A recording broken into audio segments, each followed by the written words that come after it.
to know law. So I would like to go ahead and have the attendance called, Madam Clerk. Representative Corneli. Here. Representative Ball. Here and in the room. Representative Allard. Here.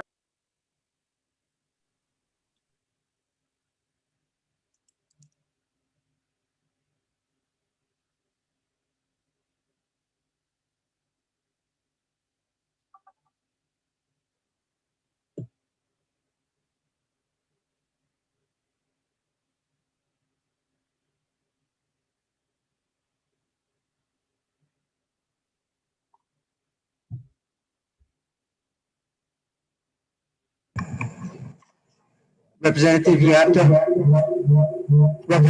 to unmute.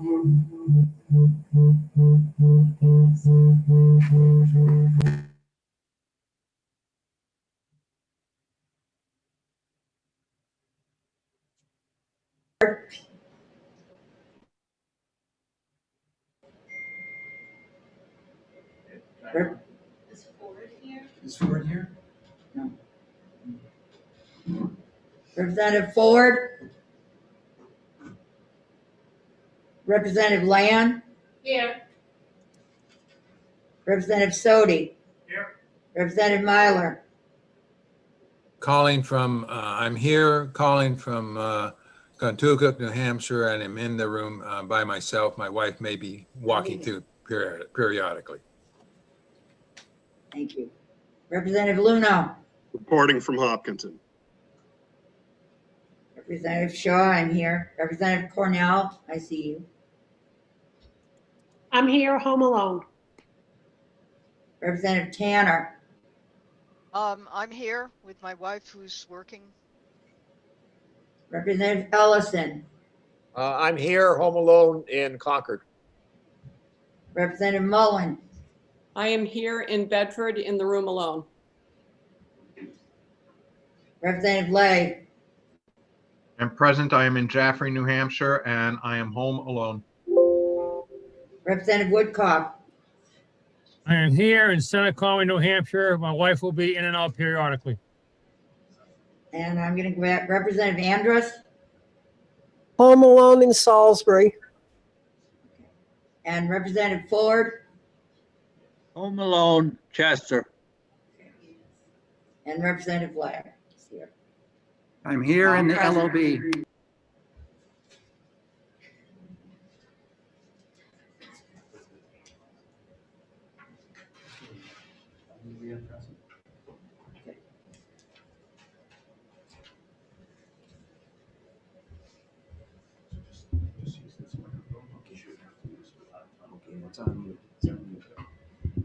Okay, we do have a quorum, and with that, can everybody hear me?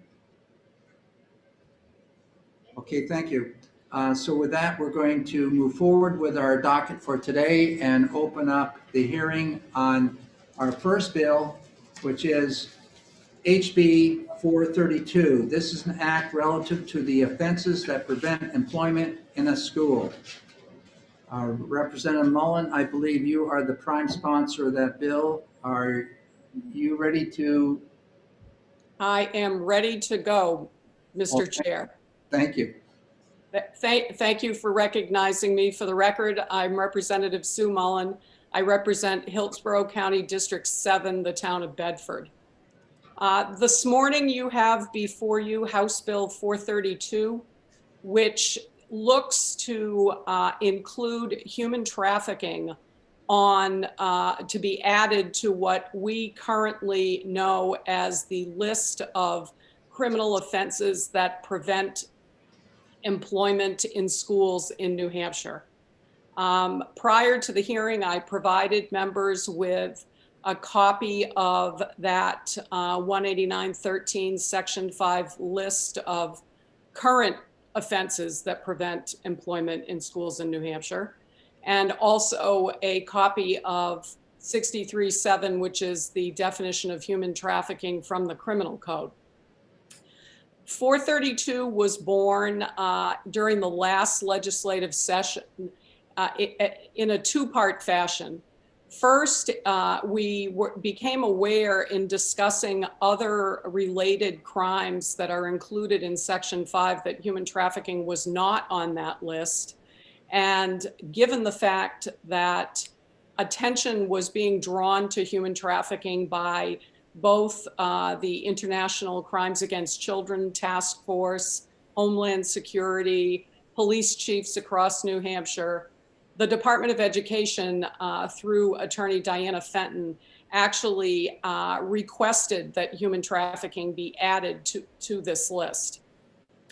Originally, the bill also had a provision for out-of-state offenses that were similar in nature that could be considered equitable to the Section 5 offenses.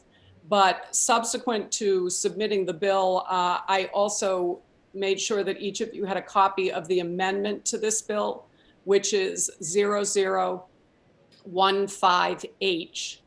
And what 0015H does is strike the language from the bill that says reasonably equivalent offenses in an out-of-state jurisdiction would also be eligible for preventing employment. That amendment, again, was the request of the Department of Education, who, upon further consideration, decided that there was so much variation, particularly among the states around our border, that we would actually muddy the waters and perhaps prevent things from moving along in terms of human trafficking, sort of counter to what the original intent of the bill was. So as the bill stands amended, and that is what I'm hoping we will move forward with today, House Bill 432 simply adds human trafficking to the list of offenses that prevents employment in schools in New Hampshire.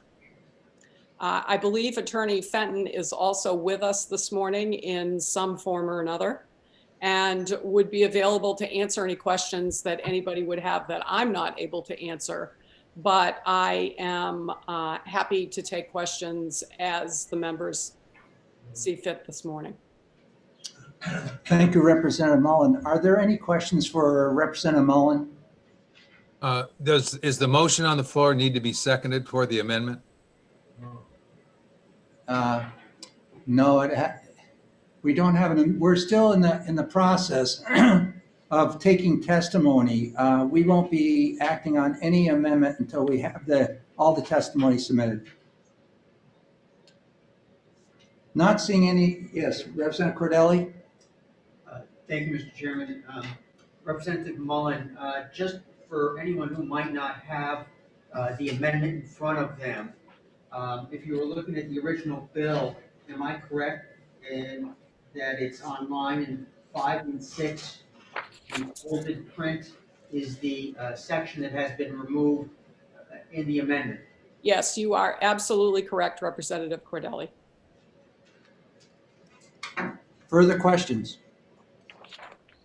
Thank you very much, Representative Mullen. We will move down. We have a total of 10 people that have signed that I have right here in front of me that have signed in to give input on this bill, of which there are 2 that actually want to testify. So I'll call the next person forward, which is Diana Fenton from the Department of Education. Diana, are you there with us?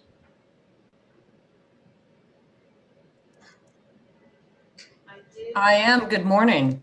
Good morning, Diana.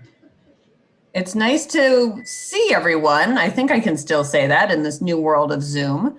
Thank you for having me, honorable members of the committee. My name is Diana Fenton. I'm an attorney with the Department of Education. I want to thank Representative Mullen for bringing this bill forward. This bill is fairly straightforward. By way of relevant background, RSA 189.13a in the education law book has a list of offenses that would prohibit individuals from serving as an educator in the state of New Hampshire. And I believe Representative Mullen has provided you with that list. If you look at it in the statute book, RSA 189.13a, they just list them by the criminal offenses by number, and that confuses the heck out of me And it's my job as a lawyer to know those offenses. So I created a cheat sheet, and I hope you find it as helpful as I find it. You can see in that list of offenses, they're pretty egregious offenses: capital murder, child pornography, kidnapping, endangering the welfare of a child, anything child related. And we believe that human trafficking is appropriate to add to this list. Human trafficking has always been an offense. However, it was recently codified in the criminal code, I think in 2009, which explains why it wasn't on the original list in 189.13a. I'm happy to take any questions you have. I also believe there are people, representatives from the Department of Health and Human Services, that can speak more eloquently than myself to the offense of human trafficking and what other steps DHHS is taking in recognition of this serious offense being part of our state. Thank you very much, Ms. Fenton. Are there any questions from the committee of Attorney Fenton? Mr. Chair, Who's up? Luno. Representative Luno. Oh, there you are.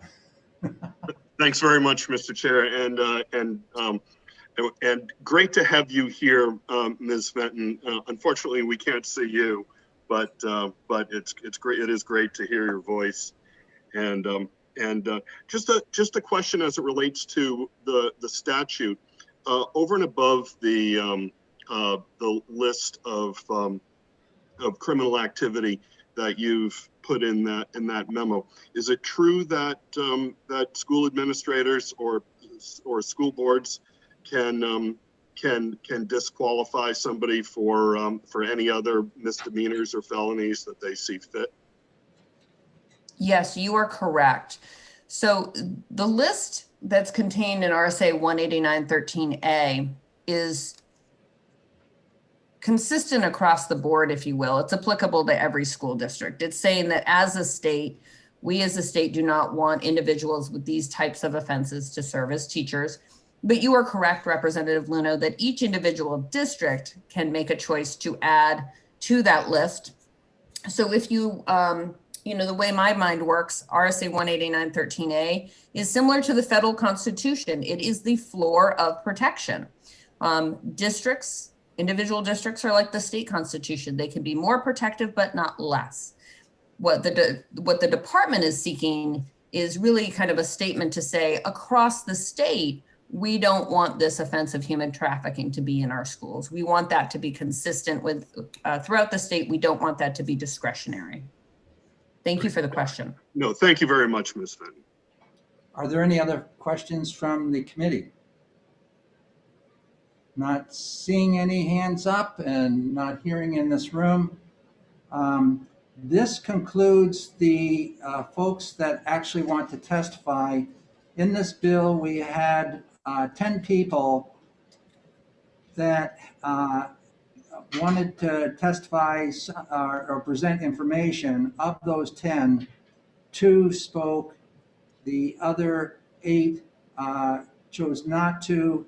And of those 10, we have 1, 2, 3, 4, 5 in support, 1 neutral, which would be our technical support from the Department of Education. And we had 3 others that were opposed. So at this point in time, I will close this hearing.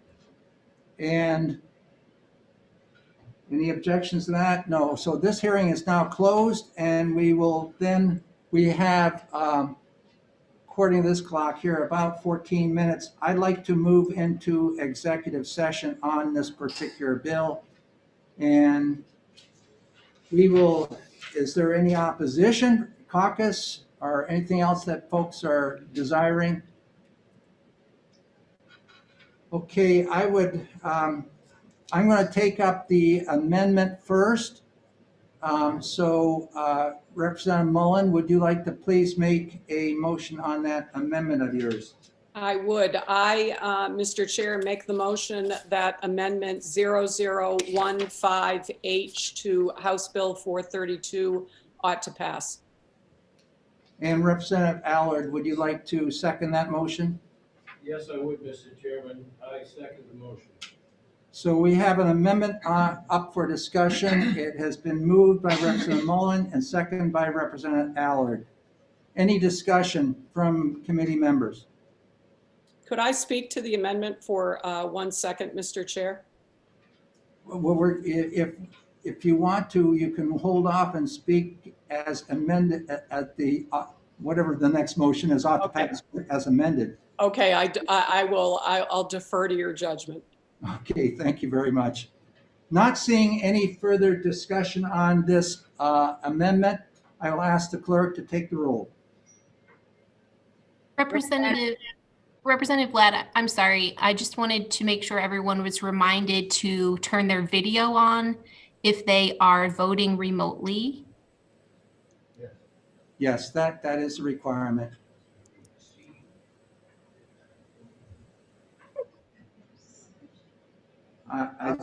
I think we're set to go.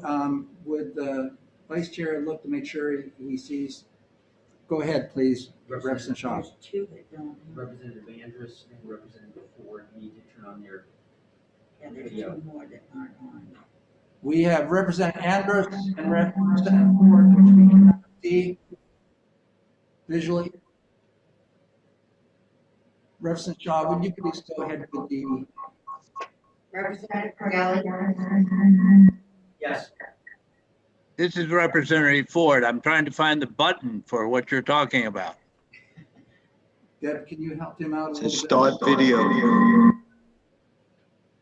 Not, On the bottom left, it should be stop video. If you start. I have share screen. I have record. Oh, here it is. Okay. So I do stop video, right? Start. Well, you don't want a red line in front of it. Okay, well, I got nothing on there. Neither one of them is marked. I'm sorry. Zoom is indicating that you may not have a camera connected. That's probably true. No, I don't. That's on this afternoon shopping list. Okay. Hey, Best Buy. Okay, we'll go ahead with the vote here, please. Representative Shaw? Representative Bowen? Yes. Representative Allard? Yes. Representative Lakis? Yes. Representative Moffett? Yes. Representative Hobson? Yes. Representative Andrus? You can't vote. You can't I'm vote. not able to vote. I don't do video. Representative Ford? You can't Yes. vote. Well, you can't vote. You can't see. Can't vote, you can't see me, sorry. Representative Layden? Leon? Leon, I'm sorry. Yes. I'll get it. Representative Sodi? Yes. Representative Myler? Yes. Representative Luno? Yes. Representative Shaw, yes. Representative Cornell? Yes. Representative Tanner? Yes. Representative Ellison? Yes. Representative Mullen? Yes. Representative Lay? Yes. Representative Woodcock? Yes. Representative Ladd? Yes.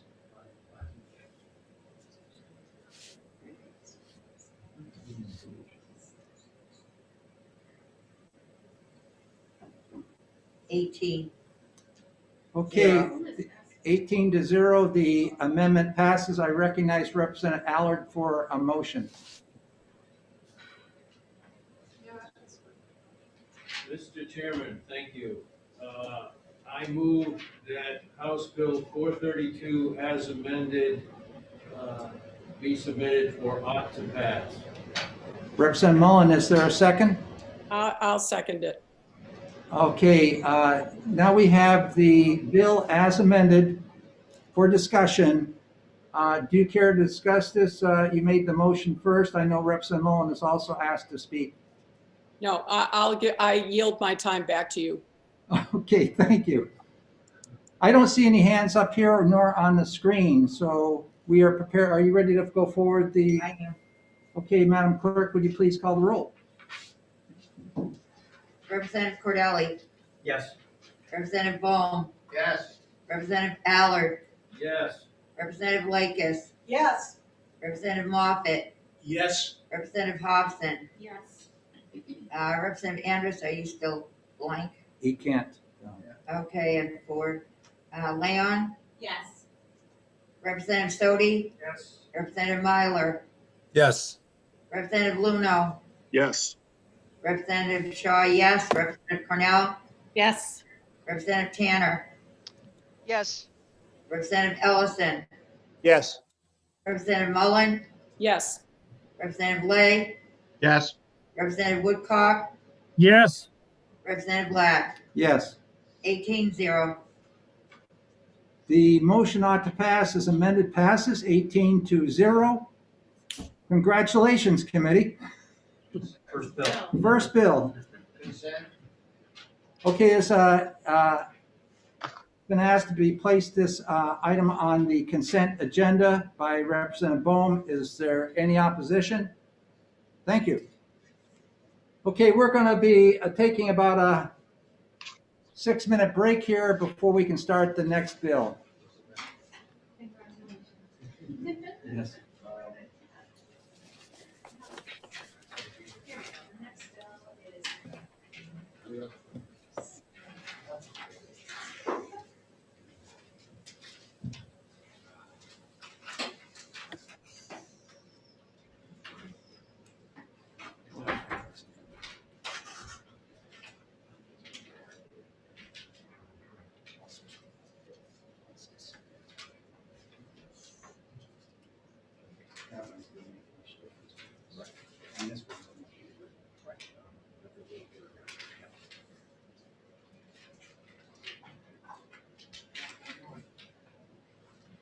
So I have a question. If someone wants to speak now and they sign in to speak now, how would we?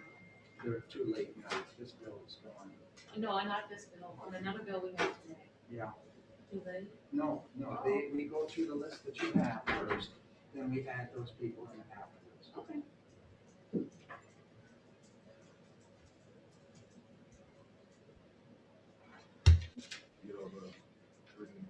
Now, the question is that, do we do the amendment before we have the motion to ought to pass on the bill itself? And then don't take action on that, and then to hear an amendment, let's see, we ordered a motion ought to pass on the floor. The way I did it, I did the amendment first. And, That's the way we voted. yeah, I think the clerk in our chair committee, vice chair meeting, indicated first have a positive motion and then take up the amendment. So I wrote to him to clarify that. Okay. yes, that's the way I have done it in the past. Yeah, and that's the way. It's bipartisan. Yes.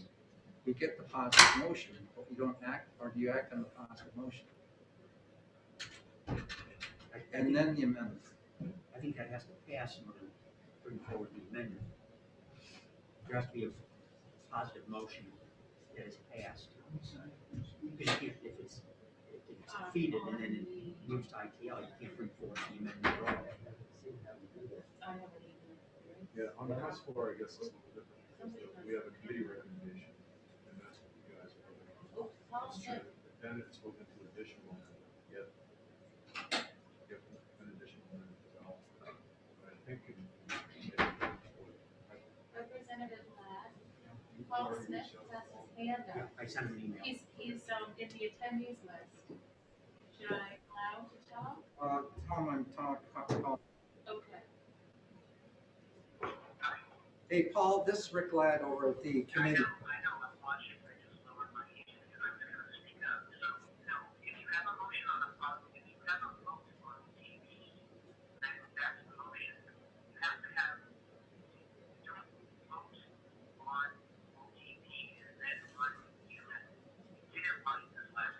Okay, that's what I thought. Okay. We're good. Thank you. Right, bye-bye. I was right. Yes, you were, Barb. That's why we got you in that seat. Are you recessed right now? Well, we don't start for another few minutes. So, yeah, so the light is on, your mic is on. It's on, I wouldn't use laptop microphones for any meeting. Okay, so I'm just using that right now. Mine's on mute, so. Yeah, and I think that was the explanation. Okay. It's part of the issue. But you're just gonna make sure your speakers are off and your computers can do that, otherwise. All right? You glad we get that worked out? Yeah, see this one right here, I've had, I can't get a gallery room machine, that's a new machine. Do you have extra? I do have a cup. This works. Oh my gosh, no, I'll think about that next time. Everybody's off the ground. I'm used to having to direct. We're good. Yeah. Councilmember Bill, exactly. Okay, thank you. Now, you're gonna have to open this up, because I am testifying. Well, you probably And then want I'll to come back, you know, your head or and I can take over. do line all the stuff that you forward today or. I'd like to make a couple of comments. She's available as an emergency person. I asked her to be an emergency person. I can do that even Sure. though- Right, so, oh, that is good. But I want Something to- else. When we come back on this, Yeah. how many more minutes? When's the next one? If you're a technology guy, I see how to do it. you gotta go So to, how has it been going? I have Turn you on to the bathroom. Are you finding the? right on the front page You're of able the to general keep up court with everything? website, right there in the front, you go So down I still need to for figure testify, out you how hit to that, use and they'll come up with a calendar, you click on the calendar, like the 26th, and all the committees will pop up, you pick education. You know, let's break I got a down. bill coming up on Friday. Different parts. Yeah. So sometimes I'm like, I didn't- We can help, we'll help you go through it if you need that help. Yeah. Or is it I the- didn't sign up to speak online either. So the I see you did. Yeah. Yeah. Oh, Is that what you wanted to Yeah, sign so up? I can put that together Yes, I from know. that spreadsheet. And you see your name will be down the list, but it will be the first one. Yeah. I didn't sign up to speak. Okay, we've got to go ahead and start here now. Awesome, okay. I'm sorry. Where'd the clerk go? Went to the bathroom.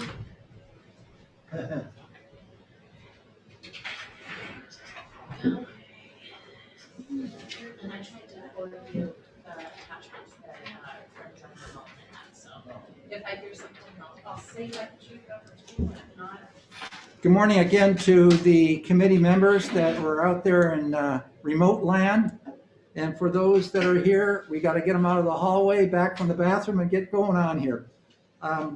What we have here is the next bill is HB 304. That's Committee to Study the Career Technical Education Funding for Tuition and Transportation.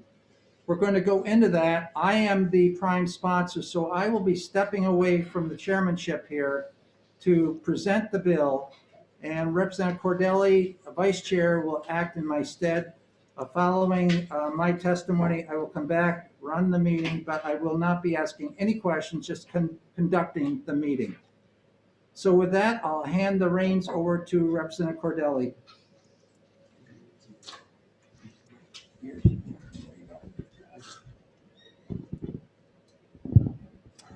Thank you. I would like to open the committee hearing on HB 304, establishing a committee to study the funding of tuition and transportation for career technical education. And I'll call on the prime sponsor to introduce the bill, Chairman Ladd. Thank you very much, Mr. Chairman. For the record, my name is Rick Ladd. I come from Haverhill, New Hampshire, Grafton 4. I would like to speak to this bill. It's a bill that's dear to my heart. Career technical education is extremely important in our state. We in the state of New Hampshire have a population of 64,000 kids in our high schools. Of that 64,000, 9,000 students are in career technical education. About 14% of our entire high school population is in career tech ed. We've done a lot to help career tech ed in the last few years. We've allowed concurrent dual enrollment to work in CTE centers. We've taken career technical education and opened it up to students in grades 10, 11, and 12. We've also, in the city of Manchester, have 9th grade kids participating in that. We've allowed our instructors in the CTE Center an alternate pathway where they can receive credentialing to instruct in a CTE Center without having to jump some of the hurdles that those that are in a regular classroom teaching the reading, writing, and arithmetic. I'm on the CTE Advisory Commission for the state. along with folks from the Business Industry Association, along with folks representing DOE, those small business, and other legislators. For several years, we've been grappling with how we fund tuition and transportation. The recent study committee on the Commission for Education Funding also grappled with this. CTE monies, as with special education aid, the old CAT aid, building aid, is a categorical grant funding. It's separate from adequacy, although CTE, if you look at what the indicators are for the delivery of an adequate education, of those indicators, 3 of which are ones that deal directly with the number of students and the percentage of students which are participating in CTE programs and on to skill pathways, which are going to reinforce our workforce. So with that, I'd like to get into a little of the specifics on this. We will have Eric Furworth from the Department of Education, the director of CTE, speaking, following myself. We are asking that we set up a committee for the purpose of looking at this more thoroughly and understanding that it's very difficult for CTE centers to function. Excuse me. The actual transportation costs for school districts to send kids to a CTE center, roughly around $2.6 million. They get reimbursed through our formula, approximately $680,000. You can see there's a huge cost laid down on our school districts to get kids to the CTE centers. That oftentimes results in certain districts capping the number of students which can participate in this very important skill opportunity. And so it's really the opportunity to acquire this end of CTE program is not necessarily available to all students. It's based upon, in several instances, the availability of transportation to and from. We also then have the issue of tuition. Of the $9 million we send or use for CTE tuition and transportation, after you deduct the transportation costs, which are at 10 cents a mile, which is a very low figure to be reimbursing to send a bus from where I live in Haverhill, New Hampshire, to our CTE center, which is located in Bradford, Vermont. There are a number of CTE centers along the Connecticut River that service both sides of the river. So the tuition amount is also an area where we need to be looking at in terms of, is the tuition money going to be available to a district which has their own CTE center within? For example, if I'm in Plymouth, New Hampshire, or Manchester, New Hampshire, and we have a CTE centers in both of those districts, they're not going to get any funding for tuition. However, if I'm in Holderness, New Hampshire, just outside the parameter of Plymouth, Holderness will receive tuition money for the centers. The centers are indeed a future for our education programming, and we need to really take a careful look at that. We were unable to do it during the commission study.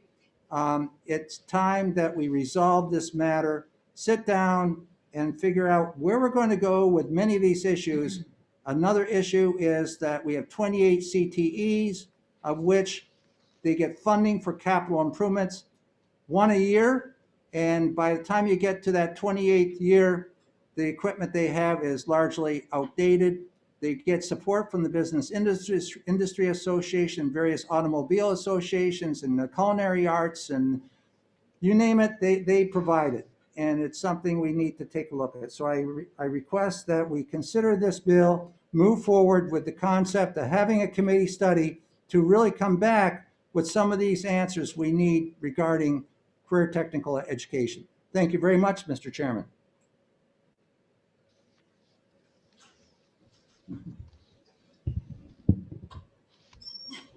I will relinquish the chair and turn it back over to Chairman Ladd. Thank you very much. Got that without getting out of my seat. So the next person I'd like to invite to testify would be Eric Forworth from the Department of Education. Eric, are you with us? Point of order, Mr. Chair. Yes. Yeah, are you going to be taking questions? Pardon me? Are you going to be Okay, taking I questions? would prefer not to take questions to expedite this long. I think that any question to me is also going to be able to be answered by Eric. Well, I think there may be a question with regards to legislative intent that I think you may be in the best position to answer. Go ahead and ask your question, Representative Luna. Actually, I'm happy to do it, but there may be others that are. Mel, do you want me to do it? Yeah. Actually, Rick, not to be technical here, you should not be in the chair right now. Representative Cordelli should still be chairing because you're going to be answering questions as the maker of the. Well, okay, I don't want to be technical here, but I think. The technical, okay, Representative Cordelli is now chairing this meeting. I'm still sitting in the center chair. Thank even you. though my same chair. Go ahead. I'm sorry. So I'll take it. Thank you very much, Mr. Chair. I was just wondering how this bill will address how members will be appointed to the study committee.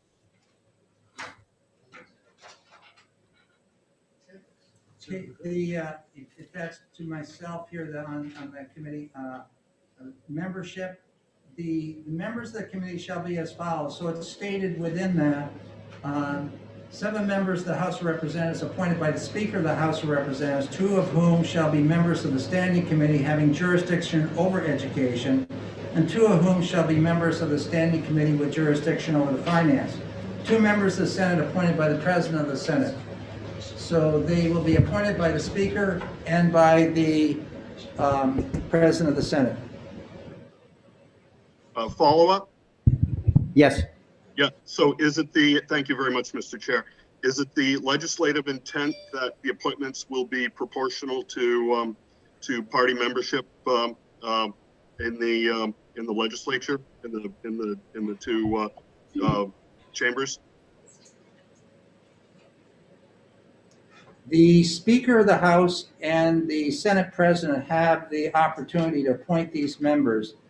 They will make that decision, and I'm sure that they will make a decision which affords both parties to participate. I was hoping that may have been done with the Commission for Studying and Funding of Education, which were 7 elected officials and there was 1 elected Republican. I'd like to see that reversed on this committee so that we have participation coming in from both sides.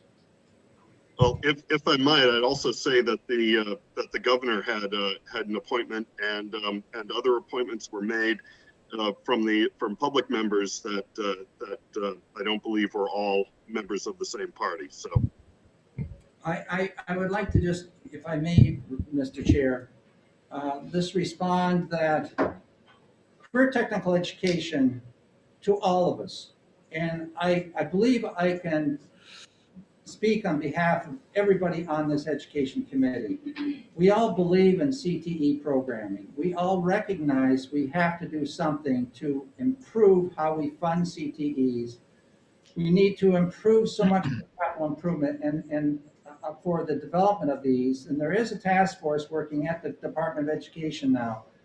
But we need to also educate and inform our public, educate and inform legislators, educate and inform schools, counselors, educate leadership within the school community that CTE is not what our fathers and grandfathers once knew it to be.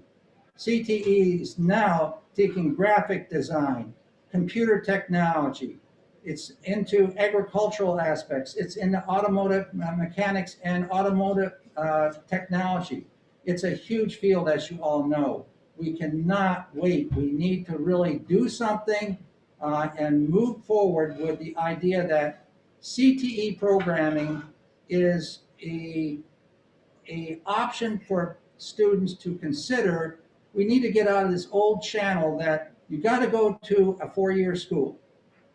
We have too many opportunities with a 2+2 program. We have too many opportunities where you can come out with a skill certificate and a pathway which will lead you towards a job and productivity in our state and keep folks here. So I went a little bit beyond on answering your question.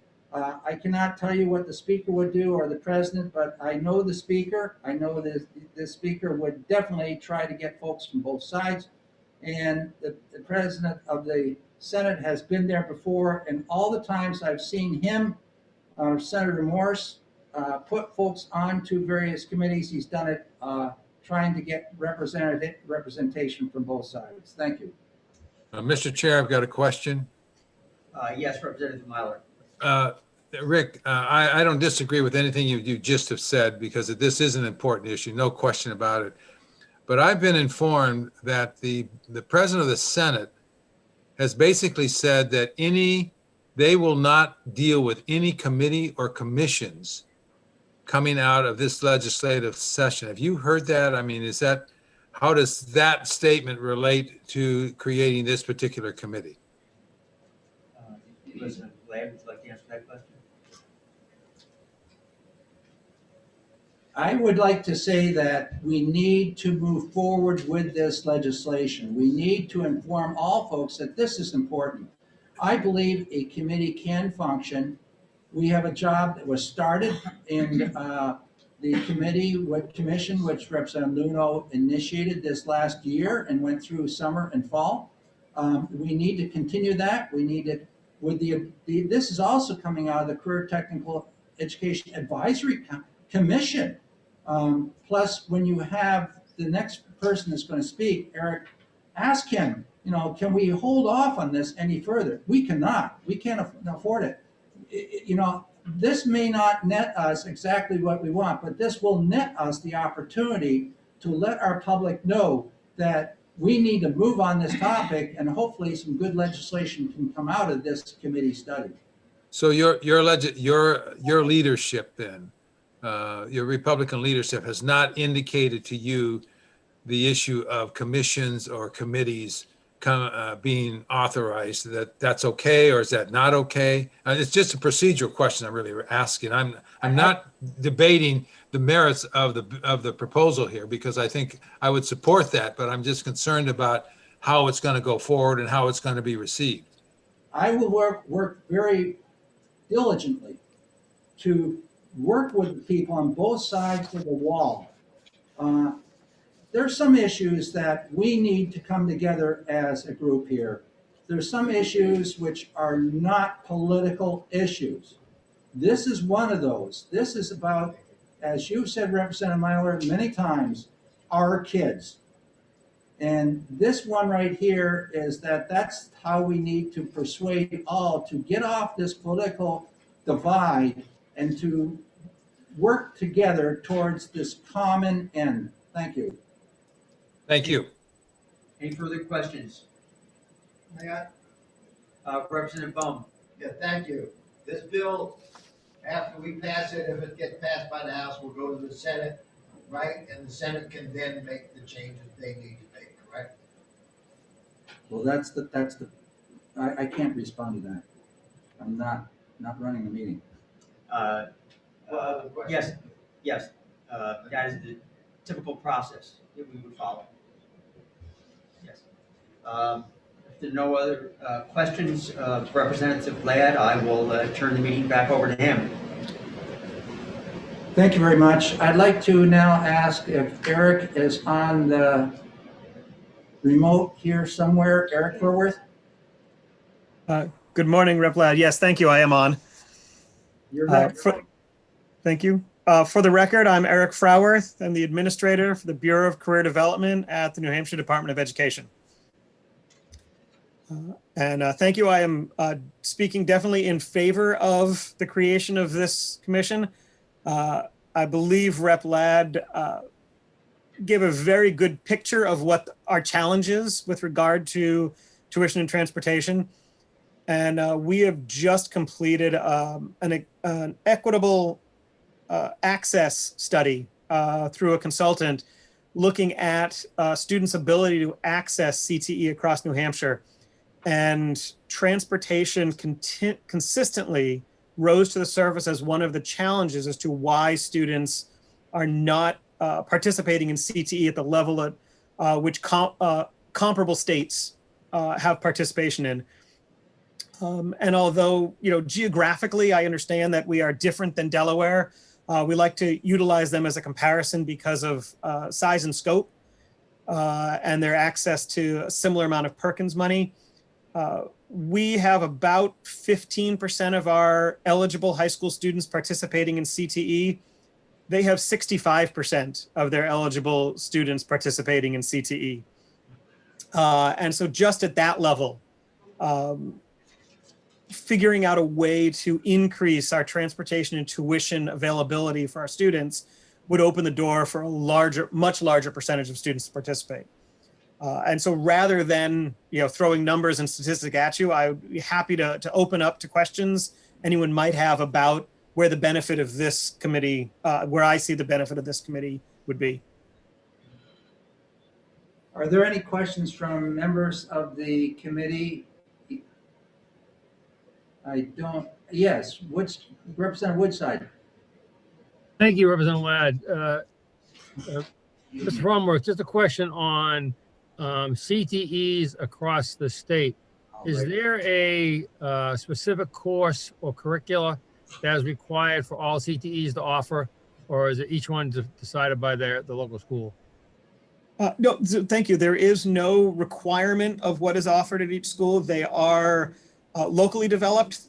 Each center is required to have a regional advisory committee made up of representatives from each of the school districts, as well as the key business industries in the area, with the intent of developing industry CTE programs to fill the need for the industry in that region, with the intent that students will complete the program and stay in their area to support the local economy.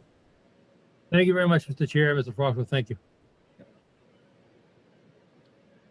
Thank you very much, and I apologize, Representative Woodcock, for calling you Representative Woodside. Mr. Woodside lives 2 houses from me in Haverhill. That's mild. Thank you. Do we have any other hands there? Yes, is Representative Tanner, did you have your hand up? No. Okay. I don't see any other hands there, nor do I see hands up here. So if there's no additional people, do we have anybody in the waiting list? Representative Hobson? No, I don't see any hands raised. Okay, so at this point, I would like to close this public hearing. We do have on this particular bill about 10 minutes here. I'd like to entertain a motion to move forward into, we will move forward in executive session. I would like to entertain a motion from Representative Cordelli. Thank you, Mr. Chairman. I would like to move on to pass on House Bill 304. Second. Is there a second? Representative Bohm seconds that, or Representative Bohm seconds that motion. Is there any discussion? Yeah, Representative Bohm? Yeah, just a point for transportation, and hopefully the committee will discuss transportation within the district. I know this came up last time, where it's easier for me, for a student in Litchfield, a shorter distance to go to Albert for the CTE, or even to Manchester for a CTE course, than somebody in Manchester on the west side traveling across the city in a whole lot shorter time and distance probably. So hopefully, one of the things hopefully the committee will discuss is in-district transportation. Thank you. Are there any further discussion? Mr. Chair? Representative Luno? Thank you very much, Mr. Chair. Yeah, you referenced the Commission to Study School Funding and its work in the CTE, and you and I worked on that significantly too. And I absolutely plan to support this legislation. I do think it's something that comes out of the Commission recommendations. But I also feel strongly that that the committee should indicate what you said in your remarks as regards to the proportional representation of the membership appointed to the commission. So I think as long as the committee report includes statements to that effect, and we can have your confirmation of that, then I would certainly lend my wholehearted support behind this bill. Thank you. I don't want to speak a whole lot on the bill because I did present it, but my intent that what I said should be reflected in our record. In the committee report. In the committee report, that's correct. Thank you very much, Mr. Chair. You're more than welcome, Dave. Not seeing any other hands flying here for discussion or in this room. We have a motion on the table. The motion was ought to pass, made by Representative Cordelli and second by Representative Bohm. Madam Clerk, would you please call the roll? Representative Cordelli, Yes. Representative Bohm, Yes. Representative Allard, Yes. Representative Lakis, Yes. Representative Moffett, Yes. Representative Hobson, Yes. Representative Andrus, No, Unable to vote. okay. Representative Land, Land, yes. Representative Sodi, Yes. Representative Myler, Yes. Representative Luno, Yes. Representative Shaw, yes. Representative Cornell, Yes. Representative Tanner, Yes. Representative Ellison, Yes. Representative Mullen, Yes. Representative Legg, Yes. Representative Woodcock, Yes. Representative Ladd, Yes. 18-0. Thanks. Pardon me? Representative Bohm has asked that this be put on consent. Is there any objection? Not seeing any, it's on consent. I would like to thank the whole committee for that. It was a 9-9 vote in terms of parties. That shows this vote and shows our intent. We want to work for the kids to help CTE. And I'd like to see the criteria for getting on this committee, that you love kids and that you are wanting to see our CTE programs get the fair shake in terms of tuition and transportation. And that's not a party issue, that's a non-party issue. So there's my 2 cents worth again. So thank you very much to all of you. We have Representative Ford has to speak up. Representative Ford. Representative Ford, you had your hand up. You got to unmute. Excuse me, Mr. Chair. I am online now. I have a video camera. Well, congratulations. Thank Good you. to see you. Good to see you. He was on for the vote. You saw. He Yes. was on for the vote. I think she got it. Did you, Representative Ford? No, I didn't, but I can if it's in agreement with the. Representative Ford, were you on during that vote? I was. Yes. Okay, I'm so, sorry. so we will modify that. It's just a technology thing. So Not a problem. is there any objection from anybody here? He was here and he's expressing his, so it would be what, 19-0? No, Laura was shaking it. Yes.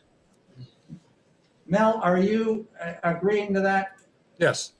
Thank you very much. So again. It is now 19-0.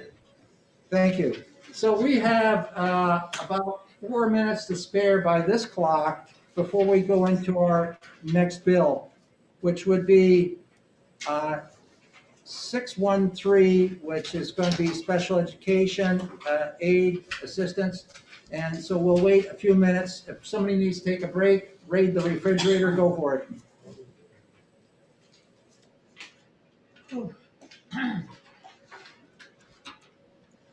I think that's mine too, again, isn't it? Yes. You stop making bills. I know it. You're so efficient. Yeah. No, not really, but you know, You're so passionate about so much. She wasn't. Huh? Does this have an amendment in it? What amendment? Is there an amendment on this? I don't know. Is there an amendment on this? No, not in this one. Okay. Unknown United States. I got a bridge to say Well, my warranty is up on my truck. Well, that's what I get too. Oh, your extended warranty is coming up. Constantly, always at dinner time. My husband, at one time, my husband's vehicle was a 1977. Right, yeah. So one day he said, he took the call. Oh my God, that, it was priceless, listen to. Well, they're trying to get that on one of our cars. We have 3. And the one they were calling on had 260,000 miles. You'll just ask him, which one of my vehicles are you calling on? He goes, well, which one is, he says, you called me. Very challenging. Oh, yeah, the HTML version. Yes. Yeah. So I'm not gonna be chairing this hearing. Okay. Your first committee hearings? I've been at the That's right, yes. quite a few times. Yeah, we're getting there. It's different. Very different. I think it's going fine. I think we're in a good spot. The only thing I wonder is if someone wants to speak at the last minute, how does that? Well, if they're an attendee, if you see them, you can scroll through the list and say, okay, I see some folks that we don't have any card or any information on. And it doesn't say that they don't want, they didn't sign in earlier. So I've been writing down all the attendees. I haven't been matching it to this. I was doing it more, I wonder if they can raise their hand on the attendee as an attendee.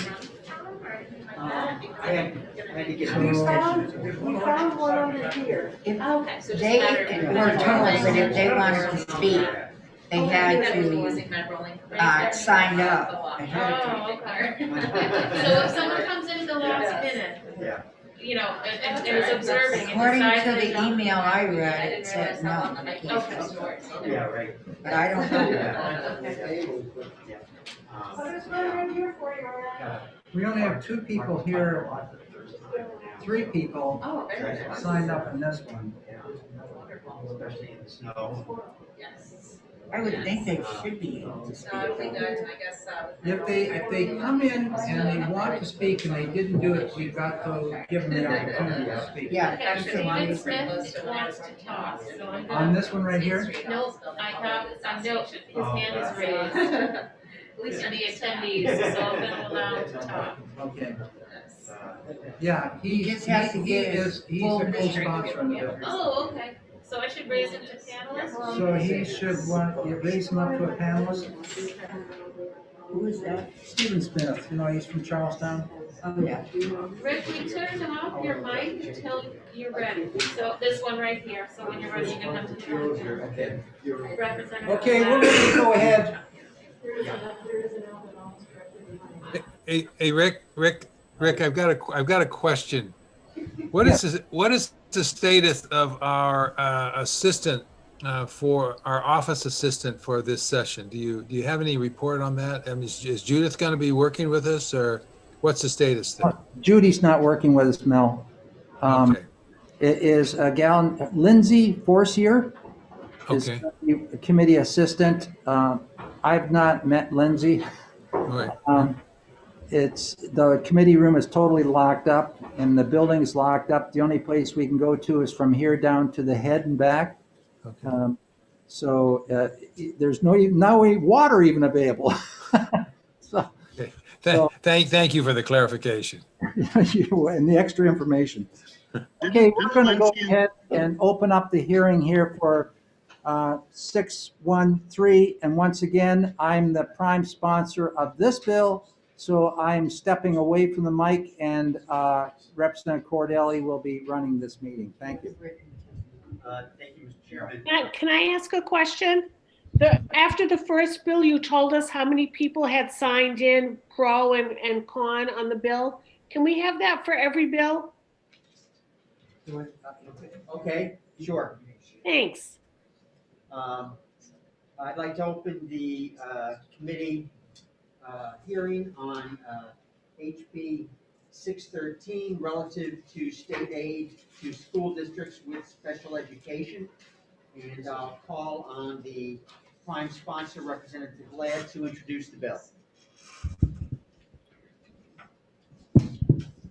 Thank you very much, Representative Cordelli. For the record, my name is Rick Ladd. I hail from Haverhill, New Hampshire, Grafton 4. This bill, HB 613, addresses the issue of special education aid. Some of you may know that as CAT aid. That name is disappearing. We now use special education aid. Some basic facts about this special education aid that we have here. Only 15% of the funds necessary to pay for mandated special education services are provided by the federal government. Only 20% of the funds necessary to pay for mandated special education services are provided by the state of New Hampshire. So there's a total of 35%. The remaining 65% of the funds necessary to pay for mandated special education services are borne by local school district taxpayers. Local school district budgets must be finalized prior to the start of the next school year and before the number of special education students and associated services are actually known. I think many of you have experienced a situation where you're in a school district and during the course of a year you have students arrive from another locale that have a significant severe handicapping condition that requires special education services that qualify for the old catastrophic aid or special education aid. Where does the money come from? Well, that's an issue because it's the money, of course, we're talking about money in the preceding year that the budgets are based upon, but the formula states that the first 3.5 times the average cost per pupil in the state, and let's say roughly the average cost of a pupil in the state is $16,000. Make a figure up, it's close to that. And so the district will have to multiply that figure by 3.5 times before they got any aid from the state of New Hampshire. Up to 10 times that amount, the district will, the state will kick in between 3.5 and 10 times 80% of those costs. And the school district chips in the 20%. Beyond that, the state pays for it. This is a significant burden on school districts.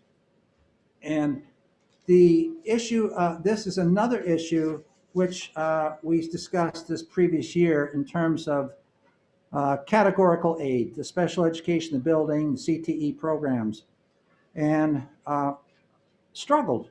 And of course, it really wasn't underneath the area of adequacy. Adequacy has differentiated aid in it, which is special ed, but it doesn't take into account this level of funding, which is necessary.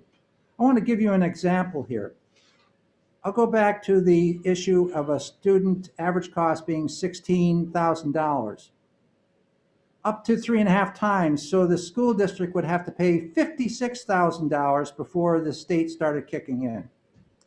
If the costs of this student were roughly $99,000, you would take that $56,000 and subtract it from the 99, you come out with $43,000 that is above that 3.5 times. The state is responsible for paying 80% of the cost above the special education cap. So if you take the 80% out, which would be out of the 43, which is $34,400, the local is going to have to capture another $8,600. So the total cost for this student to the local district for a student that has a need for $99,000 the program, the district would have to kick in about $64,600. That is, not necessarily in all those budgets. And so they don't have a trust fund which they can delve back into. So one of the concepts I was looking at earlier, and I've expressed it to the commission before, that what happens if we drop this amount down to 2.5 times?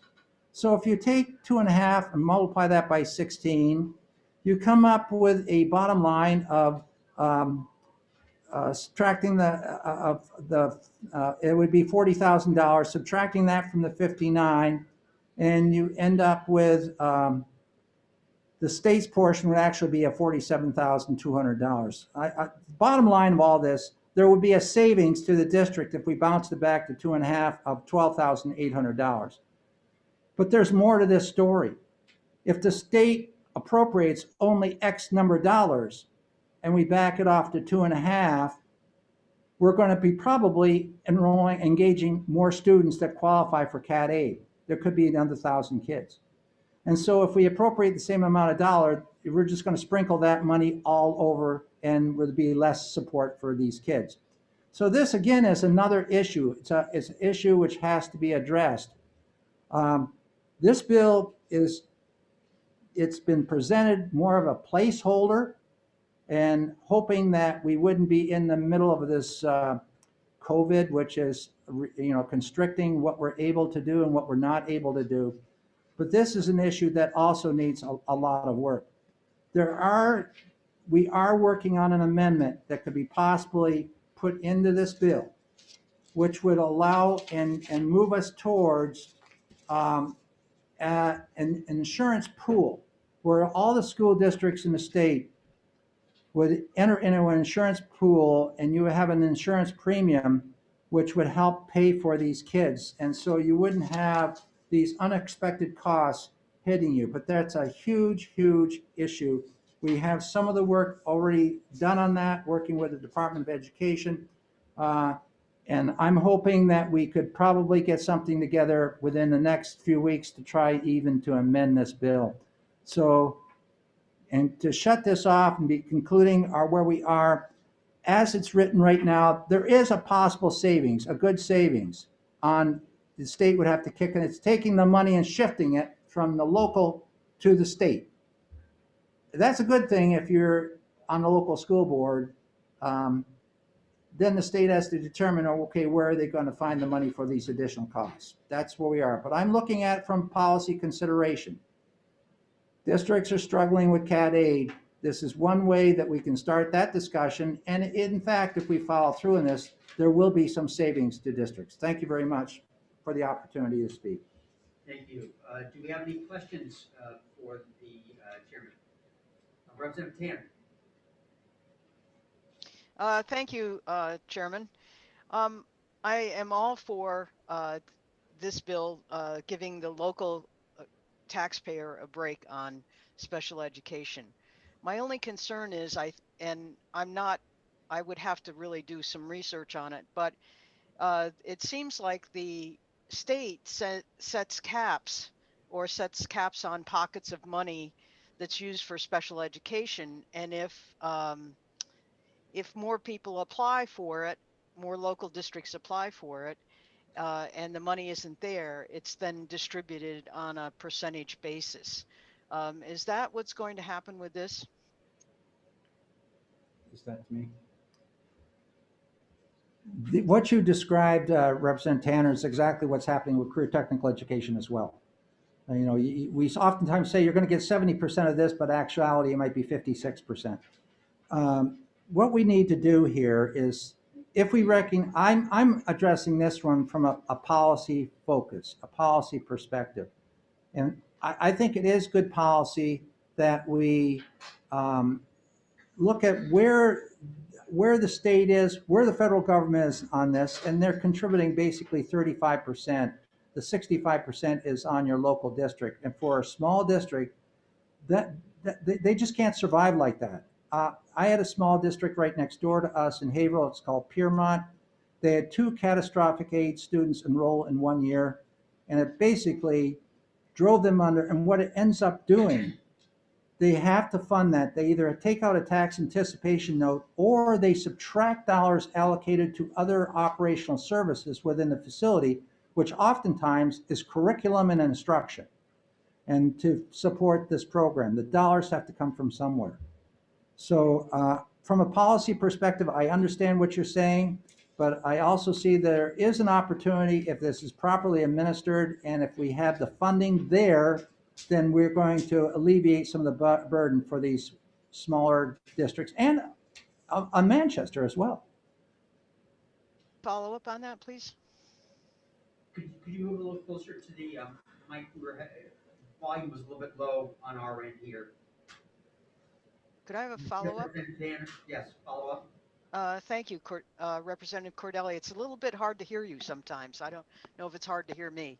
Yeah. But I just want to make sure that I made my point, and that the point was that the state can still cap the amount of money that they're going to spend. So even though we're upshifting, which I think is a great idea, and I thoroughly support the insurance pool, but if this is upshifting and the state still puts a cap on everything, it doesn't necessarily mean that the local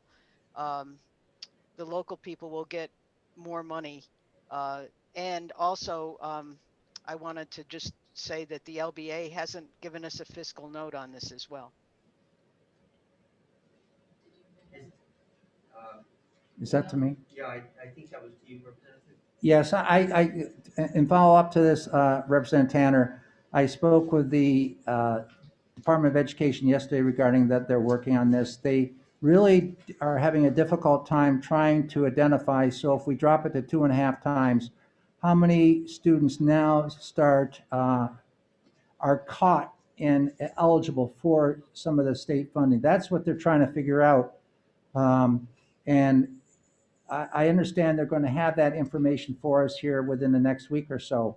So once again, this is a bill that I think that we just need to introduce and hold it until we can, get more information and then do what we need to do with it later. Thank you. Representative Ford, I believe you have a question. Yes. I'm wondering about whether there's any provision in this bill or consideration of the assessment of the efficacy of this instruction, even in the present funding. I support the idea of additional funding. I recognize there's a need for it. But when I look at what the results are, I don't see any data that says any outside professional has assessed whether or not the schools seem to be doing their own assessment, and then somehow people graduate who don't perform at the level of other people, and that concerns me. If that's a question to me, Representative Ford, the students we're talking about here in the state, approximately that have eligible for about 800 students. These are students that are done through the IEP process, and many of them are in these facilities as a result of professionals above and beyond the school district making those diagnoses. Yes, I agree that accountability for all the programs is an issue. Department of Education, unfortunately, is, I'll say it, understaffed in many of these departments and needs that support in terms of staff to have it. And also, we as a legislature have to give them the authority to get some accountability. We're dealing with federal legislation as well as the IDEA, and that's a pretty big act to tackle. Thank you. I see Representative Luno has a question for Representative Ladd, I believe. Thank you very much, Mr. Chair, and thank you very much, Representative Ladd, for taking my question. As you know, special education was a significant part of the Commission to Study School Funding's work, and I guess what I want to ask you about particularly is in the context of the Commission's final report and recommendations. They talk about significant changes to data collection done by the department that would probably make it easier for the department to evaluate the fiscal cost of this type of policy. And I was wondering if you could talk a little bit about what the department is doing right now in order to arrive at a fiscal note. And then I guess the second part of my question, also stemming back to the commission's report, is wondering if this bill talks about modifying the determination year of the special education aid, because as you know, it follows, it comes a year late, which when looking at high needs students can still put tremendous budgetary pressure on school districts. So thanks very much, Representative Ladd. And I'll try to answer that briefly here for you, Representative Luno. We do have an individual from the Department of Education that would like to speak, and from special education. And some of your questions might be best sent there. Asked in a few moments here. Okay, Representative Woodcock, did you have a question? Yeah, thank you, Acting Chair. Representative Ladd, thanks for taking my question. Just, I'm trying to learn some of these, review the bills via the internet versus hard copy. It makes it more difficult for me to keep noting, but I didn't see specifically any place where you identified in the bill's language the insurance pool. I heard you speak about the insurance pool a minute ago. So my question was, as regards the insurance pool, where would that money actually come from? This is a proposed amendment that has not been fully developed right now, Representative Woodcock. It's been worked with for the last year and a half and on and off. The Commission of Education is aware of it. School districts are certainly aware of it and very supportive of trying to set up some kind of an insurance pool, much like your sick leave bank you might have within a school district for employees. They can borrow from the bank and they contribute to the bank. So that's a positive thing. So I do have in front of me some of that proposed language, but there's a lot to it, Representative Woodcock, that we need further definition on as far as some kind of a cost estimator, legal indemnification issues, process to determine eligible insurance carriers available for the pool. These are types of fiscal things that have yet to be developed. We're still in the discussion stages. And quite frankly, it may be premature to be putting something like this forward unless we have all those answers. And there are some folks out in the hinterland, in the districts, are just so excited about possibly going this. They like to see it happen yesterday to help them with the cost of this one area of education. So you're correct. You haven't seen anything. I haven't seen some of it. I've seen purpose statements. I've seen how the pool might work, much the policy stuff. But as far as the fiscal management and the business aspects of it, I haven't. So my hopes are up, but I honestly think that to do all this within the next 2.5, 3 weeks is like climbing Mount Everest 10 times over. So the only thing that this bill does is scratch out 3.5 and put 2.5 in. Thank you, Representative Ladd. That eases my mind because I couldn't find it in text and I didn't have a hard copy. Thank you. You're welcome. If there are no further questions for Representative Ladd, okay, there was there was a question from the viewing public. The Honorable Dan McGuire, I believe, has a question for Representative Ladd. Thank you, Mr. Chairman. Not specifically for Representative Ladd, I wanted to testify on the bill. I don't know the procedure quite right. There's only questions. This is a point of order from myself. I don't believe a person that's testifying can be asked a question by a non-committee member. I would agree. Okay. Sorry about that. So Sorry, Dan.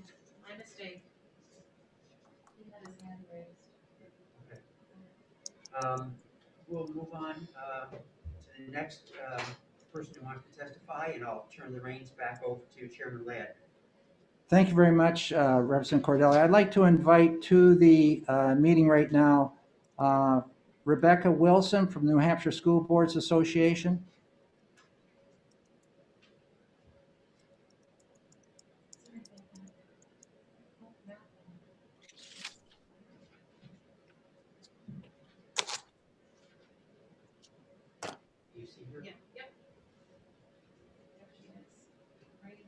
Good morning, Chairman Ladd and committee members. Thanks for allowing me to speak today. Sorry for the delay. It took a minute for me to get promoted here.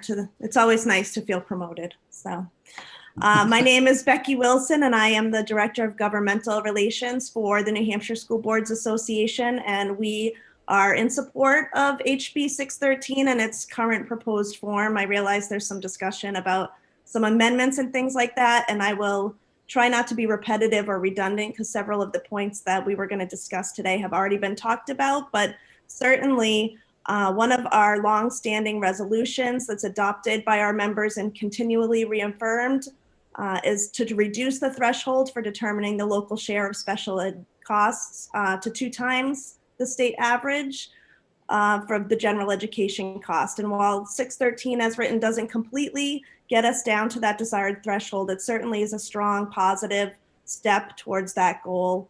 And to Chairman Ladd's point earlier, these costs certainly would assist meeting the needs of our most vulnerable students in our districts and allow some of those costs to be defrayed directly from those over those low incidence disabilities. As we're aware across the state, special ed funding is certainly a resource that is in very short supply, and districts are obligated to ensure that our students receive the special ed services, supports, and placements that they need to succeed educationally in the least restrictive environment. And for some students, that means creating some very intensive needs programs within their district. And for some students, that means going outside of the district to look for specially approved programs for these students.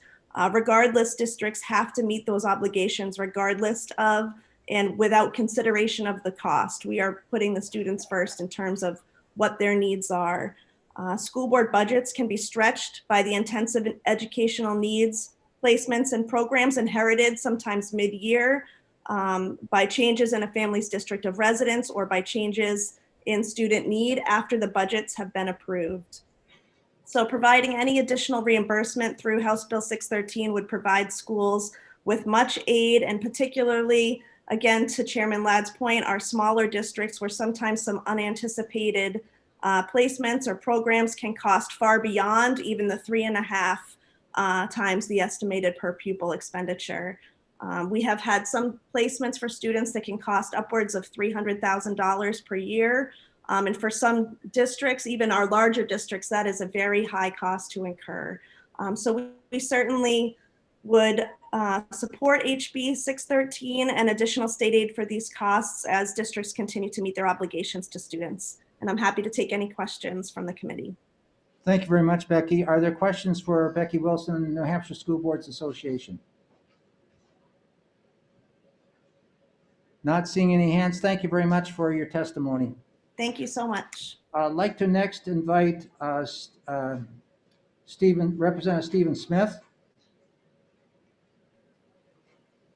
Thank you, Mr. Chairman, and members of the committee for hearing me today. I'm Representative Stephen Smith, Sullivan County District 11, Ackworth, Charlestown, Goshen, Langdon, Leominster, and Washington. Yes, Mr. Smith did go to Washington.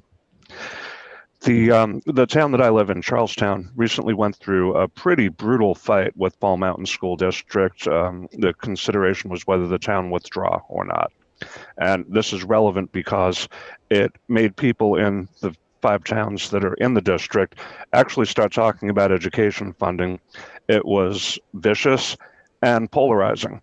There were neighbor against neighbor, town against town, but they all agreed on one thing, that special education costs are a burden. They feel like all these regulations are coming in from other places and there's no check attached to that. So here are all these other things that you need to do and there's no funding behind it.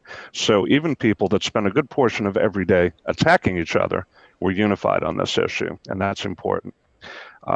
It isn't like an interest group came together and they gathered support and we got a bunch of names. These were folks who did not want to agree with each other, yet they did on this issue. I am not a math wizard, and I trust my good friend, your chairman, to come up with numbers. But what I'm asking the committee is do something. Everyone agrees on this. When you have a child move into the district that has an IEP or that has special needs attached to them that costs the district money, this is really disruptive. Sometimes it can involve a hire. There has to be a one-on-one para. So this bill is a great step forward. I don't know if it's the answer, but that isn't the point. The point is that we do something. So the Education Committee, as a policy matter, can pass this bill or whatever amended version you come up with and set the policy that the state does indeed need to do more. So I guess I'll just leave you with, please do something. Please do not do nothing. Thank you. And not being an expert and having an 11 o'clock appointment, I apologize, Mr. Chair, but I cannot take questions. Thank you very much, Representative Smith. Have a good appointment. Okay, so thank you very much. We will move on to the next, I believe, Representative Judy Aaron. Judy? Good morning, Chairman Ladd and committee members. I am Representative Judy Aaron. I represent Sullivan County District 7, Ackworth, Goshen, Langdon, Leominster, and Washington.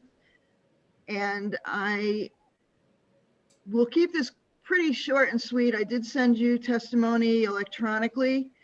In representing these small towns in the rural part of the state, I constantly hear about the problems that our select boards and boards of education have in meeting the requirements and financial obligations for education, especially special education students.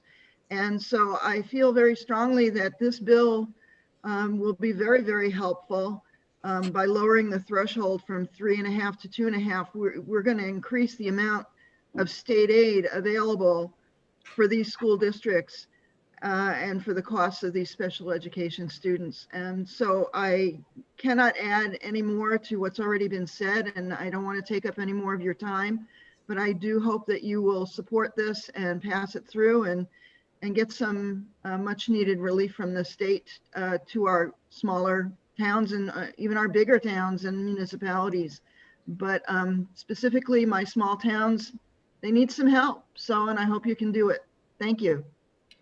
Thank you very much, Representative Aaron. Representative Hobson, do we have any other folks that are up for testimony? Nope, we don't. So we're down through our list of folks. How many people did we have signed up on that bill? Let's see, I can go down through the list here. We had, let's see, 1, 2, 3, 4 people testifying in support, nobody testifying against it. We have a total of 1, 2, 3, 4, 5, 6, 7, 8, 9, 10, 11, 12 total people that signed up regarding this bill. Of those, we had all but one supporting. So I will conclude this. Pardon me? Mr. Chair? Excuse me, we will take questions. Is there one in the attendee list? Yes. We have one person in the attendee list. I intend to try and give some support there. The Honorable McGuire. Is he available? Hi, Mr. Chairman and members of the committee. For the record, my name is Dan McGuire. I was a representative from 2011 to 2016 as a member of the Finance Committee.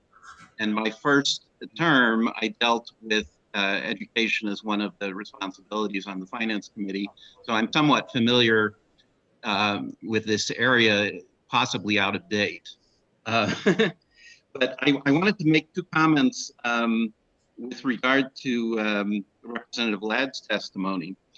First of all, he seems to think that somehow there's a difference between local taxpayers and state level taxpayers in the sense that unburdening one and extra burdening the other would make a difference. But in fact, the two groups are essentially the same groups of people. The state does not have a magical, money tree behind the State House. It's the same set of taxpayers are paying both bills. Local taxes tend to be more noticeable because people explicitly write 2 checks a year, whereas the state taxes are paid invisibly through business transactions and other things. So you would think that this bill therefore is essentially a wash, that one set of you're taking from the left pocket instead of the right pocket. But that's not quite true, because the inevitable result of this bill will be more spending on special ed than there was previously. And the reason for that is that this bill, the people who make decisions about how much spending there will be on special ed are the local school districts. And at least my experience is that the State Department of Education has essentially zero oversight over that the local school districts just send a number to the state, and the state sends a check.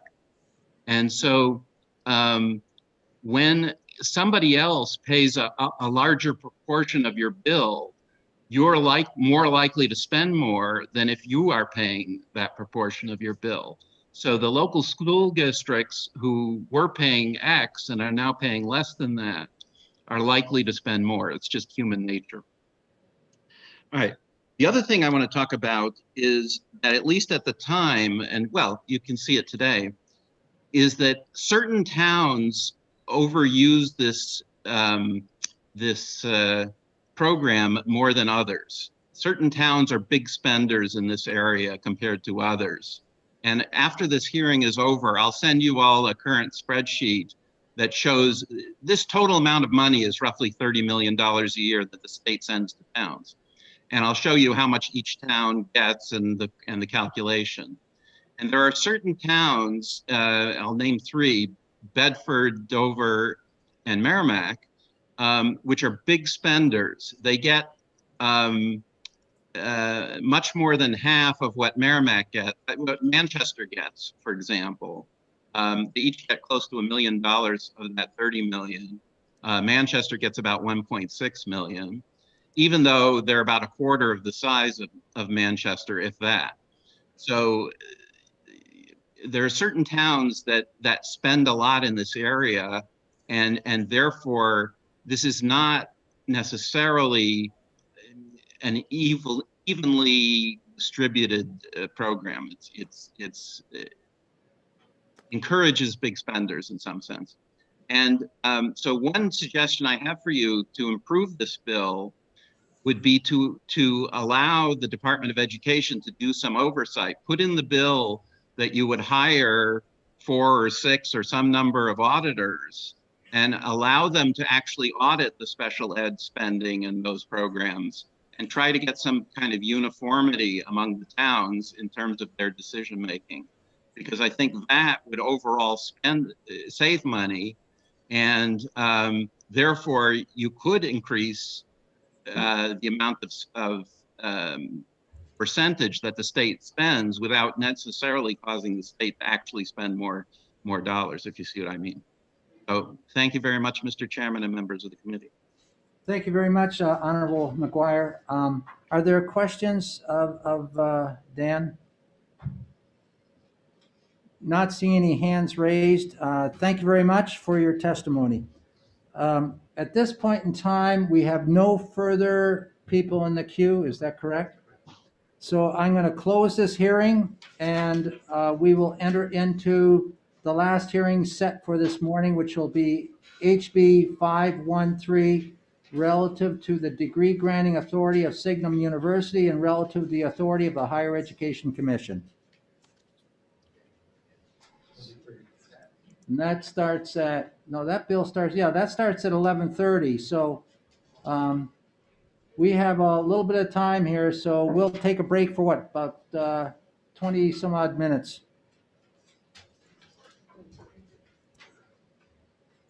Okay, I got to, my computer's out of juice.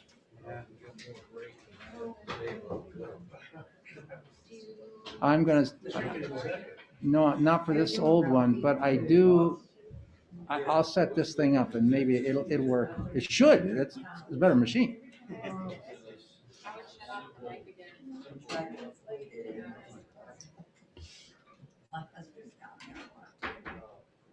Oh, they tore that beautiful house down across from Tim's.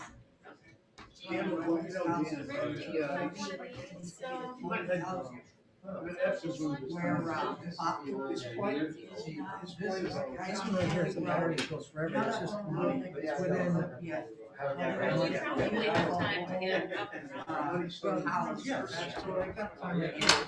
It's actually a nice machine. Couldn't repair, it needed too much repair. I can even talk to So it. he tore it down, he's building an addition on his, warehouse there. I love that house.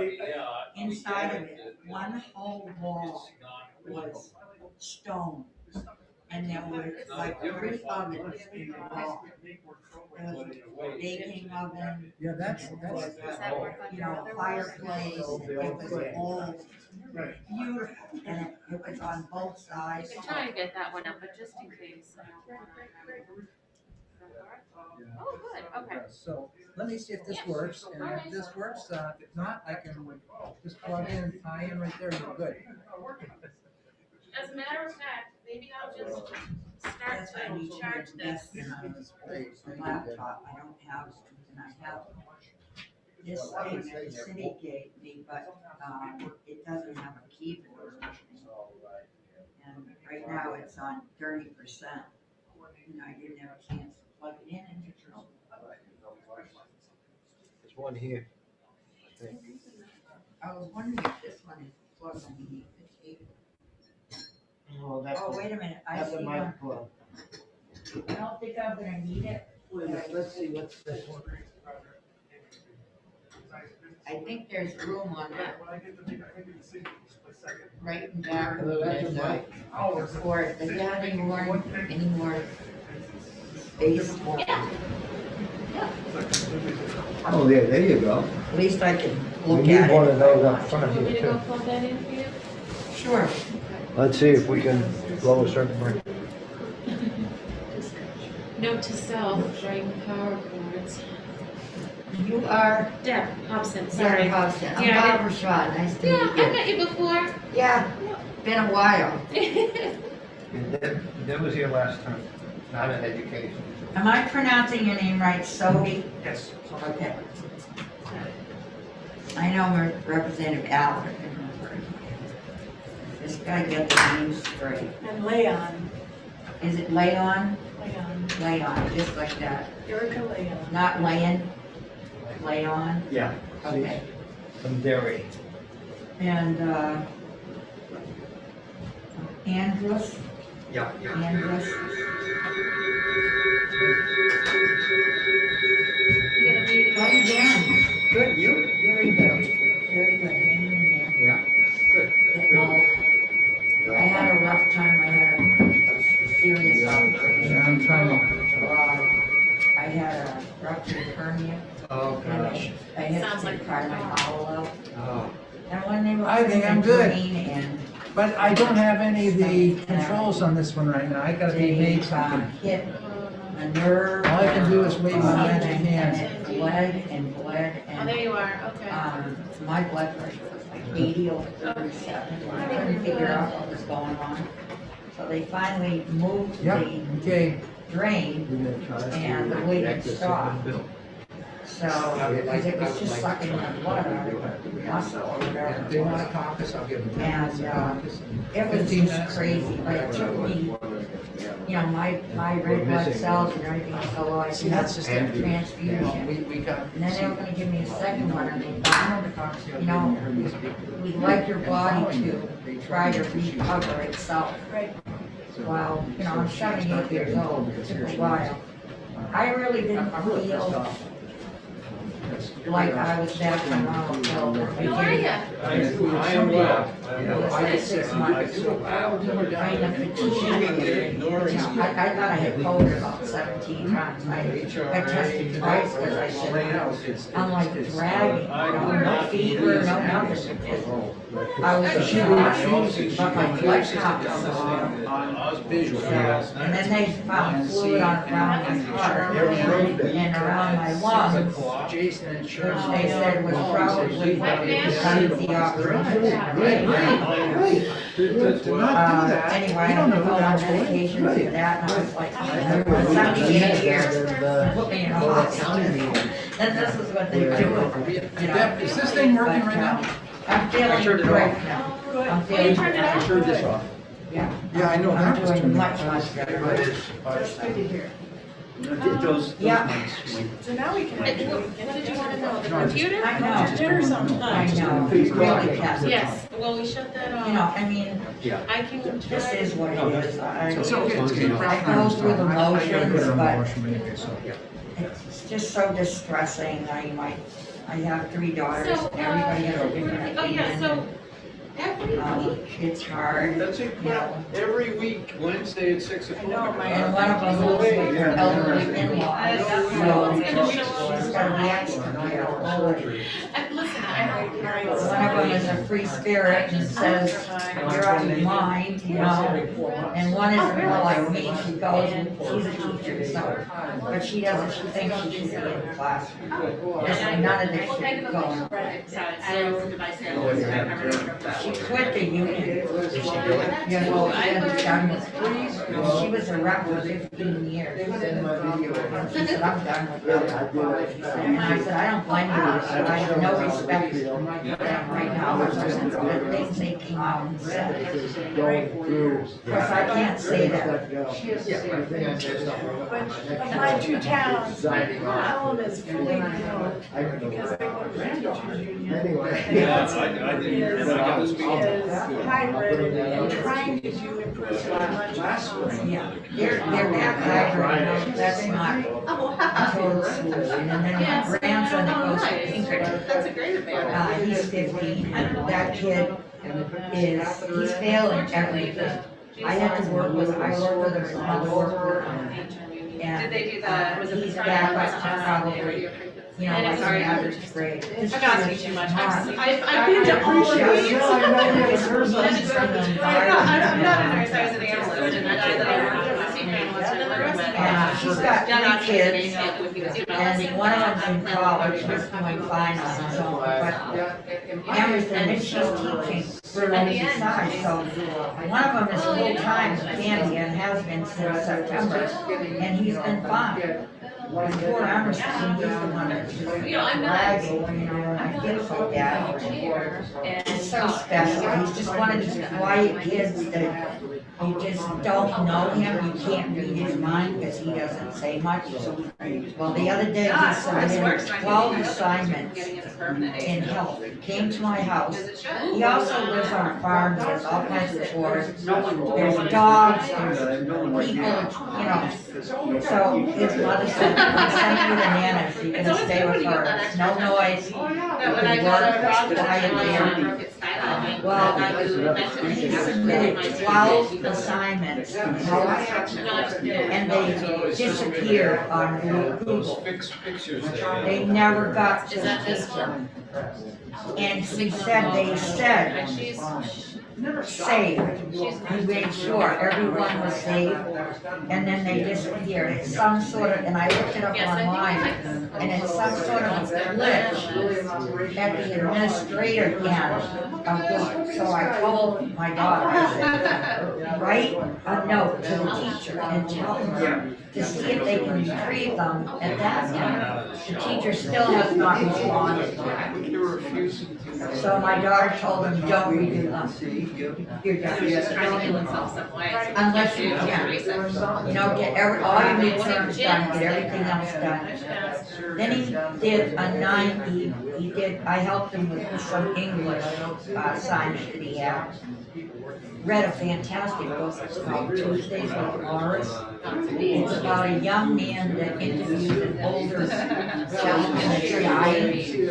What a great book. Really very thought-provoking. So I had to read the whole book before I could work with him, because I had to prompt him and ask him questions. That was very nice. So, anyway, he submitted his interview, he interviewed my husband, and got his views and developed the views, and he did all that. He submitted it, then he was missing 2 sections.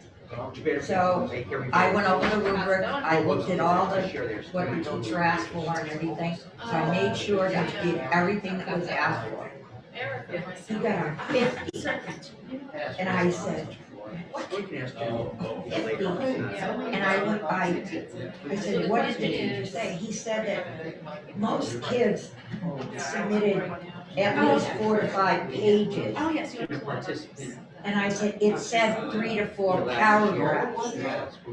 And he said, yeah, he said, the teacher said that was a typographical error or something. I said, you write that teacher and you explain to him that you followed the written assignment. And you remind him that you sent an email to him and said, I can't find the assignment online. And his response was, it's there somewhere. How's everything going with you? Seriously? So he finally found it with the help of me and his mother. We went through onto the Google website and we went through and we searched. Finally, it came up, but it was something there. So anyway, I said, don't even bother trying to do that. You did what you were supposed to do. And if you I said, get a good grade on the midterm, and you'll at least get a C. So I think they just have that. I said, I cannot believe, when I was a teacher, it was so different. It was so different. Part of your state.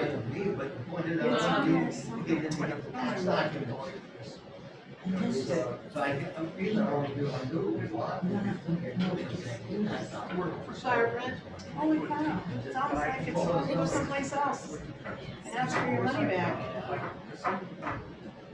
That must be enough to listen to the site popping up on your.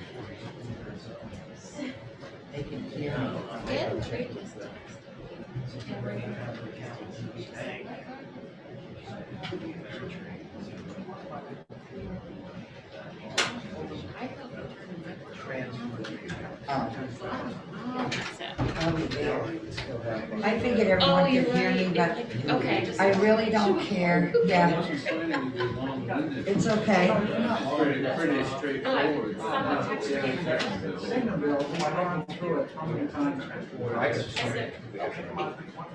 Oh, thank you. I should have known better. I said what I meant. You know what, this is gonna happen constantly. I mean, I don't know, unless I go down there. You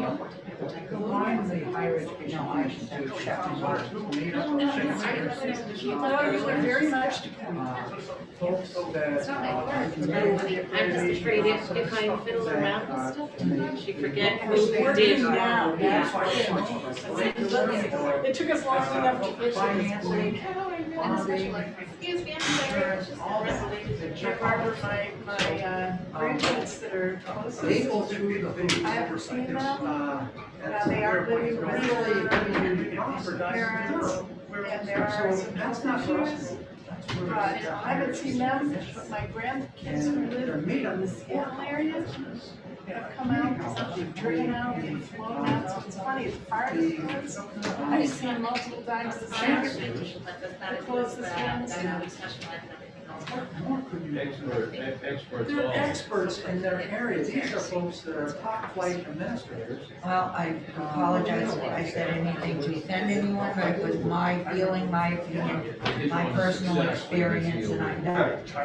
Yeah, it's just that point. They don't like saying them and because it's All these crazy sounds. You just see where, how about fire chief 513 notified,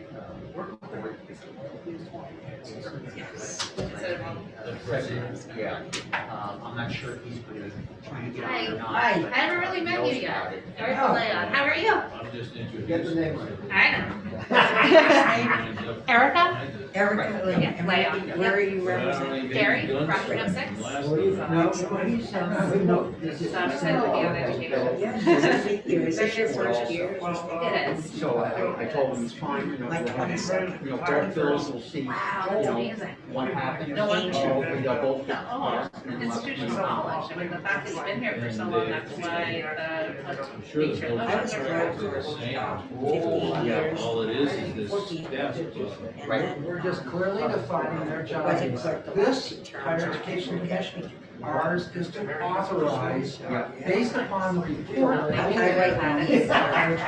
doing it all on paper and not on. They're recommending and I'm it, gonna they recommend transfer. it, they approve it, we authorize. And there's a big difference, a big distinction. And they could never get that distinction. Well, it's easier to Whenever one. get the feel of Glenn, we're gonna have problems with sales windows. nice meeting you. Very nice to meet you. It's so hard to get the feel over online. Yeah, I remember that. It's almost I'm impossible. glad I mentioned too, that, you know, look, you just had a Well, you know, yeah, right, yeah. And there was one. It's like I could vote for one, mine, they called us- but- Yeah. Well, that was, very balanced. Yeah. We will try and be balanced. Yeah, they're all upset because a couple were saying, Interestingly, sort of, they question you. We wanted to They went away and not. Hello. Now they're concerned. Stupid question, can you ask me? We did every work, so it wasn't. That was just a day. Spent all that time. They had an ablation done. Yeah, I know, you never. 9 hours of surgery. I know. The next day, you never. Yeah, the whole reason they had 2 hours is we were trying to convince them. Right. Bill, yeah, like. I thought I'd come back and teach the next day. I had one. Yeah, He said, it ain't puts gonna you down happen. for about 4 to 5 days, you're Yeah, but- still sore. I'm I'm okay now, it's aches. And, I get out and walk and all that, but you know what hurts the most, is sitting in a chair. Kid. Oh, no. Oh, like that, Did a couple you times. know, when I'm up and walking, it's okay. So it's just too bad right now. And they had a lot of people around, set up to 5 valves. It's the smallest town. Not 4. So hopefully There's that. another one coming out of the bottom, another artery going out and getting oxygen and blood to get our body. So every 5 of them is coming out.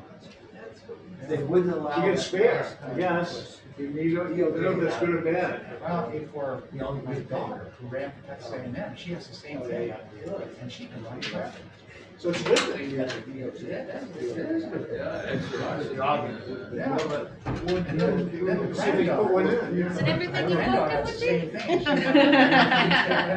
It's great. It definitely is, last isn't it? spring, And it's last driving up spring, there but today, in winter, put into a track. I For stopped whole at New this England and New convenience York. store that I always down For her, she's a high powered guy. She can't run forever, but she sure is a strong swimmer. I was getting ready, I'm like, I'm actually going good. It's my first day having fun there. I know, it's so great.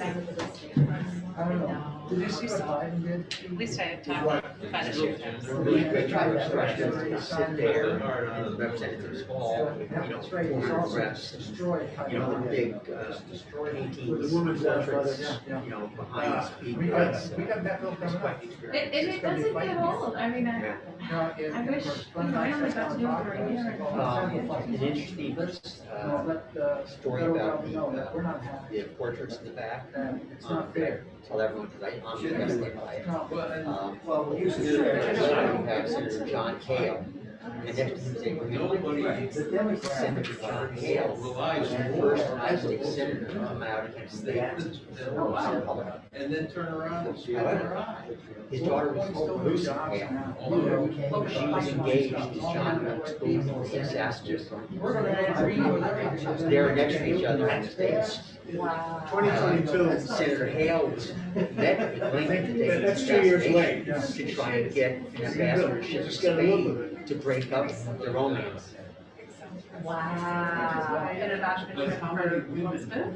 No, for him, for himself. Oh, okay, oh, because of his daughter. Yeah, right, yeah. Oh, That's a great story. Where is that? Do you remember what you read? I just talking with Virginia Davis down in the visitor center and about the history of it.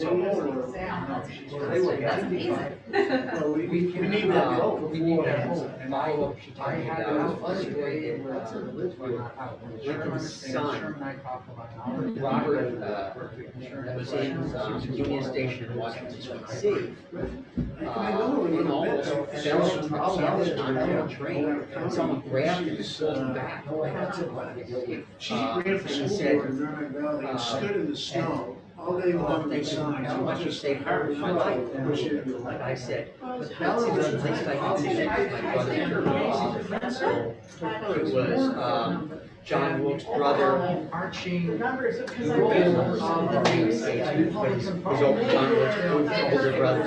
Oh my goodness. The world is so much smaller than we all realize. Yeah. Really, really, really is. I heard that story. That,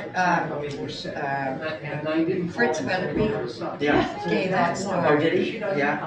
I also, Get somebody good Elvis coming in. Franklin Pierce, his son got Oh, really? killed. His wife never recovered from the loss of a child. I said, I can identify with that. Yeah. She said, Now we can't.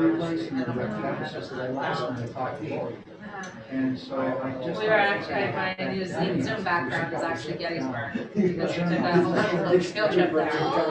So we were able to see all of that and watch all of that in the fall. And so it was amazing. It was such an experience. That's what it should. Sue, I miss you guys. Not as much in school trip, but I have with family. My great grandfather actually designed the two hotels that overlook what's now Black Lives Matter Plaza. Okay, out of the along with a bunch of other stuff. Understand. Adopting parents, ancestors, people. Every town, yeah, a couple of well-known work. 2 years. And one son went down to Washington, D.C. And actually married a girl by the name of Barnes. Her father owned a lot of huge barn. Before it's all built up. Actually, George Washington fixed it. For years, tried to get him to sell land to the government. And finally, went over the house and they sat down. He did sell some land to the government. That the White House is. Oh my word. There's a Banner Boulevard right next to the White House. Oh, okay, so that's the. And Washington was always saying that Barnes was the most obstinate man he ever met. That's fascinating. Wow. We're 11:30. I am, took a quick bite. Okay, we're at 11:30.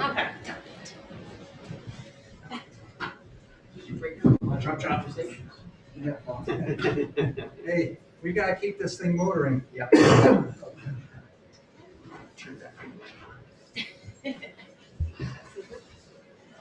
Okay.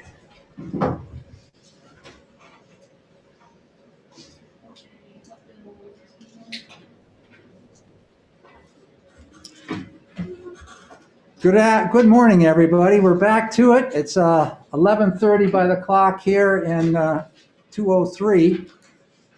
So I'd like to go to our next bill, please. That will be HB 513, relative to the degree granting authority of Signum University and relative to the authority of the Higher Education Commission. Is everybody out there in the field ready to go ahead? I want to ask that question. So I got the thumb. Okay, thank you very much, Mel. So at this point in time, I'd like to introduce or have the prime sponsor of the bill, that be Representative Jim Allard, come forward and speak, please. Thank you, Mr. Chairman. For the record, my name is Jim Allard. I represent Merrimack District 21, comprising the towns of Pittsfield and Epsom. And it's a pleasure for me to come before you this morning to introduce the House Bill 513. For those of you that were with us last session, this is a familiar bill to you. For those that are new to the committee, this is a bill that will essentially open the final gate to an organization known as Signum University to headquarter and do business here in New Hampshire. Signum University is a distance learning institution relying on faculty and students from around the globe, but the president of that institution is a New Hampshire native and wanted to bring his university home to locate, I believe, in the town of Hollis, New Hampshire. And it's an organization that has been successfully doing business from a headquarters in Maryland up to this point. And so it is somewhat known in the academic community. It has gone through all the wickets at the federal level and has been reviewed here in this state and approved by the Higher Education Commission. For those of you not familiar with the Higher Education Commission, it's comprised of the Chancellor of the university system, the presidents of the 4 colleges and universities, as well as representation from the community colleges. And they are a rigorous organization that put anyone who wants to teach in this state through their paces to make sure that they are academically up to snuff, as it were, and before that approval is granted. Signum has passed that approval process. And as a final step in that process, we here in the legislature get to authorize that institution to conduct business within the Granite State. And so this bill 513 is to both permit Signum to go forward, but also to once again delineate the dual responsibility of the Higher Education Commission to approve, and we as the legislative body to authorize institutes of higher learning to do business in our state. So with that, Mr. Chairman, I'd be happy to take questions. Thank you very much, Representative Allard. Are there any questions for Representative Allard? Not, yes, Representative Woodcock. Thank you, Mr. Chairman. Representative Allard, good to speak with you again this year. A question as regards the bill text when it appears to be approved by the Higher Education Commission. Is that a new insert this year, Representative Allard? Yes, it is, Representative Woodcock. Thank you for the question. It's to clarify in more firm language than we had in the bill when it previously came before us. Thank you, Mr. Chairman. Thank you, Representative. Thank you. Are there further questions? Not seeing any hands. Thank you very much, Representative Allard. We'll move on to the next individual that's signed up to speak, and that would be Lori Alden. Is that correct? Or Corey Olson, I thought. oh, Corey Olson? Yeah, just 1 minute. Okay, Corey. yes, Corey Olson is signed up here to speak next. Excellent. Good morning. Thank you for having me. My name is Corey Olson. I'm the president and founder of Signum University. I did originally establish Signum University in Delaware, where I lived in Dover, in the capital of the state. But when I moved back to New Hampshire, I went to middle school and high school here in Amherst and currently live in Hollis. I did bring Signum with me back into the state. Let me first explain a little bit about who we are and what we're doing at Signum.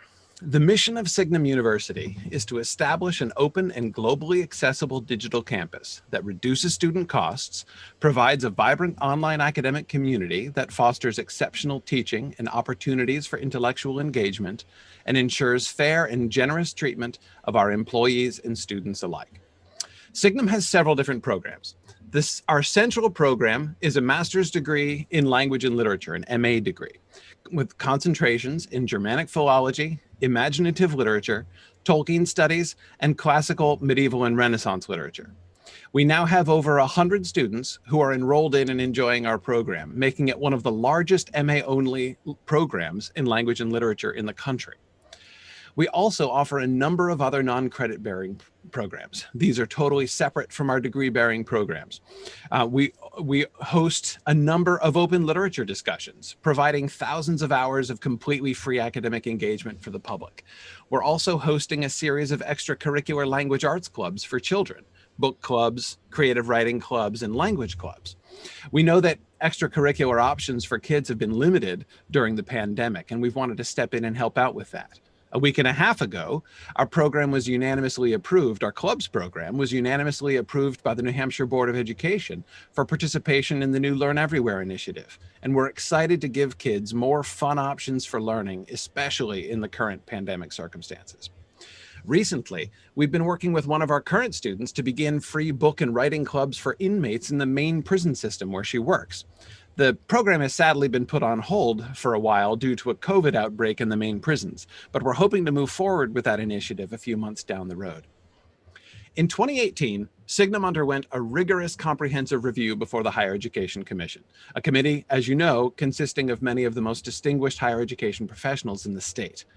Dr. Gustafson, former president of Southern New Hampshire University, served as the chair of our evaluation committee.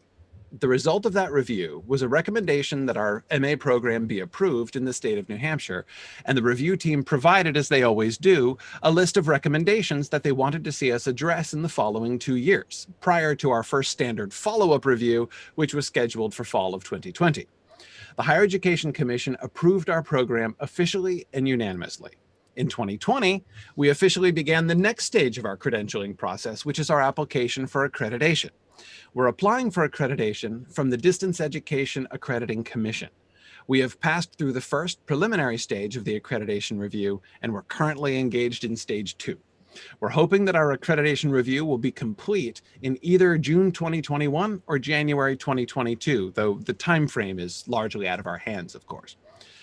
This past fall, Dr. Gustafson requested an update on our progress towards that list of recommendations that the Higher Education Commission gave for us to work on in preparation for our next review. The Higher Education Commission was so satisfied with our excellent progress towards these goals that they voted in October 2020, again by unanimous vote, to postpone our next review, our follow-up review, to the fall of 2021, extending our initial approval period by a full year. In that hearing, Dr. Gustafson also testified that he had read our full set of accreditation materials and that he was confident that we would receive a satisfactory review from the accrediting board. These are Signum's credentials for the awarding of degree granting status by the New Hampshire legislature. We've completed every necessary step along the way, and we've been vetted and reviewed on multiple occasions by those in whom the state of New Hampshire has vested authority to evaluate the quality of institutions of higher education. We remain in contact with the Higher Education Commission, and we're looking forward to a lifelong relationship with that body as we undergo regular reviews and evaluations from them every few years, as is right and as is stipulated by law. We embrace the accountability that the Higher Education Commission offers as they continue their work of ensuring that higher education in New Hampshire is held to a high standard. At this time, I feel I need to pause to address a concern of which I've just recently been made aware. It's come to my attention that one of my communications from last January has been receiving some discussion and has seemed to cause some consternation. Last January, we were nearing the end of the House discussion of Signum's previous bill. Since there seemed still to be some misunderstandings at the time, I reached out by email to Mr. Luneau, who is the most vocal of those opposed to the measure. I proposed a meeting at which we could discuss the issues together and perhaps come to a better understanding, but I never received any response from him. In a hearing with the Senate Education Committee a couple weeks ago, Senator Khan informed me that Mr. Luneau had been offended by my email and that Mr. Luneau had thought its tone was threatening. If this is the case, I certainly apologize. I declared in my email my intention of publicly rebutting the statements that Mr. Luneau had already written into the public record, as I felt to be my duty. My intention, of course, was to avoid any such public debates by resolving things with a civilized private discussion instead. It was certainly never my intention to make anyone feel uneasy. That email came at the end of a long and frustrating series of hearings and discussions, and in retrospect, I now realize it was perhaps rather too intense in my expressions. If that made you feel uncomfortable, Mr. Luneau, I'm very sorry for that. To return to the main matter, it is now 2021. And we're almost a year into the COVID pandemic. In the last year, remote learning and online education have taken a central place in our educational systems. It is clear that good online education is imperative for the future of education in America. Signum has spent the last 10 years pioneering a remote learning approach that makes excellence in teaching and learning available to students in New Hampshire and beyond. Since April, we've been offering to assist teachers and institutions who have been undertaking the difficult and sudden transition to remote learning brought on by the circumstances of the pandemic. We have run several mentoring sessions for teachers at multiple levels, helping them to work through the conversion of their teaching plans to the online medium. Recently, I was approached by the president of a small tribal college in Minnesota. He's been following Signum's program from afar, and his college has been struggling to adapt to the pandemic circumstances. He asked for my advice in helping them to rethink their whole pedagogical approach because he'd really like to have their college follow the model that Signum has developed. We've begun working with them to assist them in their transition to a more vibrant online teaching approach as they seek new and innovative ways to serve their students better and move forward into the 21st century. It has been many years since a new institution of higher education has been formed in the state of New Hampshire. Ours is the first such bill to come to the New Hampshire legislature during the legislative careers of the vast majority of its representatives and senators. In this bill, you have the opportunity to show that New Hampshire supports education and innovation. In the last year, Signum has already begun to be looked at by our peers as a viable model for the future of higher education. We are working hard to make Signum University a school that New Hampshire can be proud to call her own. I'd be happy to take any questions that you might have. Thank you very much for your testimony, Corey. Are there any questions for Mr. Olson? I'm looking around. Okay, yeah, Representative Woodside, you have your hand up. And then Representative Tanner, you have yours up as well. It's Representative Woodcock, Rick. Mr. Chairman, Representative Woodcock is here again. Yeah, Woodcock, I'm sorry, you know. I know, we haven't ever met, Representative, so we'll get it. I do have a couple questions, Dr. Olson. Sure. Both from last year, to be honest with you. One, last year, we read, and I think it's the same woman who sent testimony this year, supporting your program. She's currently a community college instructor over in Vermont, and she sent a similar piece this year supporting that. I asked the same question last year, and I'll ask it again now, but expanded. And listening to you just speak a moment ago, you talk about your MA programs that expanded to multiple specifications versus just the one main core curriculum you had last year. Is that right? No, that's not right. Okay. We have the same curriculum this year that we had last year. There's been no expansion of our MA curriculum. Oh, okay. I thought the different majors. I thought you only had one MA program last year. We do. We still do. I said that we have 4 different concentrations within our MA program. Okay, that was it. Okay, thank you. Mhm. Did you have 4 last year as well? 4 concentrations? Yes, we did.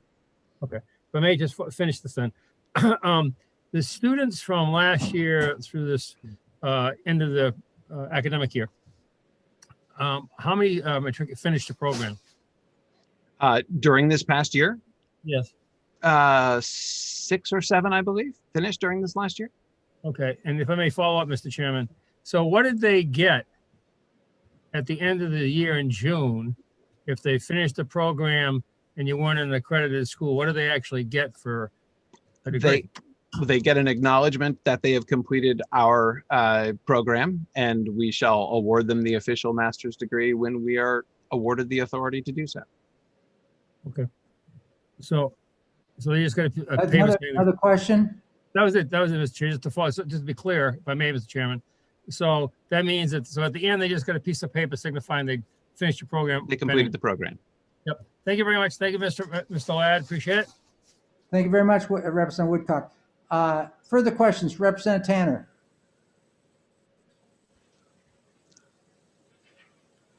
Oh, You're muted, Linda. Unmute. I think it's a mic issue. Uh-oh. Yes, I'm not good at the digital stuff. Okay. Can you Got hear me it. now? Okay. Yeah, barely hear you. So, Yeah. I remember asking you a question about whether you'd be accepting Title IV funds and also Pell Grants, and I was wondering if you had changed on your position on that. Well, of course, we don't yet qualify for Title IV participation until after we complete the accreditation process. So that's not an issue right now.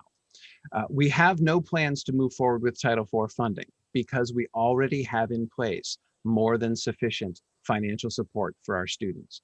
There is no student who has ever wanted to attend Signum University who has ever been barred by financial need. And a large number of our students have completed our degree and will continue to complete our degree without any charge whatsoever. We already have programs in place for that. We may pursue that, Representative Tanner. That's something that we're going to have to, I mean, that's, as I said, that's a stage down the road for us. That's after the accreditation process. And the possibility of participating in federal funding that would enable Pell Grants, though we have absolutely no interest in participating in the student loan programs, which are inimical to our founding mission. The alleviation of the student debt problem is one of the founding concepts of Signum University. So I'm not going to eliminate the possibility that we could do that, but even with Pell Grants, we believe that there are better ways to make sure that our education is available. We are also in the process right now, by the way, I would add, Representative Tanner, of applying for scholarships. We have begun a robust grant writing program. We've already applied in the last month for $120,000 worth of grants, which are designed to be dedicated to student scholarships for our various programs. That's a program that we're continuing. And these are mostly private grants that we are so far exclusively private foundation grants that we're applying for, rather than using federal funding for this. So there are a number of avenues that we are pursuing because one of our primary and foundational missions is to ensure that education can be available for all students regardless of financial income. And so participation in federal Pell Grants is something that is one of the options that we may consider. I am still not convinced it is among the best options for student aid, but it is something that we will consider. But as I say, for now, it's quite irrelevant to us because we have to first complete the accreditation process before we could even begin that. May I have a follow-up? Go ahead. Just out of curiosity, I don't remember whether you had said this last time, but why are you only doing graduate MA degrees rather than starting out with undergraduate? Can't hear you. I can't hear that. Sure. Her question was, and you can obviously correct me if but I know the audio issue. Her question was, why are we starting with a graduate degree rather than beginning with an undergraduate degree?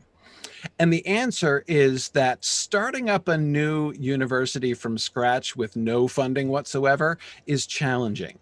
And what we had when we began was a group of people who were very interested to study and to study at the graduate level. Starting up a program, a focused program within a single discipline, really a pair of related disciplines, the study of language and literature, was therefore enabled us to create a compact and efficient program that we could basically afford to run. And also, of course, that was my own field, so I could teach in it, and I had, a number of other colleagues and associates that I had made, in my discipline around the world who were able to come in and teach in that program. So it was, entirely what we were able to do at the beginning. Whereas if you attempt to start with an undergraduate program, you have to begin with a wide array of different majors and programs, which involves funding for a wide array of faculty. And that was something that was well beyond our means. Signum has never had any funding. We've never had any startup funding. We've run our tuition is aggressively low. Compare our tuition to any institution out there at the master's degree level. And we are aggressively below the tuition rates of almost any other institution. Our courses cost $650 per course, not per credit, per course for our program. It's less than $8,000 to do our entire master's degree. So with that tuition income, and with a bunch of it remitted for students who declare themselves to be in financial need, and without any startup funding or endowment of any kind, we began from scratch. And so we began with a focused, narrow, niche program, which served the market that I was already connected to through the podcast that I was running. So that's how we began, with a graduate program. I know it may seem a little bit unusual, but under the circumstances, that was how things evolved and developed. Thank you very much. Representative Luno. Thank you. Thank you very much, Mr. Chair. And I'd also appreciate your indulgence since Mr. Olson referenced me during his earlier testimony, as well as a communication that he sent to me, if that's okay, Mr. Chair. So what I'd like to do is actually read a few statements from the email that Dr. Olson sent to me on January 7th, 2020. And, I want to say right up front that it certainly didn't generate any consternation. In fact, it would be funny if it wasn't so pathetic. But from this email, Dr. Olson goes on to say, your statement, both in your motion, in the committee session, and in your printed public opinion, is puzzling to say the least, even if one disregards its simple inaccuracies and misrepresentations. Mr. Luno, I have had no desire to take this discussion to the press, which I can't help but believe could end up being very embarrassing for both you and your party. I am very happy to have all of these details come out, but I have not talked to any reporters about this because I saw no need to attempt to do so long as there was a chance that you would be reasonable and clear the record. This needn't become any more of a hassle than it has already been made to be. If you agree to sit down and discuss this together, then I will promise not to talk to any member of the press until after our conversation. And in closing, this does not have to be a public debate, Mr. Luno. Let me know when you are willing to talk to clarify matters, and we can discuss all of this quietly. So my first question to Corey Olson is, are those words that that you put in that email? They are, as I explained earlier. Of course, as you read, I proposed to have a quiet meeting. I didn't want to have a messy public debate. I wanted to resolve things in a civilized discussion instead. There were inaccuracies in the statement that you wrote into the public record, which I felt it my responsibility to rebut. But as I said, I did not wish to do that in a public way. I'd been approached by several reporters for comments on this.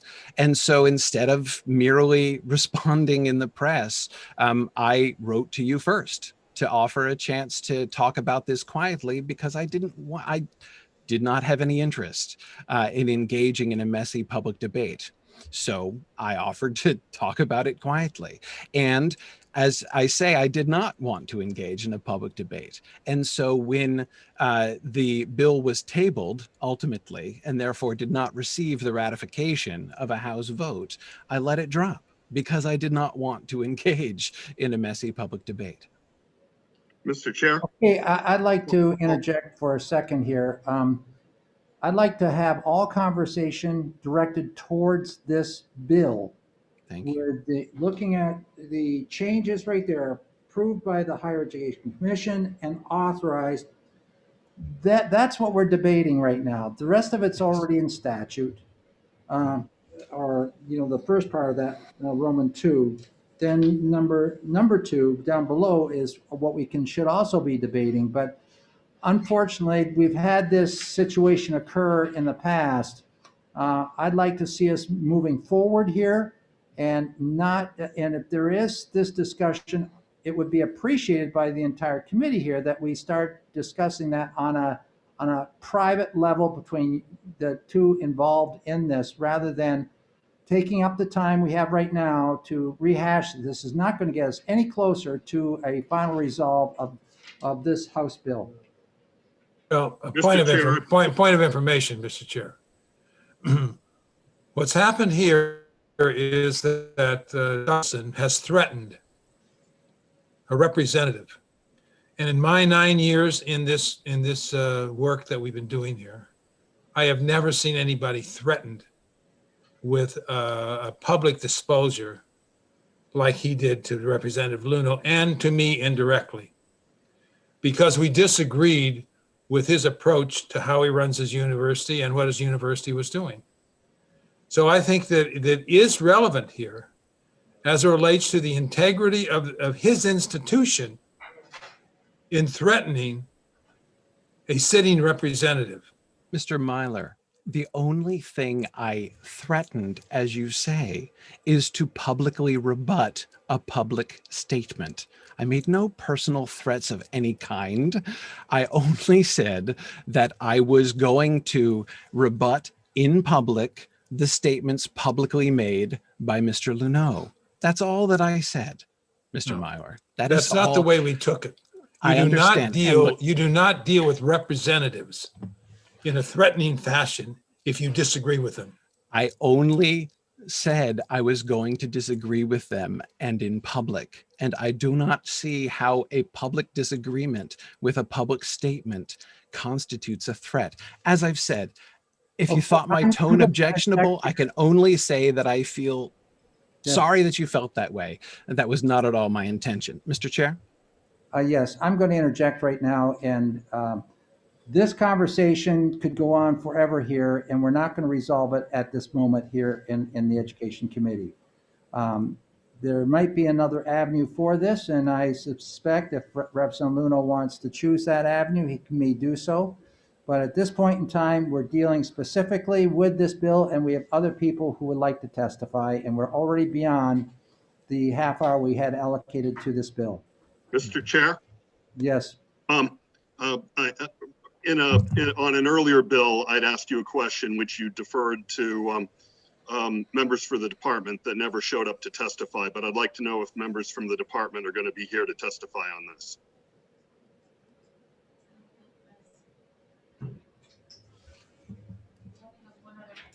We have one other person that's here to testify. It'd be Lori Alden, and she's representing herself. We have no other folks here to testify to the committee today. We have some that have, we had one neutral, 4 support, and 1 opposed. I believe we do have Mr. Appleby here. Okay, Steve Appleby has raised his hand. I see that. But, well, we're going to, Lori Alden is at the top here of the queue. We should follow the order. If there are no more questions at this time for Dr. Olson, we will move on to the next person to testify. That would be Lori Alden. Good morning, fellow Granite Staters. Thank you for the opportunity to speak about House Bill 513 relative to the degree granting authority of Signum University. I'm Lori Alden, a resident of Plainfield, New Hampshire. After I graduated from Signum University, I became an adjunct professor of English at River Valley Community College, based in Claremont, home of the famous Claremont decision, where teachers who are excited and enthusiastic can make a world of difference in New Hampshire. In January of 2012, I began taking courses at Signum. While I raised 2 middle school children, attended my mother in the last year of her life, supported my police officer wife, and performed my half-time job, I desperately needed new thoughts, new ways to keep my brain stimulated, and new ways to advance myself. I have been where my community college students are. Signum University, through its board of directors, exposed me to world-class professors on the edge of our field, training me in exacting habits of mind and discernment. I studied great writers, from the Beowulf poet to contemporary authors. I deepened my skills of literary research, reader response inquiry, analysis, synthesis, and above all, professional academic communication of my findings.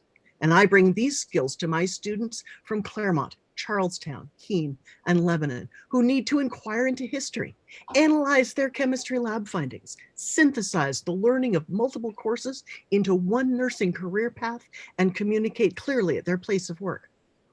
I'm just a mom from Plainfield. But because of Signum University, I got to develop cutting-edge standards of digital humanities research. Other scholars use the tools that I developed, and I made them freely accessible on the internet, because that's how I was taught the best scholars strive to educate on the global stage. Signum has always devoted itself to full accessibility. From the no-building, low-cost infrastructure to the global reach of the internet, Signum strives to be open to everyone with a desire to learn in this modest but active corner of academia. Rural residents of Coos County, folks with mobility impairment, and even tired sandwich generation moms from Plainfield can challenge ourselves, better ourselves, as long as we have even a public library with internet access.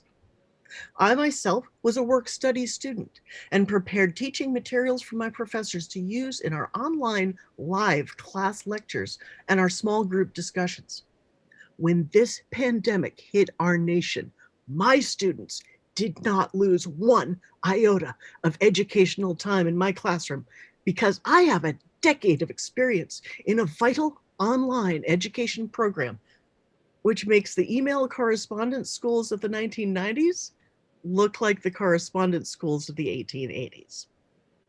Through the community college, I've opened a writing center called Writerspace at River Valley, a free place for writers of all kinds to encourage one another and get work done. Writerspace is now virtual with writers from all over the country, and I welcome you all to join me for quiet work time in a manner which combats the loneliness of our safer at home times. Go to the River Valley website, click on community, and you'll find Writerspace. Signum University is a great resource for New Hampshire residents and fellow learners all over the world. The rigorous standards of online education, which the state has learned to implement and assess, make Signum's approval an excellent move for the state as a whole. The high quality of Signum University's online educational programs will be a signal to our global neighbors that authorization from the state of New Hampshire means thorough vetting, high standards, and a degree which can be held up against any other Master of Arts in Language and Literature across the globe. Thank you for this opportunity, and I'm pleased to answer any questions here or respond to email inquiries. Thank you very much for your testimony. Are there any questions? Not seeing any hands up or here. Next person, thank you very much, Lori. Next individual to speak would be Stephen Appleby.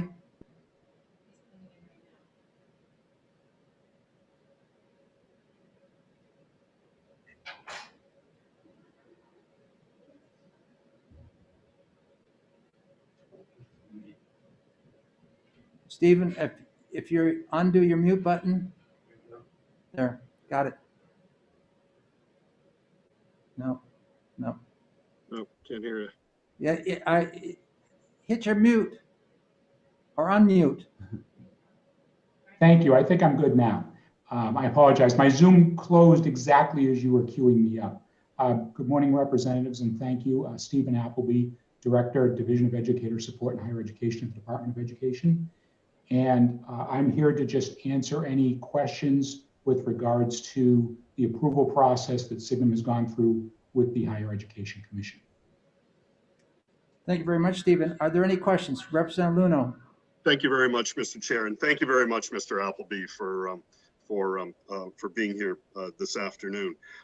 Back on January 10th, 2020, during a meeting of or just prior to a meeting of the Joint Fiscal Committee in the LOB, I handed a copy of the aforementioned email to Commissioner Edelblut, and I was wondering if at either of the meeting of the Higher Education Committee back in October 2020, which was referenced earlier, where they, I guess, reordained the recommendation for Signum, or just in the last few weeks with the meeting of the State Board of Education to approve some of Signum's programs for New Hampshire high school graduation credit. If to either of those committees, the Higher Education Commission and State Board of Education, if they were made aware of the email we were referring to earlier. Thank you for the question, Representative Luneau. I have no knowledge either way on the answer to that question. I apologize. I have not read the email, and I do not know if it was shared with either of those bodies. Okay. Follow up, Mr. Chair? Yes. Do you, in your opinion, Mr. Appleby, do you feel that either Dick Gustafson or any of the members of the Higher Education Committee or any of the members of the State Board of Education would want to have information as it relates to ethics and integrity of the matters before them? Thank you again for the question. And with all due respect to the question, Representative Luneau, I am reminded at times, especially by my spouse, that I don't get paid for my opinions. So I would respectfully not offer an opinion, as I really don't have one on the matter. I'm looking at the facts, as I said, and here to answer any factual questions regarding the process that Signum University went through to gain their approval, as well as the process they went through to then be reapproved through the end of the year. So, and a final follow-up on that, Mr. Chair? I'd like to interject again. We are talking about a program here. We're talking about authorization of Signum. I think it's unfair to ask another individual how Dick Gustafson may feel towards something. I'd like to try and keep where you're going out of the conversation here and remain on task here dealing with the bill that we have in front of us. Go ahead, Representative Luneau. Okay, thanks very much. Final question on this. Earlier today, we were discussing a bill that considered various crimes and misdemeanors that would keep an educator out of being hired by a school district. Seeing as this organization has now been approved for issuing graduation credit to Granite State High School students, do you feel that that anything that could be evidence of a crime that was or of certain criminal activity that was in the control of the department should be presented to the state board? Thank you again for the question. I'm going to interject again here. This is not relevant to this particular bill. And Representative Luneau, if you want to pursue something on the side, go ahead, but we're not going to do it through this committee, and we're not going to use people who are testifying for the purpose of where you're going. I'm done, Mr. Chair. Thank you. I have a question. Representative Myler. When we were considering this school last year, there were 13 outstanding issues that they had not complied with the recommendations from the commission. Are you aware of whether or not those 13 have been complied with? Yes. Thank you, Representative Myler, for the question. And I would say there are always recommendations for every review that the Higher Ed Commission conducts of any college program in our state or from out of state. And so having 13 recommendations is not an unreasonable or unusual number. And they have in fact met all of those recommendations, which was one of the bases for extending their approval through the end of this year. Thank you. Thank you very much, Mr. Appleby. It looks like we've gone through all those that. Okay, we'll have one more. Mr. Olson, you have your hand up. Go ahead.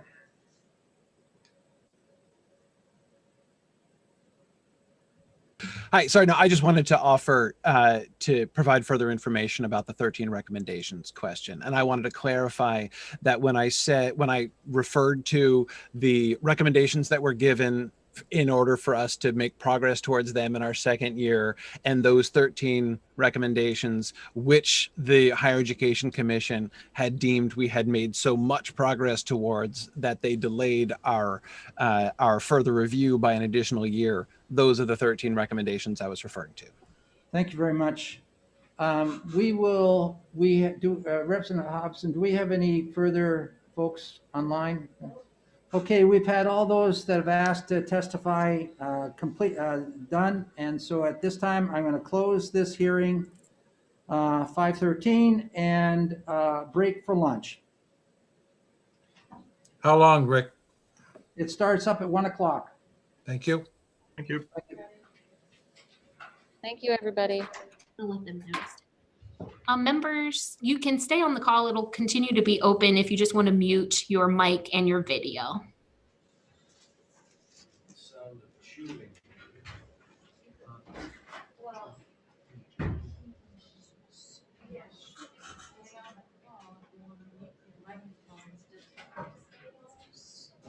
Well, she's going to keep this thing running, but I want this room turned off.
Arthur, any basketball? Yeah, I can't find a place to play, but my kids gave me an outdoor hoop to put up in the spring, so maybe there's some hope. How are the wheels doing? They're fine. It's my shoulder. See, I got bone on bone in the shoulder and arthritis, so it's taking 50,000 shots over the course of my lifetime that did it. How many of those did you hit? About 4,000. Yeah, just don't try to dunk it, Art. I know. Yeah. Yeah, Bowdoin College. Also, if Representative Law. That's okay. Yeah. Maybe you want to tell people that they should not hand raise, but just, if they don't come or they don't see it, that's fine, but some people do something. Don't get much closer than the Okay, can people hear me out there in the? Yeah. Yes, we can, Rick. Okay, thank you very much. We're about ready to go ahead and start this afternoon's hearings. Just one piece of information for everybody. Does everybody out there know how to raise your hand using the technology on the machine? Oh, yes, very good, Mr. Woodcock. I can do that too. But there is that little yellow hand down there.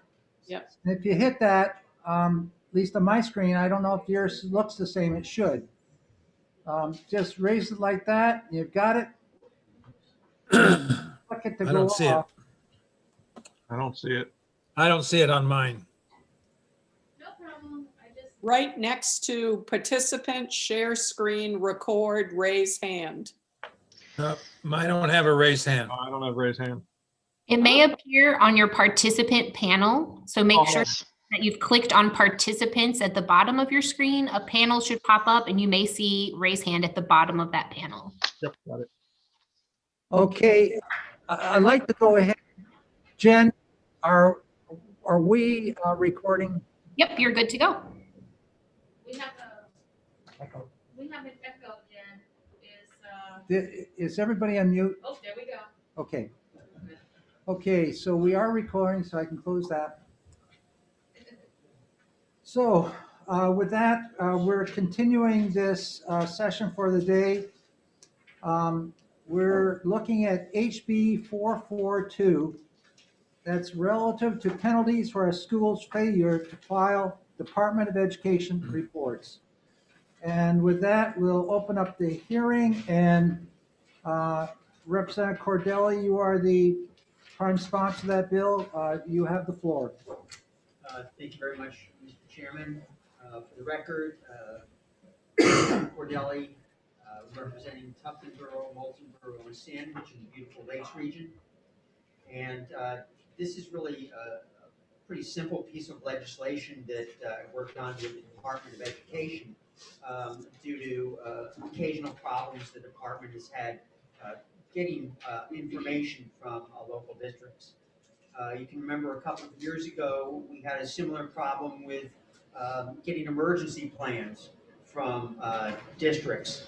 And it wasn't until there was the threat of withholding of funds that the emergency plans suddenly started to appear.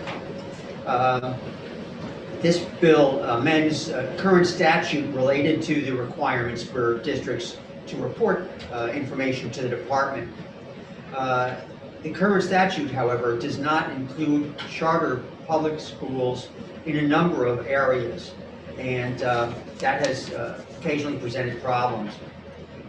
Going through the bill, just to highlight those areas, in section 1 on the first page, chartered public schools are added along with the provision that failing to comply with the financial reporting for 2 consecutive years would allow the commissioner to request that the State Board of Education revoke their charter.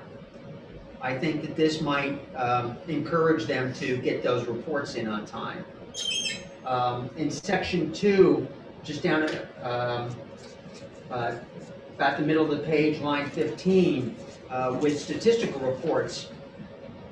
These reports are used to calculate daily average membership, staffing information, etc.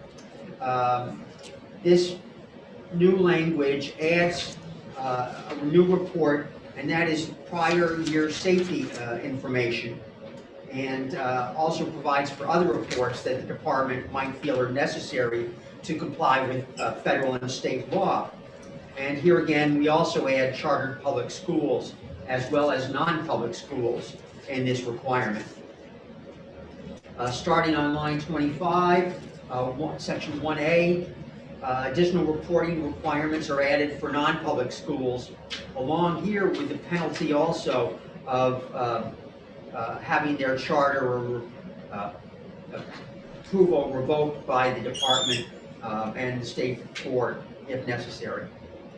On section 3 over on page 2, we modify the extension provision for statistical reports to specify that a delay that does not impact state calculations in using those statistical reports allows for further extensions for getting the reports in. In section 4, beginning on line 11, I believe it is, the chapter on charter schools is updated to reflect that failure to report, as we have discussed as well, just for consistency purposes, it needs to be inserted in the charter school chapter as well. And then finally on section 5 on line 17, we get into the monetary reporting, and throughout 198 4D, school districts are in statute, and HB 442 adds chartered public schools here again. Occasionally, the failure to report has caused problems, and it's a very small number of instances that I believe the department has a spokesman here who will probably be able to refer to. But this will help the department in fulfilling their statutory requirements. And I will end my testimony there and be glad to take any questions and also refer some questions to the department. Thank you very much, Representative Cordelli. Are there questions for the representative? Linda Tanner? Yes. Hi, thank you very much, Mr. Chair, and thank you, Representative Cordelli. I was wondering, and I didn't receive the copies of the bills, so I don't have the numbered sides. I just printed out from my computer. But I was wondering in section 1A, where you've done a crossover of average daily membership and attendance, fall enrollment, and teacher staff census. Why exactly was that crossed out for charter schools and for non-public schools? You can ask the department more about that, but I'm not sure if the non-public schools are required to submit average daily membership. Are they follow-up, please? Yes. Are they required for the rest of the things, the school emergency plan, the yes. State? They're required for those other things. I'm sorry, that's what is added in this section. Yes, the department wants that information from the non-public schools. Has that been required of them before? I don't believe in statute it has been required of them previously. Thank you. Thank you very much. Representative Woodcock. Thank you, Mr. Chairman. Representative Cordelli, just a quick question on line 17 in the statistical reporting. Just curious why they X'd out August 1, where that date may have given schools an opportunity to be able to plan and meet those dates. I think probably the young lady from the Department of Education might have a better answer to that than I do. Okay. Okay, thank you very much, Representative Woodcock. The young lady they're talking about is Caitlin Davis. And I think you're probably familiar with Caitlin. I'm sure you have the answer. I do have the answer. Well, thank you very much. For the record, I'm Caitlin Davis. I'm a director at the Department of Education. And we actually had reached out from the Department of Education to Representative Cordelli to ask him to co-sponsor this bill for the department, or to sponsor, we aren't a sponsor, for the department, because of some challenges that we've experienced with a very select few schools over the last few years. And we had actually asked for this bill to be sponsored last year too, and unfortunately, with everything that had happened, it got a little derailed through that process. The reason we asked for this legislation is there are a few schools, and by a few, I mean about a handful, that continually do not report information on time. And then as a result of that, we are held up at the state from reporting various federal and state reports that we need to submit, like average daily membership, cost per pupil, teacher average salaries, and whatnot. So this language already exists on the books for district public schools. We very, very rarely will actually trigger that language. We only had one school, for example, this past year that failed to report their DOE 25 on time, or to file a request for an extension, because the Department of Education allows them to file a request for extension through November 6th. And so what we did was we then notified them that we would be holding any additional state aid paid after November 6th. Keep in mind, the deadline was September 1st. And had that school just filed an extension, we would have paid that school. So that was really the issue with that. We do have a select few charter schools, just like the traditional public schools, that have, we have the same challenge with, and unfortunately we don't have that kind of ability to hold the funding. So we do have to continue to pay them, even though they haven't reported extremely important financial information to the department, including the DOE 25 and potentially audited financial statements, which would allow the Department of Education to really ensure that the school is appropriately using that funding in the correct manner. So that's really why we asked for that legislation to be filed. A clarification for the August 1st. So the August 1st deadline is a little bit confusing, because some of those things that need to be reported actually need to be reported sooner than that, because they go into larger calculations. And some of those deadlines, they have specific parts. So the August 1st deadline, while it's called out in law, people are saying, or people often say, is that August 1st required the first submission to the Department of Education or the final submission? Because schools submit data, review data, clear anomalies, and look, do data validation. So the August 1st is just kind of a confusing point. The Department of Education every single year provides numerous trainings for schools about deadlines. We publish deadlines on our deadlines on our website, and make sure to communicate that with schools about what the expectations are. So we don't think the August 1st would actually be an issue at all. It's just, if something needs to be changed. The August 1st deadline actually is too, it doesn't really add sufficient time for the Department of Education to be able to do some of the reporting that we need to do at the beginning of the year. So we have kind of artificially moved that up right now, and we do need it to be a little bit earlier. The last point is with the non-public schools. So yes, the non-public schools are not required to submit teacher salaries or some of the other information that is listed right there. I actually don't have the bill pulled up in front of me because I don't have Zoom and that on both my screens. But the intent of the bill was not to require anybody to submit any new information or change anything in the way they're submitting the data. All of the data that it is called out in this law is already in the law someplace else. And that includes the safety report. So non-public schools are required to submit it.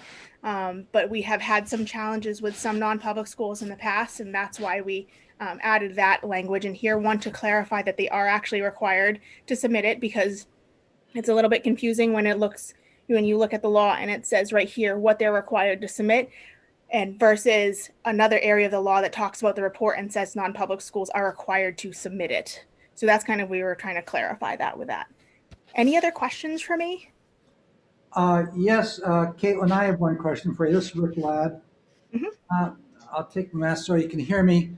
Are are some school districts requiring, prior to the submittal of their DOE 25 form, to have that form audited?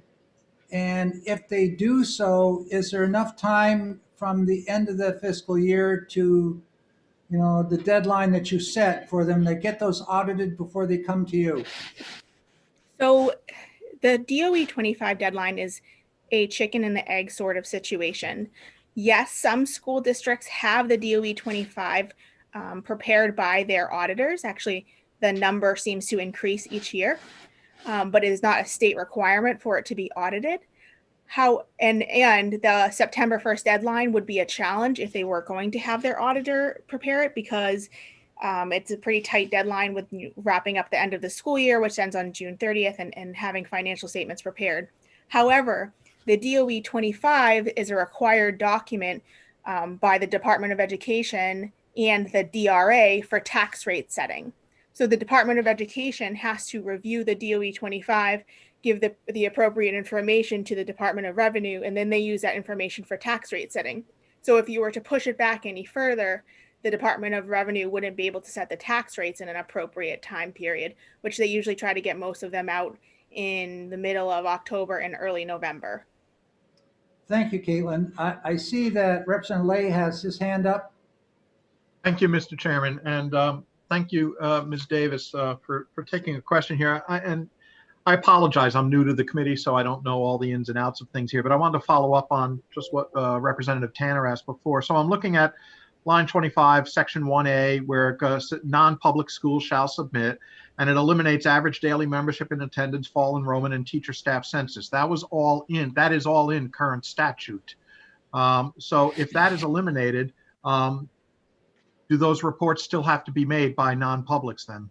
So I think that the part that's a little bit confusing is the paragraph above it now adds non-public schools into it, and it lists that information. Whereas this one right here actually talks about the other specific reports that only non-public schools are required to submit. Thank you, I see it. Thank you. Thank you.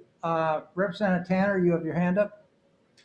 I should take it down. I had the same question as Representative Lay, that it looked like that the private schools were already submitting reports on a average daily membership, et cetera, and that it had changed to general statistics of non-public schools. And I'm just wondering if that's where the change was, to take out specific requirements.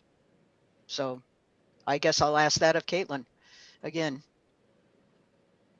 So general statistics, so that's actually a report that we use. That's like the name of a report that we have in our system. And so the state exclusion report, the general fall collection, those are all the names of actual reports. Whereas before, when we were talking about average daily membership and fall, those were just kind of more specific type things. Follow up, please. Yes, you may. So what exactly is in the general statistics of non-public school report? I don't have a copy of it right here in front of me. I can certainly send the committee a copy of that. Thank you very much. Representative Myler. Thank you, Mr. Chairman, and thank you, Caitlin, for being with us today. Could you remind us again what is in the safety report? So Diana Fenton is on the phone, I believe, and she may be better equipped to answer that report as she reviews it.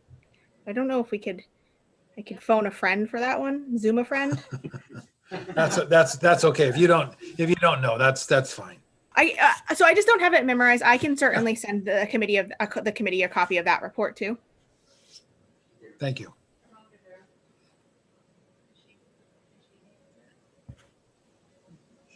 Representative Luno? I don't know. Yeah, we're hold on a second. We're trying to see if Diana Fenton is available or whether she wants to answer. She has been promoted. She's now lieutenant. Okay, in the interim, let's have Representative Luno. Thanks very much, Mr. Chair, and thanks very much, Ms. Davis and Ms. Fenton, for being with us this afternoon. This could be a toss-up question to either one of you, but there is some change, and this relates to what Representative Tanner and Representative Lay were asking about too.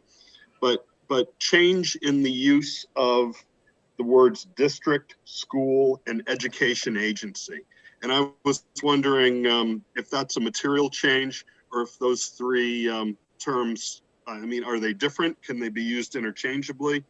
And in particular, you'll see how that changes in Section 2, Roman 1, where we go from public education agency now to calling it a non-public education agency and a public school. And then in Section 2,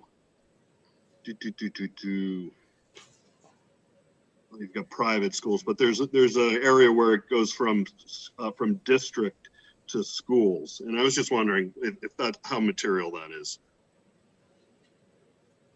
Okay, anybody have an answer to that? Or Diana has her hand up. Let's see where we go there. Welcome, Attorney Fenton. Well, good afternoon, and I always cringe when people call me Attorney Fenton. It just means I'm in trouble. Go for it. If you could bring me up to speed, I was multitasking at the time I got promoted. Is it to answer Representative Luno's question of whether or not it's material? One of the questions which we had here is the school emergency operation plan. It was dealing with safety. What are some of the contents of that plan? Do you know? The school emergency plan, that would not fall within my world. Sadly, I'm not familiar with what that would be. And I don't know if. Yeah, I'm sorry. I thought the question was about the school safety report, which if you want, I have now since pulled it up on my screen and I can share it. I don't know. That is protocol or? I think if you just review some of the contents, that's what I was concerned about. Just the flavor of the survey. Right. So the school safety survey, it has a variety of statistics in it. The number of seclusion reports, restraint reports, and it's by school. It's a very comprehensive report, and it's submitted by every school, public, non-public, and district school in the state, and charter school. So I'm opening it right now, and I can kind of go through it. So the report every single year, Diana, it's presented to the State Board of Education. That's correct, right? You usually do that report with Rich?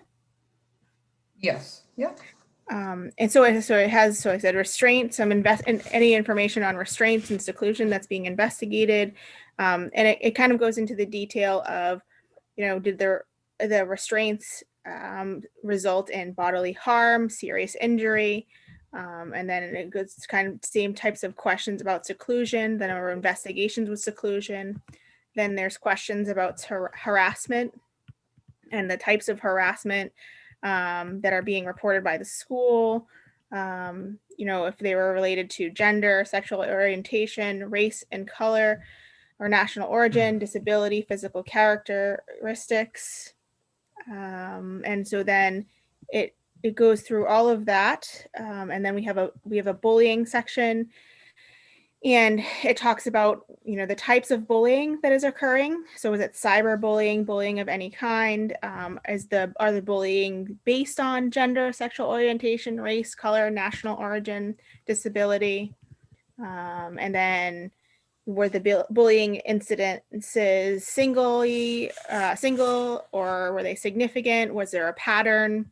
Did it include physical abuse or harm, damage to property, use of emotional or social alienation, disruption in school operations?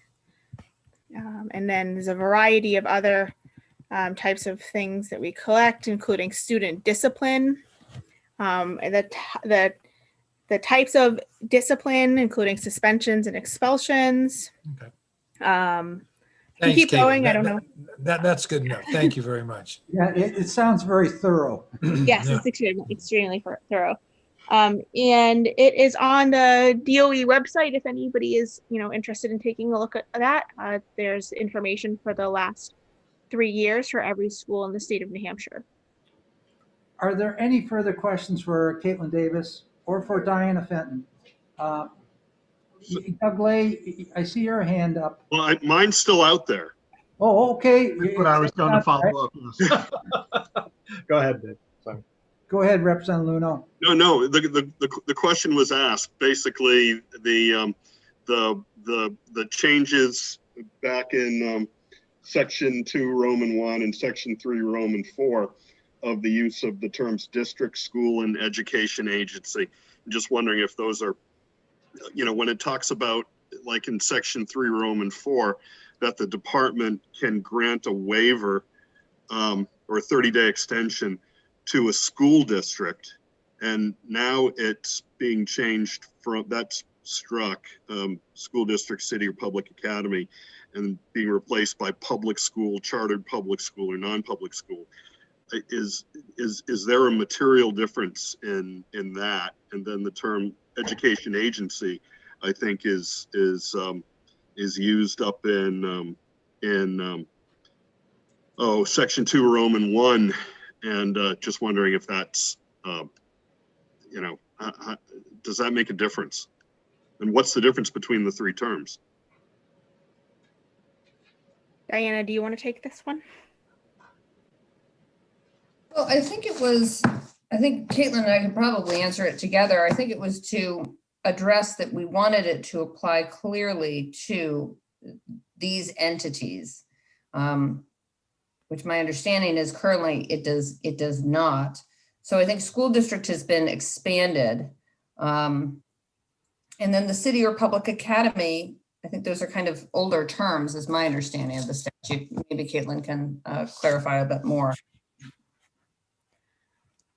Yeah, so the public academy really refers to, there's 3 schools in the state that are considered public academies, but they are not run by a specific school board. For as far as interchangeably at the top with the use of education agency, I think that's really just where the term was chosen to be inserted to add non-public and charter schools. When the last part where it talks about the department's authority to hold payments, that part, we had an interpretation of the law at the time, and they said that it was not broad enough, and because it specifically said public school, public district or public academy, that the department's authority to hold payment did not also extend to a public charter school. In this specific instance. So that's why we added the word charter school or non-public school into there. So quick follow-up on that, Mr. Chair. Yes. So I guess I'm still fumbling around a little bit with the term education agency. I know it was a new term to me when I first got on a school board, and it was and our school district was referred to as the local education agency, the LEA. And I seem to recall that had a different level of responsibility for certain things than maybe like a charter school. And so I guess, is every school an education agency, and are non-public schools education agencies? And do they take on additional responsibilities because they're education agencies instead of just schools? I think we would have to look at the definition of education agency in state law. So we should actually do that probably as part of this bill. Okay. As far as federal funding is concerned, federal funding is used throughout federal law to talk about education agency, and it's usually the person that's receiving the funding for for a variety of different federal grants. So for Title I, for example, a charter school would be considered an LEA, a local education agency, no different than a district school would be, because they both receive the funding and are expected to follow the same responsibilities and requirements of the grant. There are certainly grants that don't go to all local education agencies. For example, a Title 5, which is Title 4A rather, 21st century. It only goes to very specific school districts. And so that those would be LEAs for the purpose of that specific grant and that specific requirement. So essentially, I think providing the education services required in that grant. But we can certainly look at the definition of both of those and maybe clarify that. That might not be a bad idea. Okay, thanks so much, Caitlin. Thank you very much, Caitlin. Next, see who. Yeah, Representative Lay, you did have your hand up. Is it down now? Mr. Chairman, I just wanted to, again, just be clear on this because I'm new to this. So a non-public education agency, and then we have non-public school. Are they the same thing? Pure and simple. I mean, I think they're being interchangeably used in this law currently. So maybe we should define them for the purpose of this specific law. So the word education agency was already in the law. We just added the words non-public and charter to it. And down below, the word education agency did not exist, so that was not added. Right. No, thank you. I think your idea of clarification might be a good one. Thank you. Okay, further hands. Representative Likas. Yeah, I just want to make sure that I understand the section under non-public schools. Those are things that are already asked for, or are there any new ones? Those are all things that are already asked for. And just for the committee's purpose, I just got clarification from a staff member on what is in the education statistics. And that's just general information. So that's basically when we ask a school to review that their name is such and such school and their address is this and their principal is this and their address, their phone number. So that's the general information on the school in our database. So that's what's contained in that fall report. But we did not ask, we did not use this bill to expand any reporting requirements that were not already in law. Thank you. Thank you very much. Are there any further questions of the department? Not seeing any hands. Thank you very much, both to Diane and to Caitlin. Thank you. Next person up is Marjorie Porter.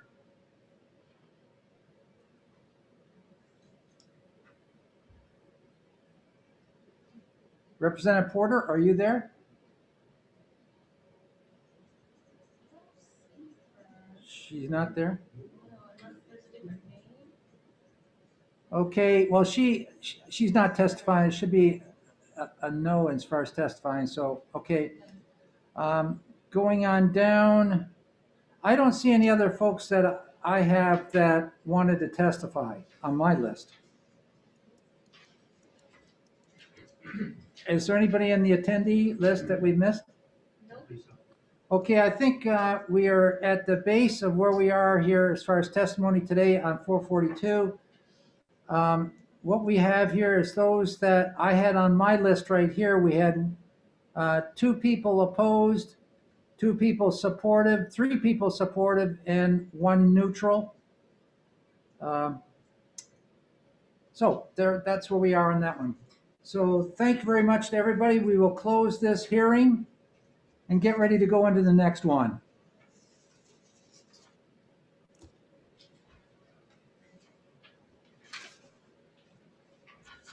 Okay, the next bill is HB 609, relative to innovation schools. I'd like to have Representative Cordelli, the prime sponsor. He can have the floor to present the bill. Thank you, Mr. Chairman. For the record, Glenn Cordelli, representing Tufton Borough, Bolton Borough, and Sandwich in the Beautiful Lakes region. Innovation schools. We've often heard charter schools being referred to as laboratories of innovation. It's basically in statute. In 194B1, their statement of purpose is, and I quote, to exempt charter schools from state statutes and rules other than where specified, to provide innovative learning and teaching in a unique environment. the question, how do we allow traditional public schools to become innovators? 609 establishes a process by which districts can request and obtain waivers from administrative rules from the state board. And innovative schools are not new. Massachusetts, Maine, Colorado, etc., all have programs to allow innovation in their public schools. According to the Center for Reinventing Public Education, there are actually 14 states. And some waivers even, some states even allow waivers from laws in addition to waivers, which we are not doing. I will point out that some talking points have been passed around that this bill was given to me by ALEC as model legislation. We heard that charge last time I submitted this bill. It's untrue. It's a talking point. The truth is that I have looked at legislation from many of these states, talked to people in Colorado in their Department of Education, and worked primarily from the legislation in Colorado. I want to make that clear because the point doesn't seem to be getting through to people. The New Hampshire administrative rules are quite a volume. The table of contents is 24 pages long by itself. I'd like to go through some sections of this bill to allow you to see more about innovative schools and how they are approved. In the definition sections, we have definitions for both the innovative school and innovation zone, which would allow for a school district in its entirety, or even multiple districts, to apply as a school's innovative school zone. In section 194E2, a public school may submit to its local board an innovation plan. The local board is involved directly with approval of any plan. Any joint districts may apply to their local school boards to create an innovative zone. So every school board involved is involved in the plan, is involved in reviewing the plan. Over on page 2, we get into what is in the innovation plan. And it must include a number of things. The mission statement of the school, a description of the innovations that the public school would like to implement, and importantly, the administrative rules from which the schools are requesting a waiver. There would be a listing of programs and policies and documents affected by the identified innovations and waiver. Going on to page 3, each plan for creating an innovation zone may include a number of things, and that was specified here, and that would include things like an estimate of the economies of scale, description of how the innovations would benefit the public school, etc. And each school board would consider innovations in areas such as curriculum, academic standards, assessment, accountability, the way services are provided, excuse me, as well as performance expectation and school governance. It doesn't stop at the local school board. State board approval is required. Going on to page 4, the local school board would submit their innovations plans first to the department for review and comment. The department would respond with any suggested changes or additions to the plan back to the local board. And then the local board would submit the plan to the state board for review. The state board has to hold a public hearing on the plan.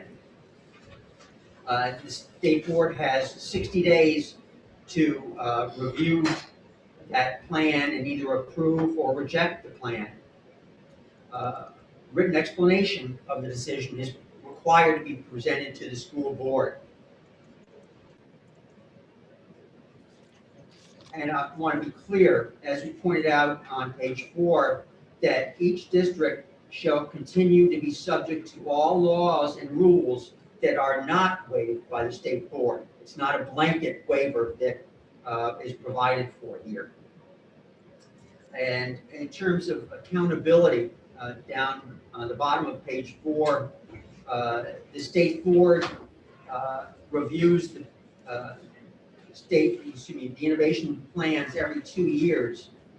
And that is based on a local board review of the plan and whether they believe that the innovation plan is working and that the improvements that were originally specified are being realized.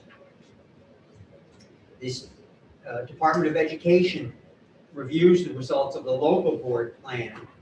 The local board may at any time, if they feel that their plan is not working, revise the plan or notify the state board that they would wish to terminate their innovation plan and their request for waivers.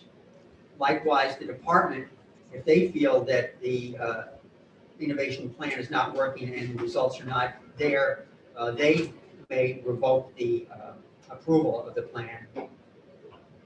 And there is a requirement, does the state board, the Department of Education, provide an annual report on any school that has an innovation plan accepted.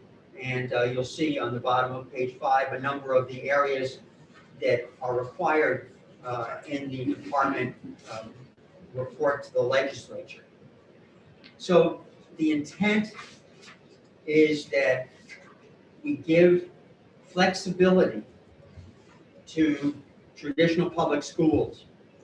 I think that it is important, given what has gone on this past year, changes that are coming down the road in all of education, to give schools flexibility on how they respond and how they can innovate. Isn't that what we all want? We want schools to be able to innovate and improve. The provision for waivers from administrative rules provides that opportunity to our traditional public schools. Some opponents of this have complained that waivers will not produce change and will only hurt public schools, but we have provisions in here for local public schools review, the department review, state board review, and at any point, if it is seen that the results are not there, the program isn't working, the program can be terminated. But we need to help all of our kids, and through innovation, I think is one way we can do that. Thank you. Thank you very much, Representative Cordelli. Are there questions for Representative Cordelli? Over here. Representative Likas. Yeah, I was just wondering, thank you, Representative Cordelli. I was wondering if you could give an example of what a school might do? A school may do in terms of Yeah, requesting a what might waiver? be an innovation and a waiver that a school might do? Maybe in terms of curriculum, we see public charter schools innovate in terms of their, could be anything in terms of curriculum, standards, an area of focus. I'd even talked about a charter school being started in my area for agriculture. They would have a different school year. So there are all kinds of administrative rules on these areas, and we just want to give schools flexibility. And I think someone from the department also might be available to talk about what are in the I see Representative Ellison has his hand up. Thank you, Mr. Chairman. Thank you, Representative Cordelli, taking my question. My question concerns 194E2, Roman numeral 3, H. No, I'm sorry. Yes, H. That's the part that talks about waiving any provision of a collective bargaining agreement. If the local school board had recently signed a collective bargaining agreement with the teachers and had agreed to certain wages, salaries, and work conditions, could they then turn around and decide they were going to ask for a waiver of that collective bargaining agreement for people who were teaching at this new innovative school? Maybe direct me, I didn't catch where you were looking. It's 194E2, Roman numeral 3, H. Bottom of page 2. Bottom of page 2, H? H, yes.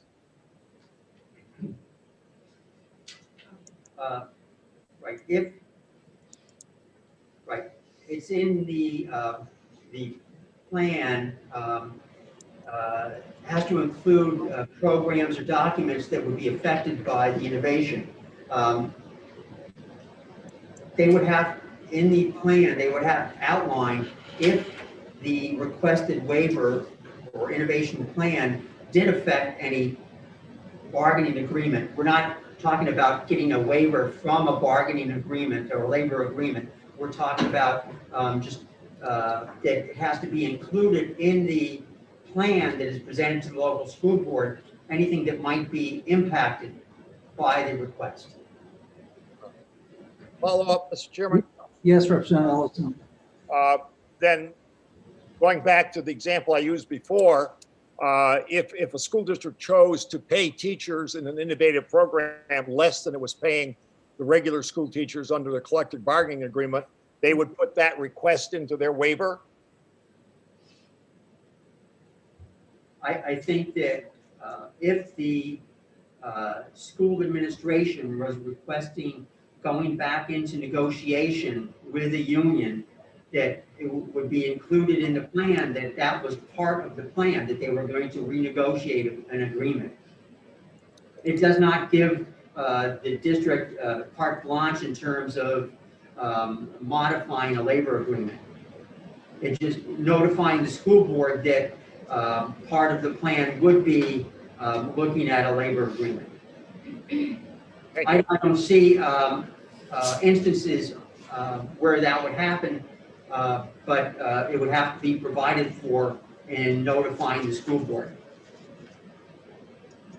Thank you. Representative Mullen, you have your hand up? I do. Thank you, Mr. Chairman. I appreciate your being attentive to that. So thank you, Representative Cordelli. I am on page 2, Roman numeral 3, which is line 5, the section that says each innovation plan may include the following information. So just as a general comment, I am affected by how many times the word may appears in the document as opposed to shall, just because we know that when we're talking about reporting things out, that there's a world of difference between may and shall. But in this particular section, I'm looking at the things that, the list of things that may be waived as part of this process, this innovation school process. Innovations in school staffing, curriculum, assessment, scheduling, financial and other resources, faculty recruitment, employment, evaluation, compensation, programs, policies, operational documents, the length of the school day, the length of the school year, promotion and graduation policies. I'm just following down in that section 3. The school's assessment plan. Is it possible that somebody in designing such an innovative school would be requesting that all of those things be waived? or a preponderance of those things? I guess I'm wondering how we determine where we're giving up the pieces that the State Board of Education have determined are part of an essential and adequate education. I'm just wondering where the breaks are, if you will, on how much. The breaks are 4 different places. There are 5: school administration, local school board, Department of Education, public hearings, and the State Board of Education. At every step in the process, there are breaks that can be applied. I'm just going to follow up on that if I. I'm sorry, go ahead. When you say that they would apply breaks, would that be just in the form of denying a request for something to be waived? Included in the bill is the provision for the Department of Education to review an innovation plan that is submitted by a local board. The department can make recommendations for changes or alterations back to the local board. Okay, thank you. Thank you. Representative, I'm going to just go across my screen right here. Representative Woodcock. Thank you, Chairman Ladd, but I was at the end of the line. I'll let Representative Milo go first. That's okay. Okay, Mel. Thank you, Mr. Chairman. A couple of things. First of all, I hope that the title of this bill is not denying that there's innovations going on in schools on a daily basis in this state, and that's why we rank in the top 5 in the country. The 2 questions I have for clarification, Representative Cordelli, is this.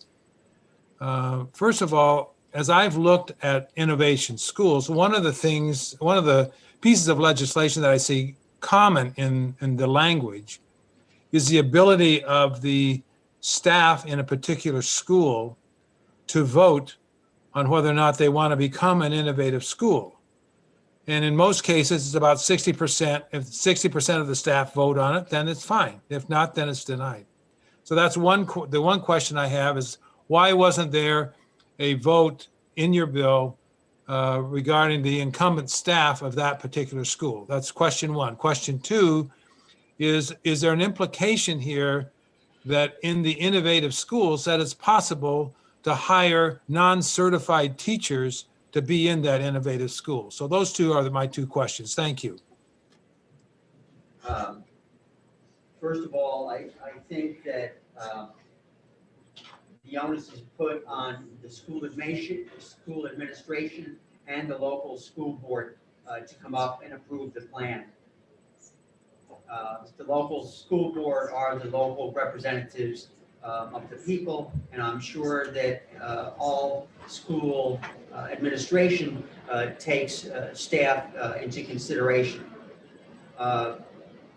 In terms of your second question was, if you could repeat that, please. Non-certified staff. Oh, The second question is whether or not you can hire non-certified staff to be in an innovative school, or do they have to be certified teachers?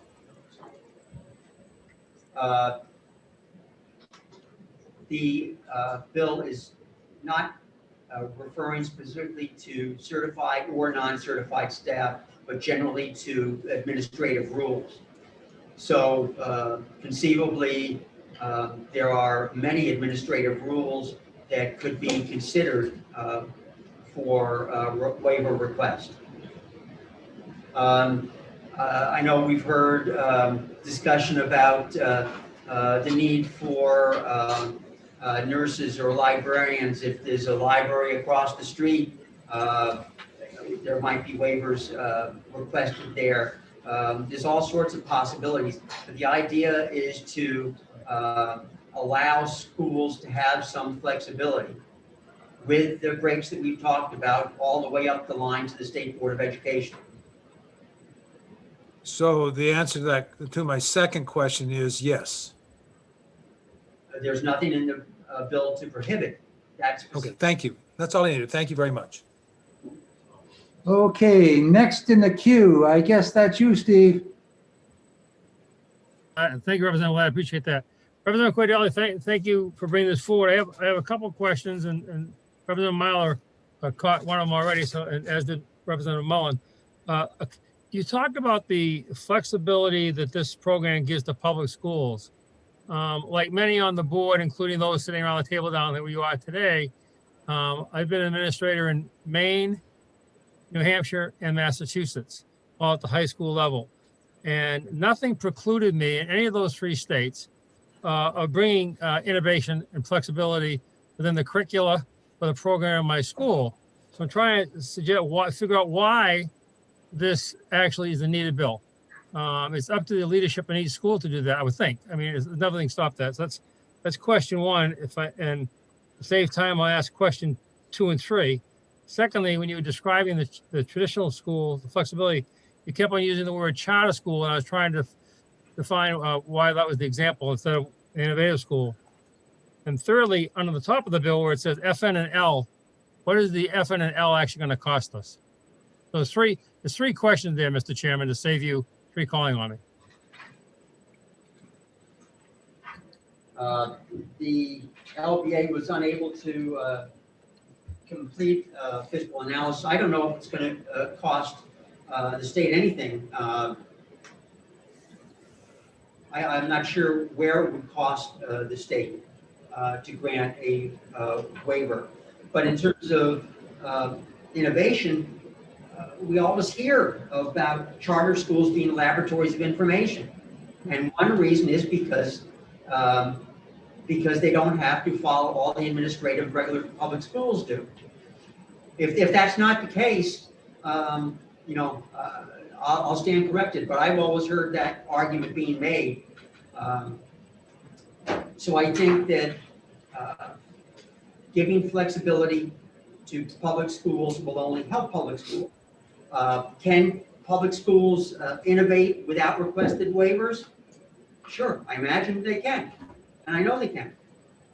But are there going to be instances where waivers stand in the way of innovation? I believe that is the case, absolutely. Follow up, Mr. Chairman. Yes, follow up, Representative Woodcock.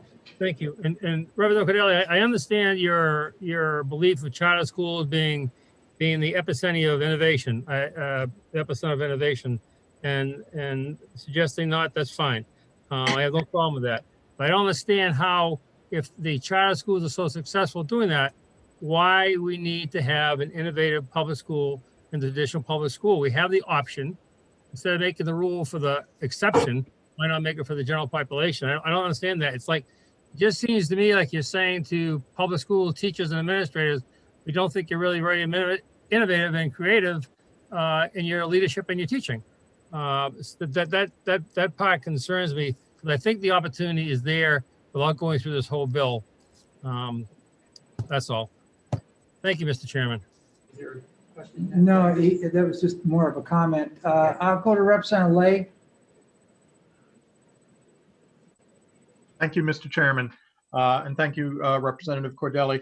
Before I proceed, though, I do want to make a note that I am filing a declaration of intent on this bill, and that as the president of American Federation of Teachers New Hampshire, but also as based upon the Legislative Ethics Committee's resolution of complaint 2019-02, I am hereby declaring my intent to participate in regards to HB 209. My question is simply, actually, I have 2 questions. One is going back to this idea that you may submit all these various and sundry things as part of the innovation plan. If we have the word may there, and if you leave certain things out, if certain things are not submitted, does that preclude them from ever being part? Representative Lay? Yes, sir. I don't know if I heard you correctly. Did you reference 209 or 609? For which? The complaint? Declaration of intent. HB 609, HB 609, the current bill. Okay, good, thank you. We heard, it sort of sounded like 209 at this end. And Oh, I'm sorry. No, so it's HB 209. Gotcha, go ahead. You're welcome, thank you. So just on that listing of the various things that may be included in the innovation plan, If something is not listed in the innovation plan and the innovation plan is approved, are any of the things that were omitted now off limits? In terms of the May, those are spelling out some of the things that might be included in an innovation plan developed by the school. But is not saying that the innovation plan is wide open in terms of what they want to accomplish. And, there could be things not included in the innovation plan that they want to actually do. And specific waivers, the actual administrative rule that they would request the waiver from must be specified. Follow up, please. Yes. Thank you. Does the Department of Education have the authority to agree to waive provisions of collective bargaining agreements? Because the plan is going to ultimately the Department of Education. I do not believe so. You could ask the Department of Education attorney, but I don't believe so. I think that would be between the bargaining unit and the district that signed the agreement. Thank you. May I ask one more question, Mr. Chairman? Yes, you may. Thank you. Going to near the end of the bill, if the department, this is the Department of Education, finds that innovation plan performance is not satisfactory, they shall notify the local board and the state board. What would be the metrics that would be used by the Department of Education to determine whether the innovation plan is meeting, its performance is or is not satisfactory? I think that would go back to the original plan and the goals and mission of the plan, what they wanted to accomplish. And if they weren't accomplishing those goals, the local board can pull the plug on the innovation plan, and the state board can revoke the plan as well. Thank you. Thank you. You're welcome. Representative Tanner. Thank you, Mr. Chair. I'm concerned about the fiscal note that Representative Woodcock kind of brought up, because whenever I see local, what pops into my mind is higher property taxes. And I noticed there's the LBA is not able to complete a fiscal note for this bill because it's awaiting information from the Department of Education. And I know also, I took to heart your theory that it wasn't going to cost the schools, the local communities anything, or the state. Anybody here? No. Hey, Representative Tanner, we're having a difficult time hearing you. Can you speak either a little louder or help us out? We're having a hard time hearing you, Linda. Is that better? It's a little bit better. Can folks hear? Go ahead, say something. Okay, Linda. I think my headphones are dying at this point. Can you hear it or not? No. No, several representatives who can't hear it here at the table.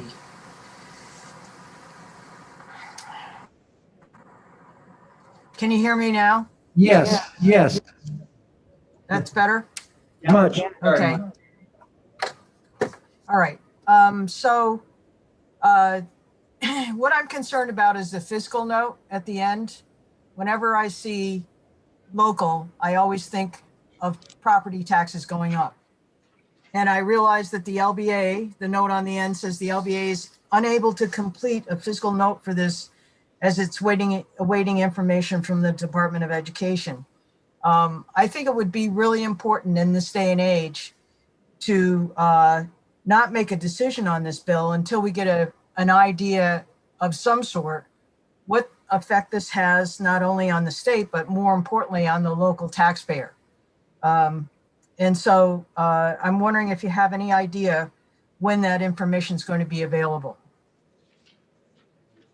If that's a question to me, I haven't. Go that's a question to me. I have not talked to the department about their fiscal note or timeframe for such. Thank you. I did speak with Caitlin Davis just yesterday regarding these fiscal notes, and as you can well believe that she's underwater trying to, with her staff. She has some folks that an individual came over from the LBA that's working with her now. Mark is there. However, she's hopeful of getting some of this out to it as quickly as she can. I'm not going to try to give you any dates, but I know they're working on it. Okay, the next person that, let's see, Linda, you spoke, and Doug, are you still got your hand up? Okay, how about you, Mr. Woodcock? Yes, one final question, if I may, Mr. Chairman. Representative Cordelli, thank you for one more question here.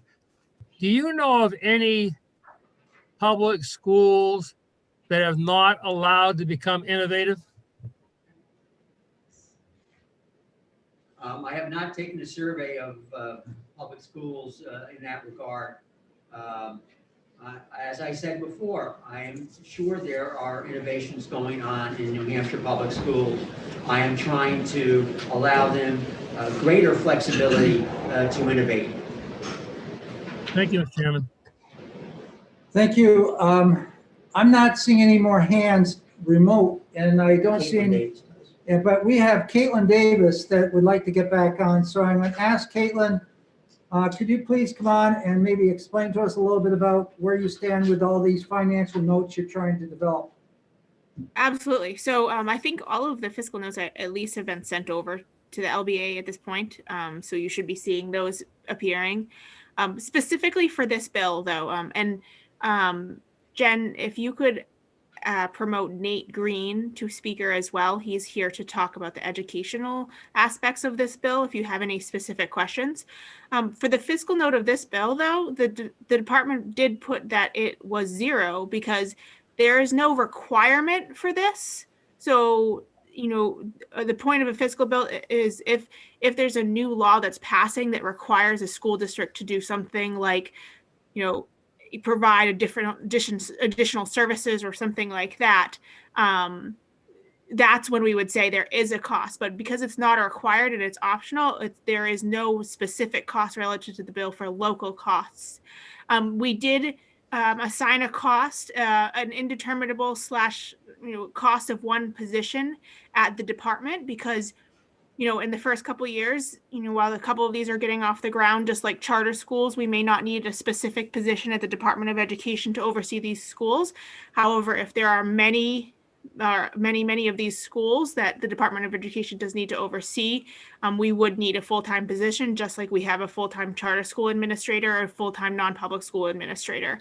So that was our cost that we did assign for the fiscal note, but we did say that there were no local costs that were required because it is not required that local schools do this. Are there questions of Caitlin? I see Representative Ellison.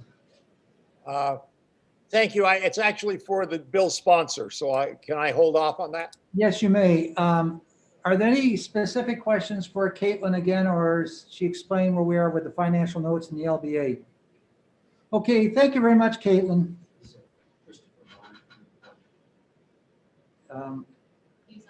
Okay, we have another individual from the department that's got on over there with her, Christopher Bond. So will you please hang on to your question, Representative Ellison, and we'll hear from her. Thank you. Thank you. Yes, hi, this is Chris Bond. Thank you. I did just want to respond to one question that I think Representative Lay had asked about collective bargaining agreements. And I just wanted to clarify that the department does not believe it has the authority to waive provisions in collective bargaining agreements, nor do we read this proposed legislation as purporting to give that authority to either the department or the board, the state board, that is. And then with that comment, I'd be happy to make myself available for any questions if anyone has any questions about the department's perspective, although I know Caitlin has already spoken to the fiscal issues. Well, thank you very much, Christopher. I think that really nails down that one where the department does not have authority, and that's between the locals. So thank you very much. We're going to go on some other questioning so we can move on in this a little bit. Representative Ellison.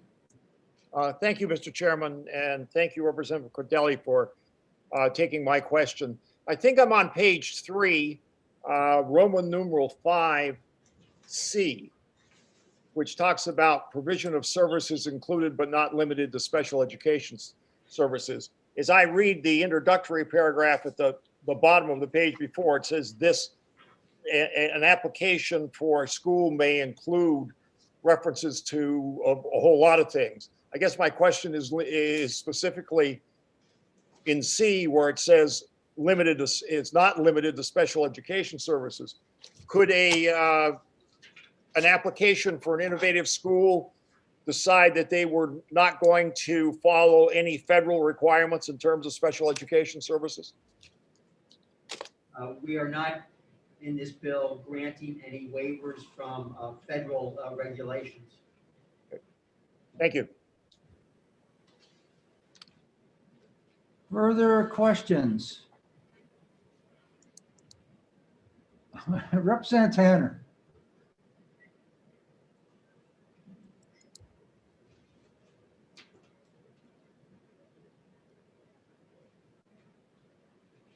Still, huh? Can't hear me? Very weak. Very weak. How about this? That's a little better. Okay. Let me say, how about waivers of state laws on special education and anti-discrimination? No. As I said in the introduction, some states in their legislation provide for waivers of state law. We do not. Just administrative rules can be waived in this legislation. Further questions? Representative Ellison, is your hand still up or did you take that down? I will take it down. Thank you. Thank you much. Okay. Oh, we have Luno. Representative Luno. Thank you very much, Mr. Chair. Just to clarify Representative Cordelli's last statement, waivers from administrative rules only, you would be talking about waivers from administrative rules that do not have a foundation in statute. Is that correct? Administrative rules, yes. We're not going to, the bill does not provide for waiving, 193 C12 pupil assessments, for instance. There's no provision for doing something like that. Right. Follow up on that, Mr. Chair? Yes. However, my understanding from JLCAR is that administrative rules have to have a structural foundation in statute, and that the burden is on the department to make that connection when bringing rules before JLCAR. So I guess what I'm saying, getting somebody's voice. I guess what I'm saying then is isn't therefore a waiver from an administrative rule the same thing as waiving something that the legislature and the governor intended to be in statute? I do not believe that's the case. Okay. Any further questions of Representative Cordelli? We do have several other people here in the queue. Who's up next, Representative Hobson? I think, Is Janet Ward's? Janet Ward, I'm not seeing her unless she's on a phone. Okay, is there a Janet Ward waiting? Phone number ends in 242. If that's her. Janet Ward, I have 746-4991. I see there's Janet, in the attendee list, is a Janet Ward. Is it Janet? Oh, yeah, there she is. A member of the public. If, She's here. okay, can you bring her up, please? Yep, she's here.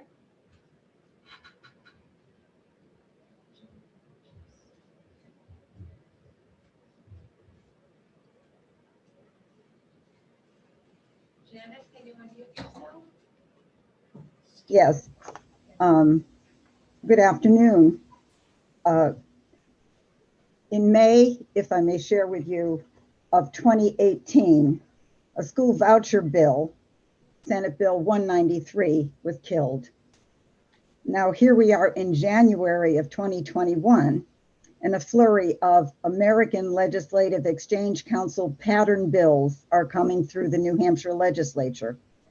All of these bills reflect an anti-public school bias cloaked in all kinds of language, such as innovation, which is meant to deflect and deny anti-public school bias.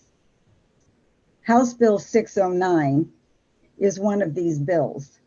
Supposedly, it is meant to establish innovation schools, but taxpayers like myself can reasonably ask, are innovation schools necessary, given that we are already providing support for many charter schools, which provide a variety of avenues for innovation? And our state recently accepted a federal grant to establish many more charter schools. And to second what I've heard from committee members, public schools are innovative. I know because I taught in them. I was a director of a gifted and talented program, the first one in Henniker, New Hampshire. So I'm here to say exciting things have happened for years and are happening now. Innovation is happening in our schools. So what is House Bill 609 really seeking to accomplish? It's seeking to siphon away more money from public schools and to place it in the hands of those who will establish programs which will not be subject to rigorous public scrutiny or regulation. As with school vouchers, my public tax dollars could then be used by entities with seriously limited public oversight. Thomas Jefferson was convinced that locally controlled public schools were key democratic institutions. And Adlai Stevenson remarked that, and I quote, "The free public school system is the most American thing about America." America itself was and is. Mr. Chairman, my second question, Representative Huff sent us a letter, which we want to be in the permanent record, and just in the past, it's been kind of hard to find these permanent records, but thanks to circumstances where we're made some changes how we handle it. So should Representative Huff or somebody? Oh, okay, I think she accidentally, okay. Go ahead. Sorry, someone accidentally unmuted themselves. Go ahead, Ms. Ward. My final remark. America itself was and is an innovation. If the framers of House Bill 609 want to see innovation happen, let it happen transparently, and with taxpayer oversight in our public schools and in our public charter schools. Thank you for your time. Thank you, Janet Ward. Are there questions? Not seeing any hands. Thank you very much. You're welcome. The next person we'd like to have speaking would be Barrett Christina of the School Boards Association. Thank you, Chairman Ladd. Thank you, members of the committee. Barrett Christina, Executive Director of the New Hampshire School Boards Association. We did sign in opposed to House Bill 609. There are some things about it that NHSBA likes. We certainly like Representative Cordelli's idea of lessening some of the regulatory burdens on school districts that may serve as an impediment to improving student outcomes or limiting the ability of districts to put into place new programs. However, our concern with the bill and our primary opposition, and I'll walk through some of these things. I think a lot of the language would need to be cleaned up first, if possible. For example, I'm on page 1, starting at line 14 and 15, about a public school may submit an application to the school board. It's not clear who in the bill. It's not clear who's submitting that to the school board. Is it the principal? Is it the teachers? And, also NHSBA certainly takes the position that the local school board is in charge and responsible of all the schools under its purview. So if something like this is being drafted or drawn up, I'm not sure who it is that's exactly submitting the application to the school board. Or the innovation plan. For example, on same page on line 22, it says that the school board rejects or approves the plan. The note to myself is who files the plan with the local school board. We had some of the same concerns that were brought up. I forget which representative brought them up about using may instead of shall. Certainly the may provides some flexibility. And now I'm sorry to be clear, now I'm on page 2, line 5. I think that some of the bullet points or the paragraphs that follow the may were intended to be suggestions or ideas, but not necessarily all inclusive. The other concern NHSBA has on page 2, line 12, this is paragraph C, that the plan has to include a listing of Department of Education administrative rules from which the school district or the innovative school is seeking a waiver. As Representative Cordelli alluded to, the number of administrative rules is mind-bending. 20 plus pages just of a table of contents. However, we think that provision should probably be narrowed a little bit rather than allowing such a school or such a plan to seek a waiver of potentially all the rules and not saying that would happen. The language of the bill just says a listing of any DOE rules. I think that should probably be narrowed to see exactly what we're speaking about. Is it the minimum standards under 306? Is it some of the health standards? I believe that's rule 311. But some of the other Department of Education rules, such as ED 400, which is the approval of school buildings, those are based on fire codes, from my understanding, and building codes. So it would, I don't think it would be prudent to necessarily be able to waive those. Certainly, the DOE 1100 rules are special education rules. We'd want to be hesitant about how, if at all, those might be able to be waived by the Department of Education. Moving on page 2, paragraph H about the collective bargaining, NHSBA did not interpret this as meaning that the department would have authority to waive provisions of a collective bargaining agreement.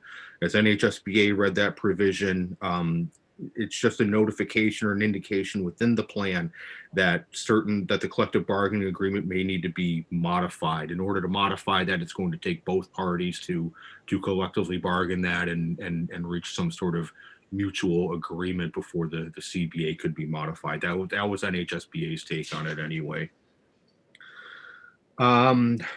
Continuing on, page 3 looks generally fine. I'm on page 4 now. This is lines 13 through about 16, where they're talking about the state board shall either approve or reject the innovation plan using reasonable discretion. I think we need a higher standard there than reasonable discretion. I don't have any alternative language right now, but it seems that if we're talking about an application to waive certain rules from the Department of Education, especially if they related to things like the minimum standards, I think we should have a higher standard for what the decision of the state board would be based off of. Again, especially if it related to adequacy or school approval. Page 4, I'm on line 24. This is paragraph 3. It says no waiver shall be granted from any requirement of the federal ESSA, Every Student Succeeds Act. I think our preference would be that no waiver shall be granted from any federal requirements. I mean, I don't think you could do that anyway. The New Hampshire Department of Education can't simply waive a local school district's obligation to follow a federal requirement, but just to be a little bit more all-encompassing, that would ensure that provisions under special education and IDEA law would be noted as being protected under the bill. Representative Cordelli, I think you did speak to this a little bit, and I'm still on page 4, lines 35 and 36. And it says if the local school board finds that academic performance of students enrolled in the innovation plan is not improving at a sufficient rate, and I believe Representative Cordelli, you talked about that based on sort of being the goals that are initially implemented. I think that may make sense, but again, there's going to have to be some sort of metrics, if you will, and more so, not so much at the local school board level, but if we turn to page 5, I'm on line 11. This is paragraph 4. The state board may revoke the innovation status at any time with notification to the local school board and department. I think that we would have to put some criteria in the statute as to what criteria the state board is going to be using if and when it were to revoke an invitation status, and especially, if it's been approved through a process with some sort of rigor and quality, it seems to make sense that it could be revoked or withdrawn based on a similar standard, for lack of a better phrase. Relative to the bill itself, those were sort of NHSBA's concerns with it.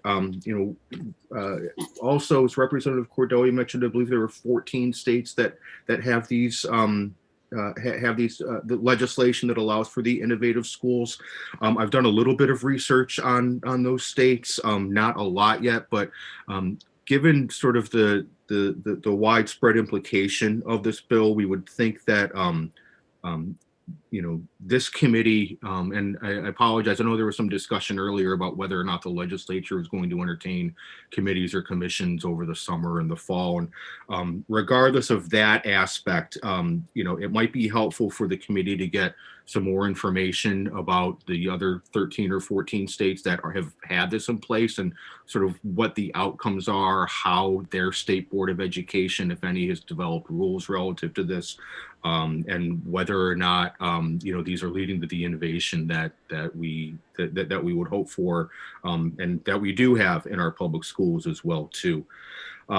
So last, if you'll bear with me for 1 minute, Representative Cordelli, we certainly appreciate the idea of trying to minimize some of the regulatory burden, as I think I led my comments off with that.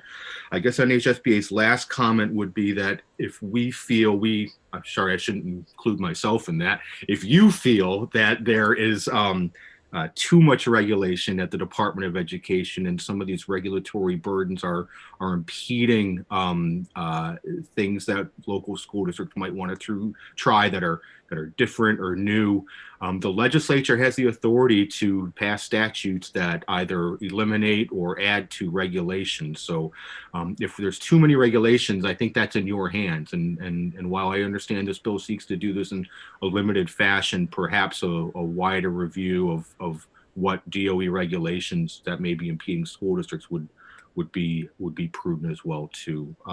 So with that, those are NHSBA's comments. I think the concept of relaxing some regulations is a great idea, but the bill is written, we have some concerns with, and with that, I'm happy to answer any questions from the committee. Thank you very much, Barrett. We appreciate that input. Are there any questions of the New Hampshire School Boards Association? Erica, you got it. Yes, thank you, Mr. Representative Chair. Leon. Representative Erica Leon from Derry, Rockingham 6. I see oversight from 4 distinct entities: the schools, school board, Department of Education, and the State Board of Education. And all of these are tasked with the regulatory requirements that might be waived under this bill. These 4 regulatory arms are vested in protecting the interest and outcomes in education in New Hampshire. And as written, this bill allows for schools to test out ways that perhaps we may want to change the laws in the future, but without an opportunity to see if in one microcosm this is beneficial or not. It would be hard to put forth some of those new regulations and new laws or loosen them.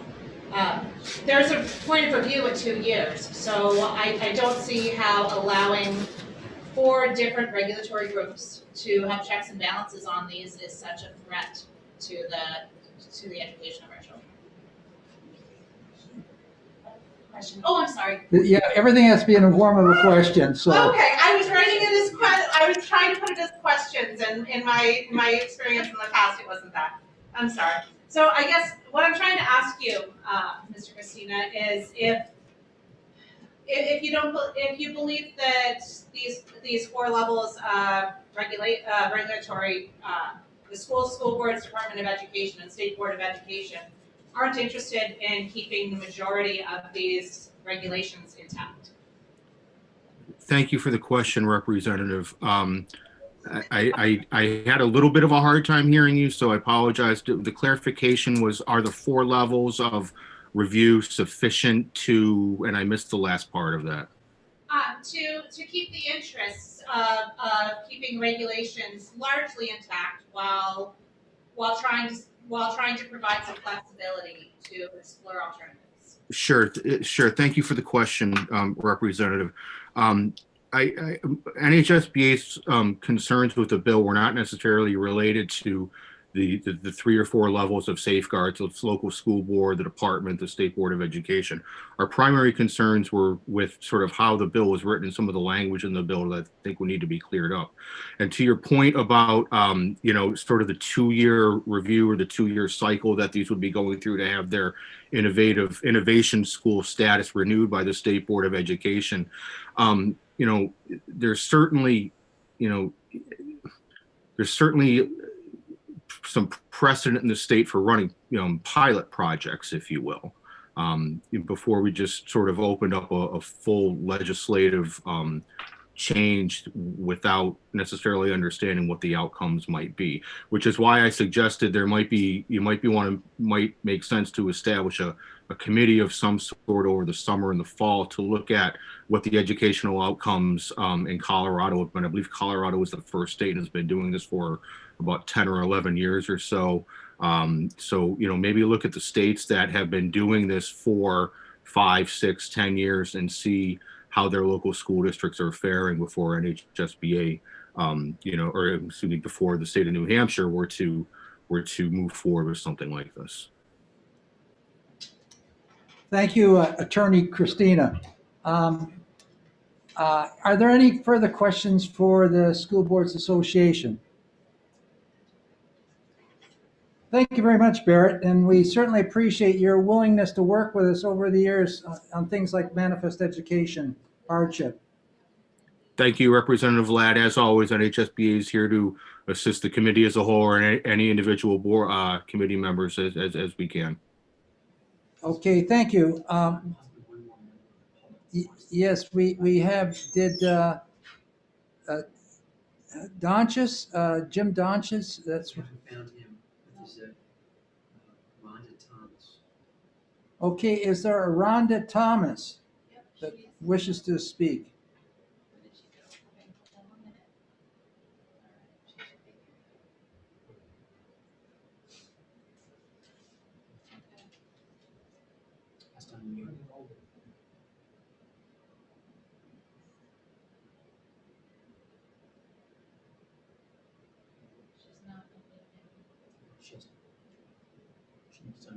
She needs to unmute.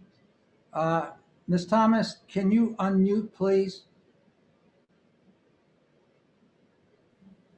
Yes, thank you. First, I want to thank you guys for making this available to parents to listen in. So I'm grateful for that.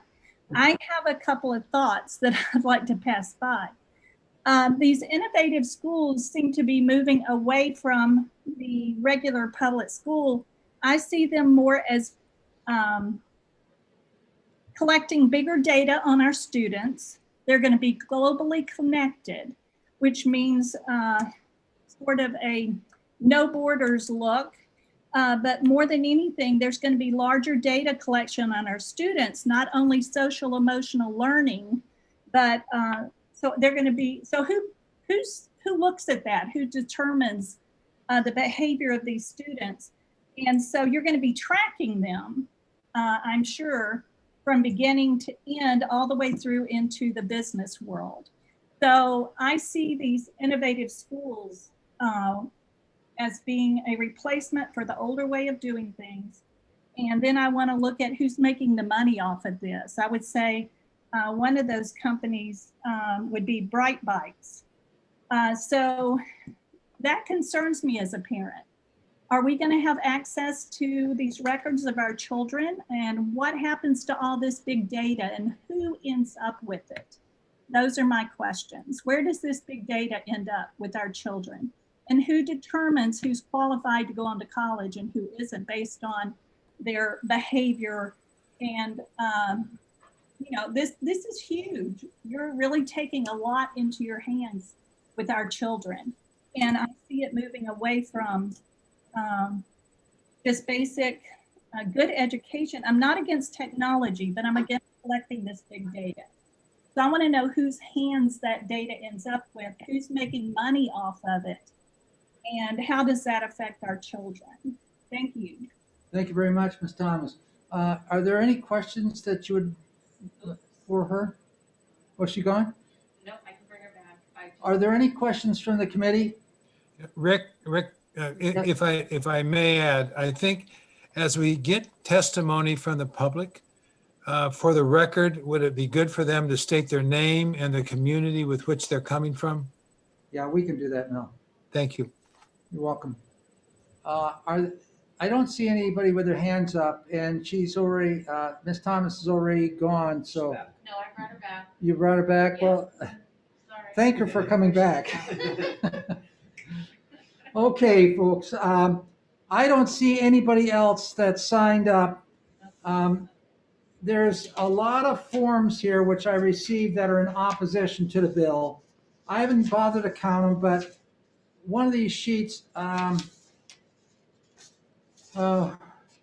they look like this, and I got like a number of sheets, so we have two more? Wanting to speak from the attendees. Okay, we have two more on the attendees from the public. We'll have these, but these are going to be the last two that we're going to have on this particular bill. Would you please bring one of those persons in, Representative Hobson? Sure.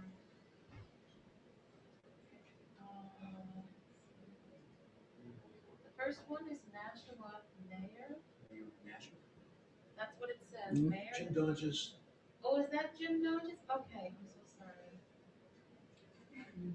So, he can speak to that. Sorry, no, that's Mr. Dodges. Okay, we have Jim Dodges from Nashua, that's the mayor, would like to speak on this one. Welcome. Yes, thank you, Mr. Chair. And I know you're busy, so I'll just take a minute.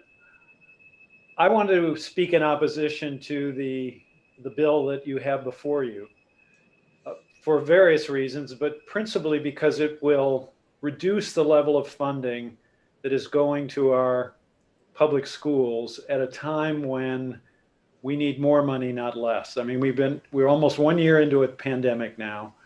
We know that kids are suffering a learning loss in our public schools, and that gap will have to be made up. And to do that, it will be more difficult to do that if funds are cut. And the mechanism of funding the innovation school would be to take money away from the public school system. Now, I've often heard the argument that, well, if the enrollment declines, you save money. But that is not really true if you think about it. I'm going to use Nashua as an example, not because it's more important than any other community, but because I understand, the facts the best.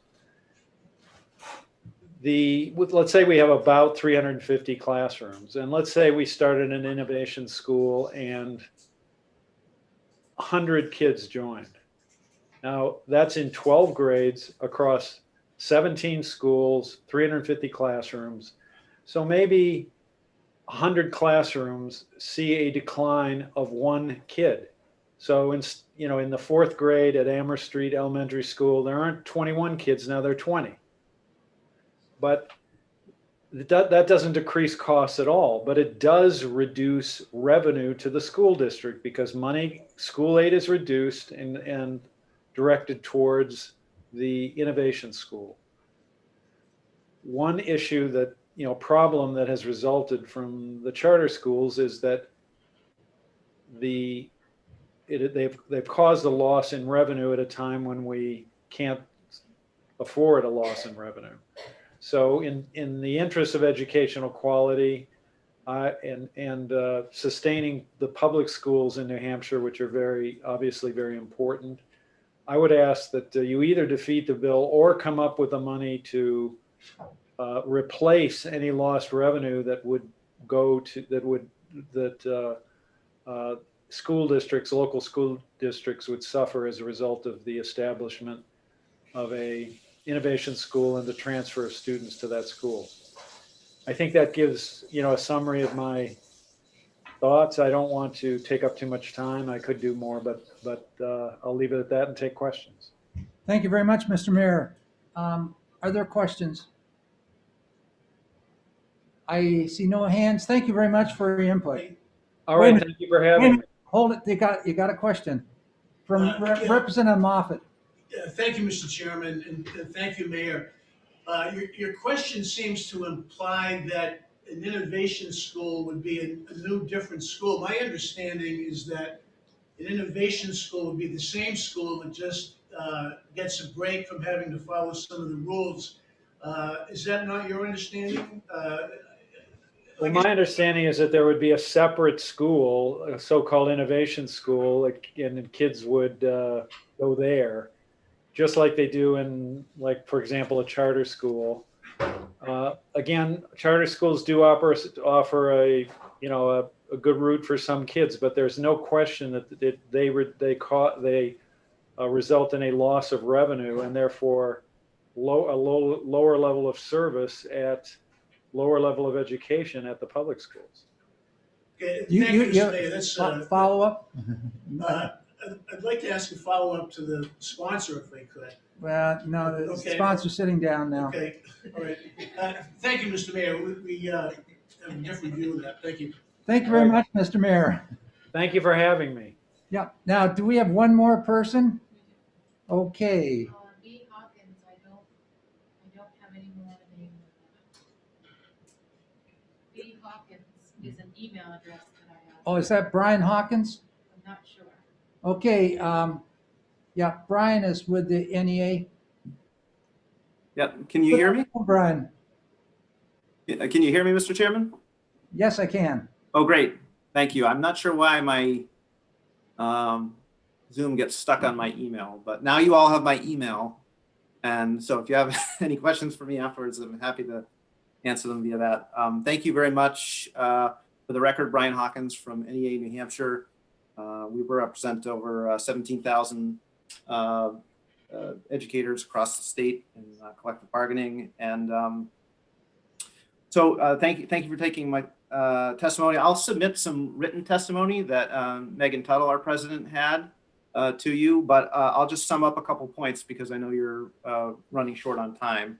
The first was regarding the involvement of educators in this bill. While there are several provisions in it that call for public hearings, we think that really in the spirit of developing an innovation plan, just like in the some of the tenets of ESSA, stakeholders really need to be consulted and meaningfully participate in these types of improvements. And so we don't see anywhere in this bill where this specifically includes educators in that. So that is an issue that we have. The second has come up a few times. It's the collective bargaining issue, and there are several lines in this bill, including page 2, line 8, and page 3, line 24, where there's a series of specific aspects around terms and conditions of employment that may be submitted to the state board for approval. We still have a concern about that. I know there's been a couple of comments for saying that it's not, but on the when you get to the point in the bill where it talks about approval or denial of the local school board or the local public schools plan, it says that the state board can approve or deny that plan. And so what does that mean if a school does choose to put in something, for example, that's come up already where it says a description of any provision of collective bargaining agreement in effect for personnel that would need to be waived or modified. So there were the series of mays earlier in the bill, but at the end of it, it does say a shall approve or deny. And so what does that mean for provisions such as that? And again, some of which are provisions that specifically relate to negotiating terms and conditions of employment. We have a few other areas of concern around, that have been mentioned as well already around special education, services for English as a second language and so forth, but that's included in our written testimony. So I'll leave it there. I'll emphasize those 2 points about the educator input and the collective bargaining issue. I'm happy to take any questions. Thank you very much, Mr. Hawkins. Are there any questions? Not seeing any. Thank you very much, and we'll see you in the hallways. Looking forward to it. Hopefully someday, not in the too distant future. Okay, thanks. Okay, so that concludes the people that are going to be giving testimony to 609. I'm going to close this hearing, and I'm going to take a 5-minute recess, and we'll be right back.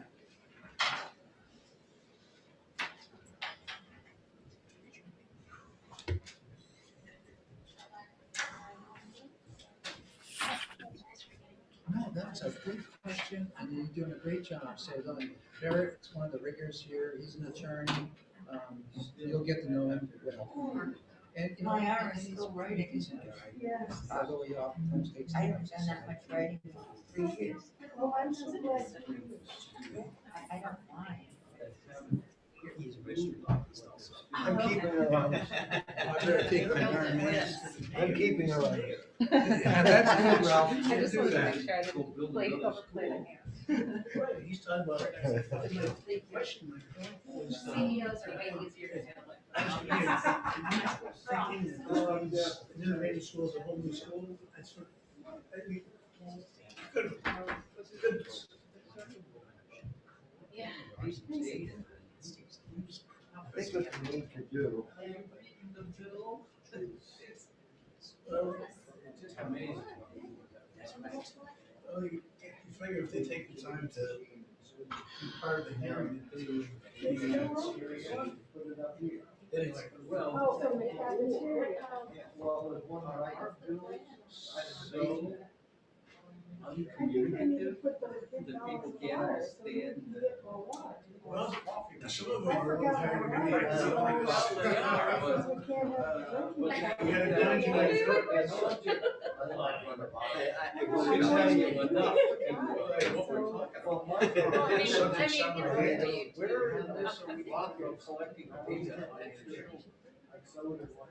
Yes, yes. Some of them,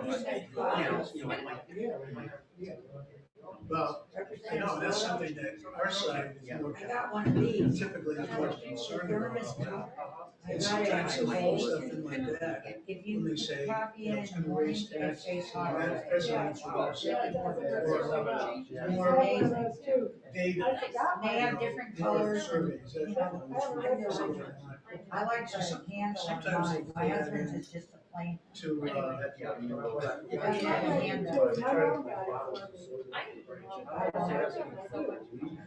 But it's got a little book on the inside.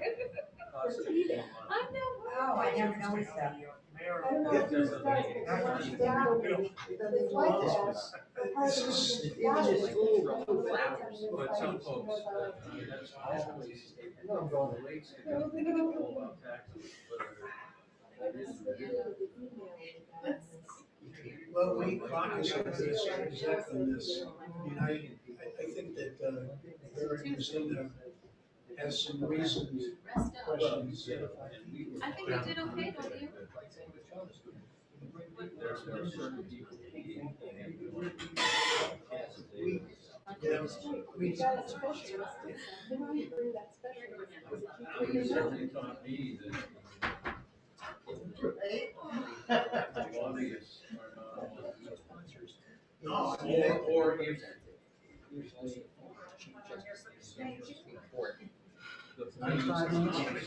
So that's the we one? run for them. We're. Oh, okay. So you've heard of What else are you He represents the school boards association, EDS. School administration. Oh, okay. I have a civics bill and he's probably gonna come in. Okay, Glenn, civics bills in the same thing. You will, you lead off on that one, and then I will, then, yes, and then I will lead off on the other one. Then they can ask us both questions. And at that point in time, though, the problem is, who's gonna be cheering? Because we're going to vote. How many bills do you like? Two, just in the same. It's a concurrent hearing. 194 and 323. I think what we gotta do is just do yours first, take the They said to questions, leave your notes on your desk here. and then you're done, then I'll remind you, ask questions, and then other people can speak for each two. Okay. Okay, are we ready to go?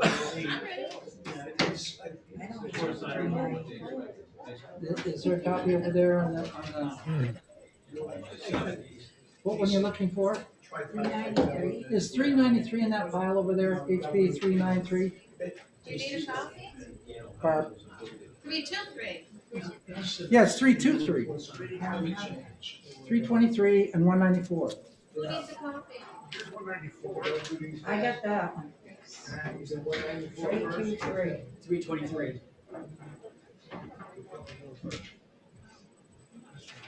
There you go. Oh, my copy. Thank you. There you go, Barb. Okay. Hey, Rick, while we're waiting, I know it's difficult, but is it possible at the end of the hearing for you to reiterate the numbers of who are opposed and who are in support of the bill? I Yeah. realize there's a lot going on here, but if you can remember to do that, that would be helpful. On the last bill, Barb Shaw beside me said there's like 400 people that didn't testify but are opposed to the bill. Okay. And you heard the ones that were testifying here that were in support. So I apologize. I had to run out down to the washroom. No, I know. Thank you. You're more than welcome. None in favor. Well, I'll give them the testimony, those I two will. presentation. Yeah. Okay, I'm going to open up this last combined hearing for the day. What we've done is HB 194 and 323 are dealing with the same topic but they're both different. So I'm going to have the sponsor of 194, that is Representative Cordelli, speak and present that bill. And you can ask him questions, and when he's done, he'll be then sitting here as chair, and I'll introduce 323. Then if the public has questions on either one, they can ask the questions of us. See, that's not gonna work either, because, we'll just go through 194 first. Okay, so I'm opening up the hearing right now on HB 194.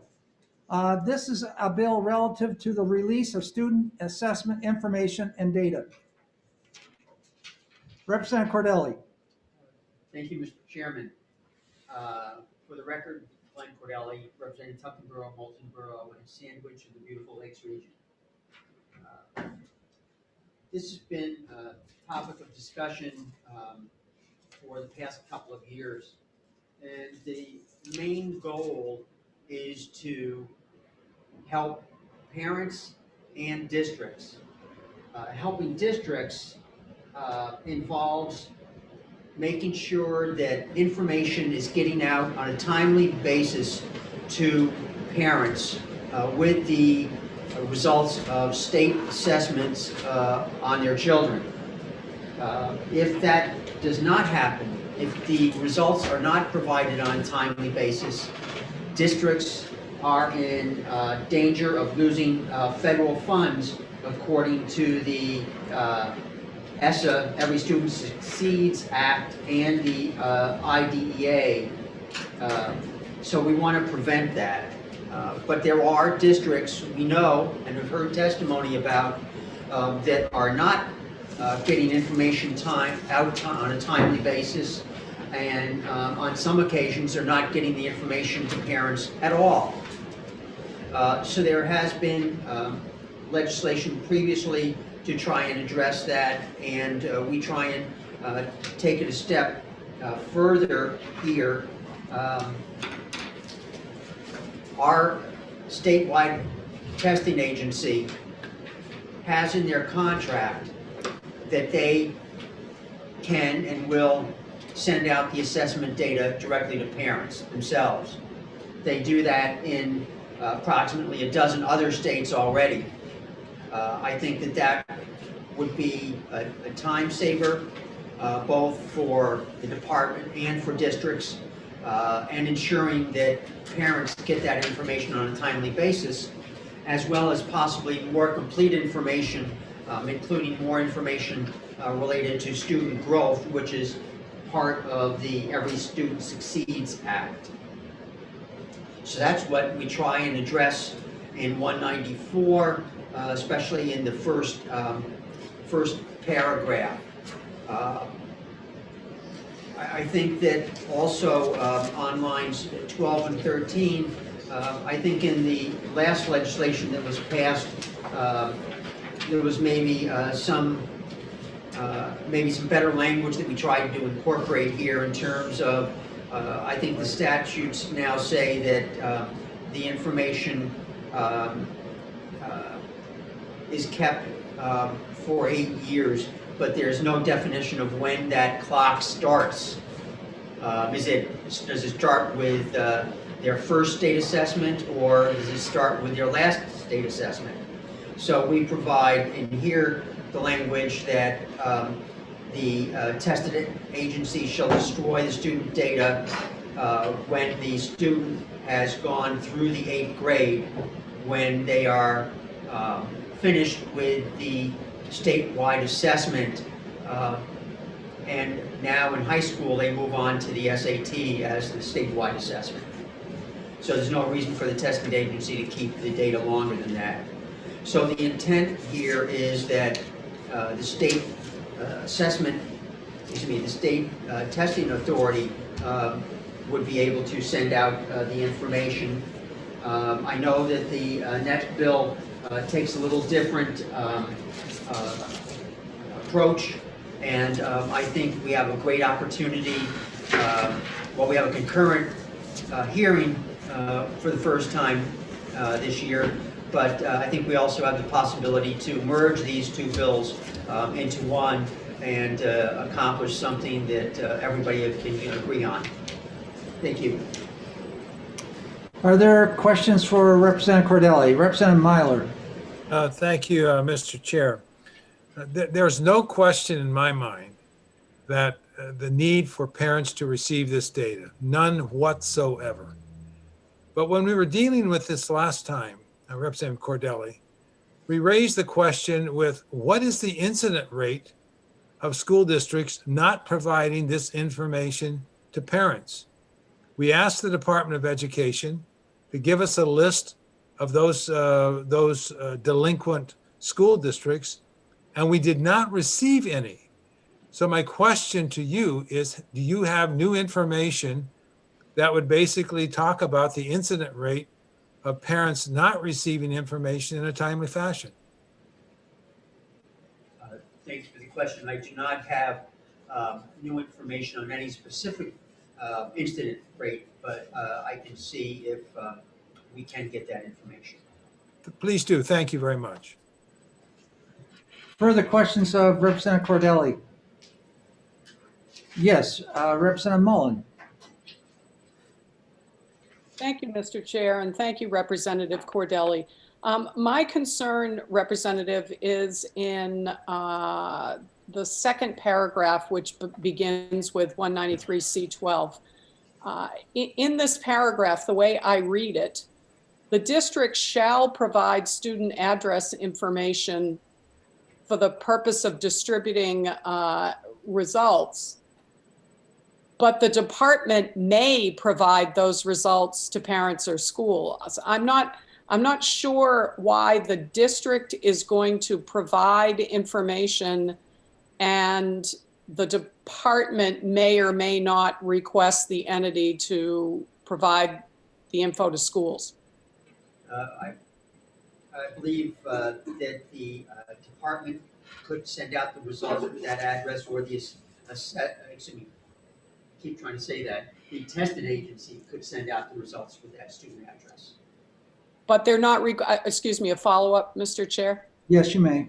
Okay, so when I read this, the department may provide or may request the testing entity to provide the assessment results and comparative data to a parent, a legal guardian, or the pupil's schools.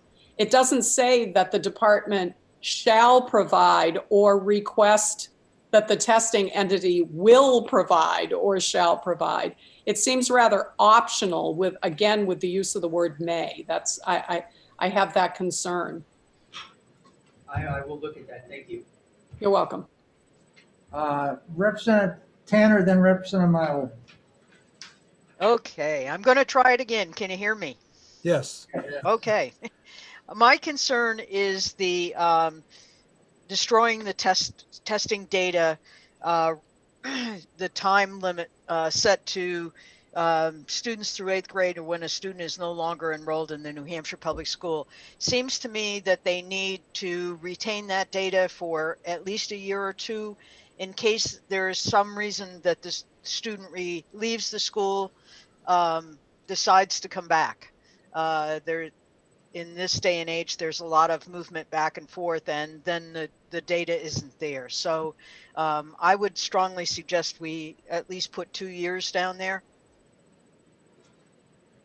What's your feeling on that?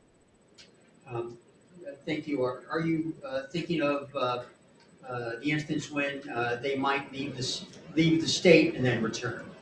Yes. I see it up in our area, as well as the beautiful lakes area. I'm sure we've seen an influx of people come in with COVID, establish residency here so that their children can attend school. But I'm sure after cold snaps like we just had, they may be fast returning after the COVID subsides. If I might respond? Yes, you may. I would disagree that they're still going to leave even with the cold snap, but we have a lot of skiers. But I will take your comment under consideration about the leaving the New Hampshire public school. Thank you. Further questions of Representative Cordelli? Yes, Representative Myler. Thank you, Mr. Chair. Representative Cordelli, you might not be able to answer this question, but one of the concerns I have is that if this information is sent directly to parents, it may impact school districts who use this data as a diagnostic tool. And I know some of the school districts basically use this information to diagnose exactly where students are in their learning path, and they talk with parents about that. My concern is that by directly sending it to parents, it may interrupt that process of using it as a diagnostic tool in working with parents in developing learning plans, et cetera. Do you have any thoughts about how that might interrupt that diagnostic process? The school will still have the results as well. And I think that parents getting the data might spur them to contact the district and request a conference to review the data with them and spur that diagnostic analysis that you speak of. Thank you. Any further questions? Not seeing any further questions.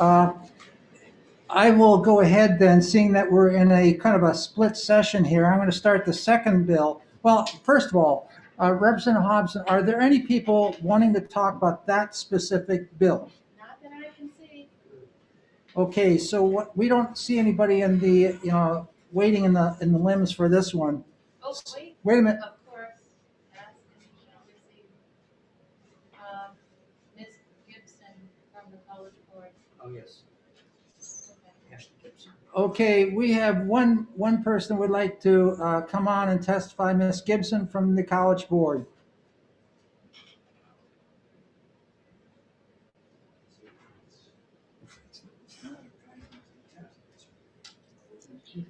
Okay, am I live? Oh, hi everyone. Okay. This is all a new world. So I thought that I had properly signed up to testify virtually. So apologies if I did it incorrectly, but it's nice to see you all. Hello, Chairman Ladd and Representative Cordelli. Wanted to pop in and just a little clarification was given in Representative Cordelli's comments, but we share some concern around the same sentiment as Representative Tanner. And again, Ashley Gibson with the College Board. So we work closely with the state, being an SAT high school assessment state, and specifically around the testing entity shall destroy data after the student is done in New Hampshire public schools. Our concern lies within students who request their scores after they're done with high school for scholarship purposes, transferring institutions. Some people don't go to their post-secondary education right after high school and then still request their college entrance exam score. So that's something we want to put on your radar as a concern.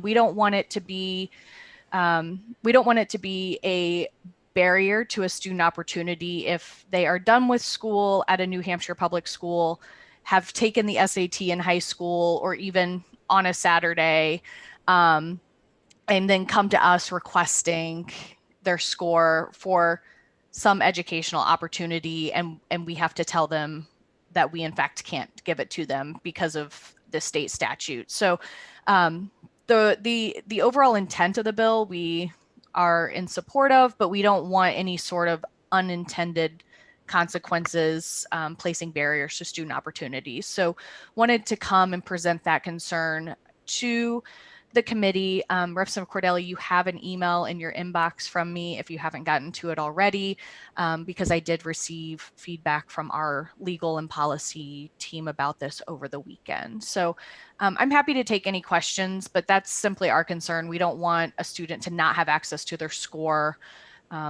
for whatever opportunity they might want to take in the future. Thank you very much for your testimony. Questions?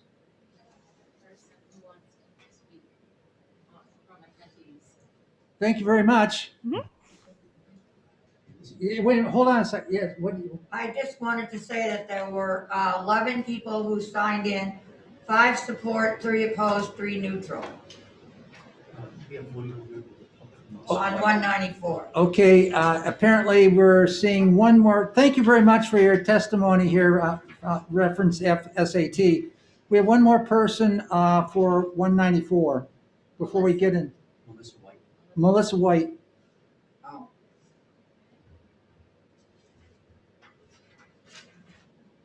Are these people that are showing up as we go, or? Thank you. This is Melissa White. I work for the New Hampshire Department of Education. I am the administrator for assessment, and I just wanted to make myself available for any questions regarding the assessment system. And just to clarify a couple of things about our assessment system, if that is okay. Go ahead. So our New Hampshire assessment system consists of several assessment systems. SAT, you just heard about for our 11th grade students for ELA and mathematics. We have our New Hampshire SAS or NHSAS, which assesses our students in ELA and mathematics from 3rd through 8th grade.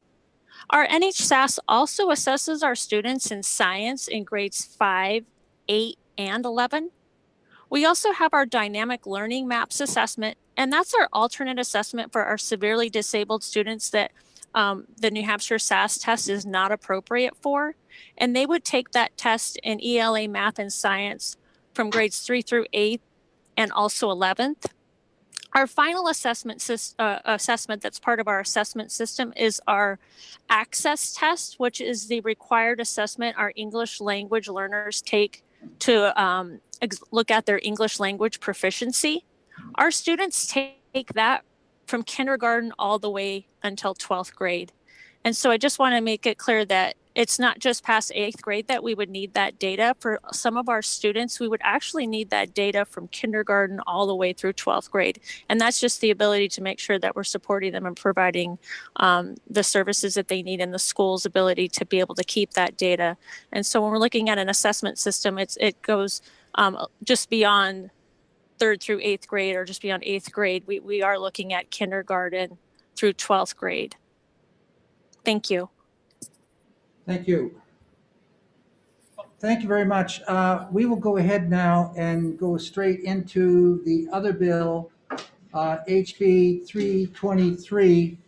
At this point in time, I'll turn the gavel over to Representative Cordelli. Thank you, Mr. Chairman.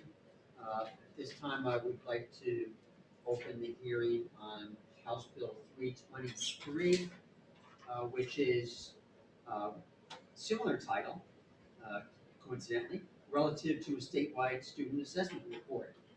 Thank you very much, Representative Cordelli and members of the committee. For the record, my name is Rick Ladd. I come from Haverhill, Grafton 4. Yes, we just heard from the department about the state assessment program. We are specifically looking at, in this bill, the statewide assessment, which is required by ESSA. And that is grades 3 through 8, a separate test than what you see we're required to do it in one grade in the high school level. We opt for grade 11, and that is the SAT. In this state, we also have the option, if so desired, to use the ACT, but we're using SAT. So my concerns are that this is a mandated test by the federal government, and this bill requires schools to produce and provide to parents, teachers, and principals an annual assessment report by June 30th of each year. The Every Student Succeeds Act, along with the federal regulations, requires that results from the annual academic assessment given each spring be, quote, provided to parents and teachers as soon as practicably possible after the test is taken, in an understandable and uniform format, and to the extent practicable, provided in a language that the parents can understand. That is from federal regulation. So we have to have that provided to parents. It has been communicated to the committee in the past, and I have again learned just the other day when I was at the OE that it still continues, that in some school situations, and I'm not going to mention the specific schools, test results are not provided to parents until the start of the next school year, the next school calendar. This is certainly not a timely process and does not provide a parent of a child who needs academic assistance the summer months for needed remediation or improvement. So they don't understand, or they're not receiving the information till later on in fall in some cases. This bill was developed for the purpose of ensuring that parents would receive testing results in a timely and informative manner. Receiving test information 4 months after taking the assessment, as I see it, is just not acceptable. The statewide assessment test is an achievement test, which identifies growth. And from that test, children are seen as level 1, level 2, level 3, or level 4. Level 3 is proficient. Level 4 is you're highly proficient. Level 1 and 2 is where you're slightly below, and 1 you need a lot of help. And we use this in many cases when we're directing funds to schools to identify grade levels or levels of achievement these students are in. So it's my concern that this data is available to schools quickly, soon after the test is taken. It's computerized now, so it is available, but we're not getting it out in a timely manner. So there may be a lot of individual causes in schools, but really it does result in unintended consequences when parents cannot offer or make available to the students that needed support that is necessary to keep them on track for the next school year. This is going to be very important after what we're going through this year, when students haven't had the opportunity to be in classrooms the way they were in, quote, normal sessions, and parents are anxious to find out how their students are progressing. I'm not laying blame on anybody. I understand this is COVID, and I have 3 days a week. I've got middle school kids in my family right there in the house, and I have become the teacher. And it's quite frankly, I just really put all teachers on a podium, a pedestal. They do a wonderful job, and I recognize how difficult that chore is, that profession. I've been a teacher myself. So in conclusion, this bill simply states that the 30th of June is when those results have to be out by. The commissioner has the option to grant an exception based upon some situation. And that's written, the commissioner may grant an exception to the June 30 deadline. So in conclusion, this bill is set up so that we can get parents the information they need in a timely manner. Thank you very much. Thank you. I see a few hands up there. Representative Luna. Thank you very much, Mr. Chair, and thank you very much, Representative Ladd, for introducing the bill. Now, as you know, having served on the School Funding Commission, one of the things that we learned during that 11 months of work was a strong correlation between student outcomes and poverty, and in particular poverty as calculated by the number of students in a district that enroll in the free and reduced price lunch program. So looking at that report and the findings in that report, there was that correlation exists, I mean, and in developing that correlation, or in determining that correlation, much time was spent to understand how students in districts perform. And so my question really goes to this bill. How is this going to help, let's say, the 13,000 kids in Manchester, the Manchester School District, that on average underperform state averages by 2 standard deviations, which let me just put that in relative terms. If state average is the 50th percentile, 2 standard deviations is about the 2nd percentile. So just wondering how this is going to help those kids. To start with, in 2018, when I was on the Umberger study there that looked at task force, and Mel Myler, you were on that as well. I did a look back at achievement tests for a number of years. I produced a sheet based upon Smarter Balance and some of the preceding achievement tests that we've used. And using the equalized property valuation per pupil is what we used, and it's similar to what you're speaking to. We found that in the bottom quartile of those districts with low equalized property valuation, there was a very high percentage of students which were in the lower levels of achievement, level 1 in mathematics and language arts reading as well, and level 2. As you went up to the top quartile, as far as when you're getting now close to, well over $1 million equalized property valuation per pupil, it started reversing. In fact, it was reversed. It was almost like totally opposite each other from end to end. So we do know that in districts where there is a low level of property value, which pretty much correlates to what we've talked about, what Representative Luna talked about in the free reduced meals as well. those are the students which we need to really support. But in order to really support these students, it can't come just from the school. It also has to come from the family. And the achievement test is developed to show growth. We used to only use that achievement score, and we used to say to a family or to a student, you're still down around under the bar, maybe at the 30th percentile level. But they may have been the year before that at the 20th percentile level. So what we want to key in on is these students are learning, they're growing, there's growth shown. And that's what we got to convey. But we got to convey that to the parent as quickly as possible so that they also can be a partner in education and be working at home with the student and working on areas that we see as needing that growth. The achievement tests we're giving are really not diagnostic tests. They're tests to show overall achievement and a broad range of skills and knowledge, so that if we can convey that as quickly as possible to parents, they become partners in where we're going. And I believe through a process of doing this quickly and in a timely manner, that partnership grows.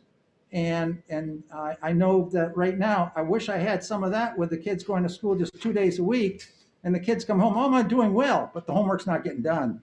And so communication's the key. These tests are a key and one component. And to make a long story short, we need to have better communications with the other part of the story. That's the parent, which is responsible for educating that child as well. Follow up, Mr. Chair, real quick. Yes. So thanks very much, Mr. Chair, and Representative Ladd. I largely agree with what you were just saying, with the exception, a couple of exceptions, that there's a significant difference between equalized property value per pupil and poverty in a district. So and I'll give you an example. The town that Representative Cordelli represents has a very, very high equalized valuation per pupil, but there are certainly pockets of poverty, and there are certainly families that are impoverished that also live in that community, and that's something that we see around the entire state. That situation is exacerbated in our more urban areas, such as Manchester and Nashua, which actually have the highest incidence of poverty in the state. So getting back to the point you were making, Representative Ladd, which is very good, that improved communication between the school district and the students and families is really important in order to help those students raise their performance levels. I guess it's not striking me how that's being done in an effective manner with a letter coming from either directly from the department or from the test agency to the student. But I think what we heard last session on this bill was that it had been done in a much more, and I'll just use the term, caring approach with council staff at the student school, and to try to provide the tools for those families to improve the students' performance. I'd like to respond to that, Representative Luno.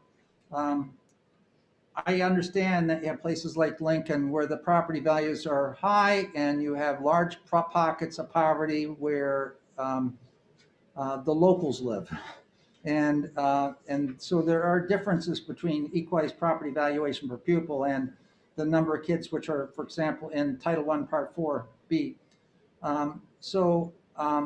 But I getting to the last part of what you were stating, the need to get this information to the parent prior to everybody closing shop at the school, walking out the door and going home for the summer break is important.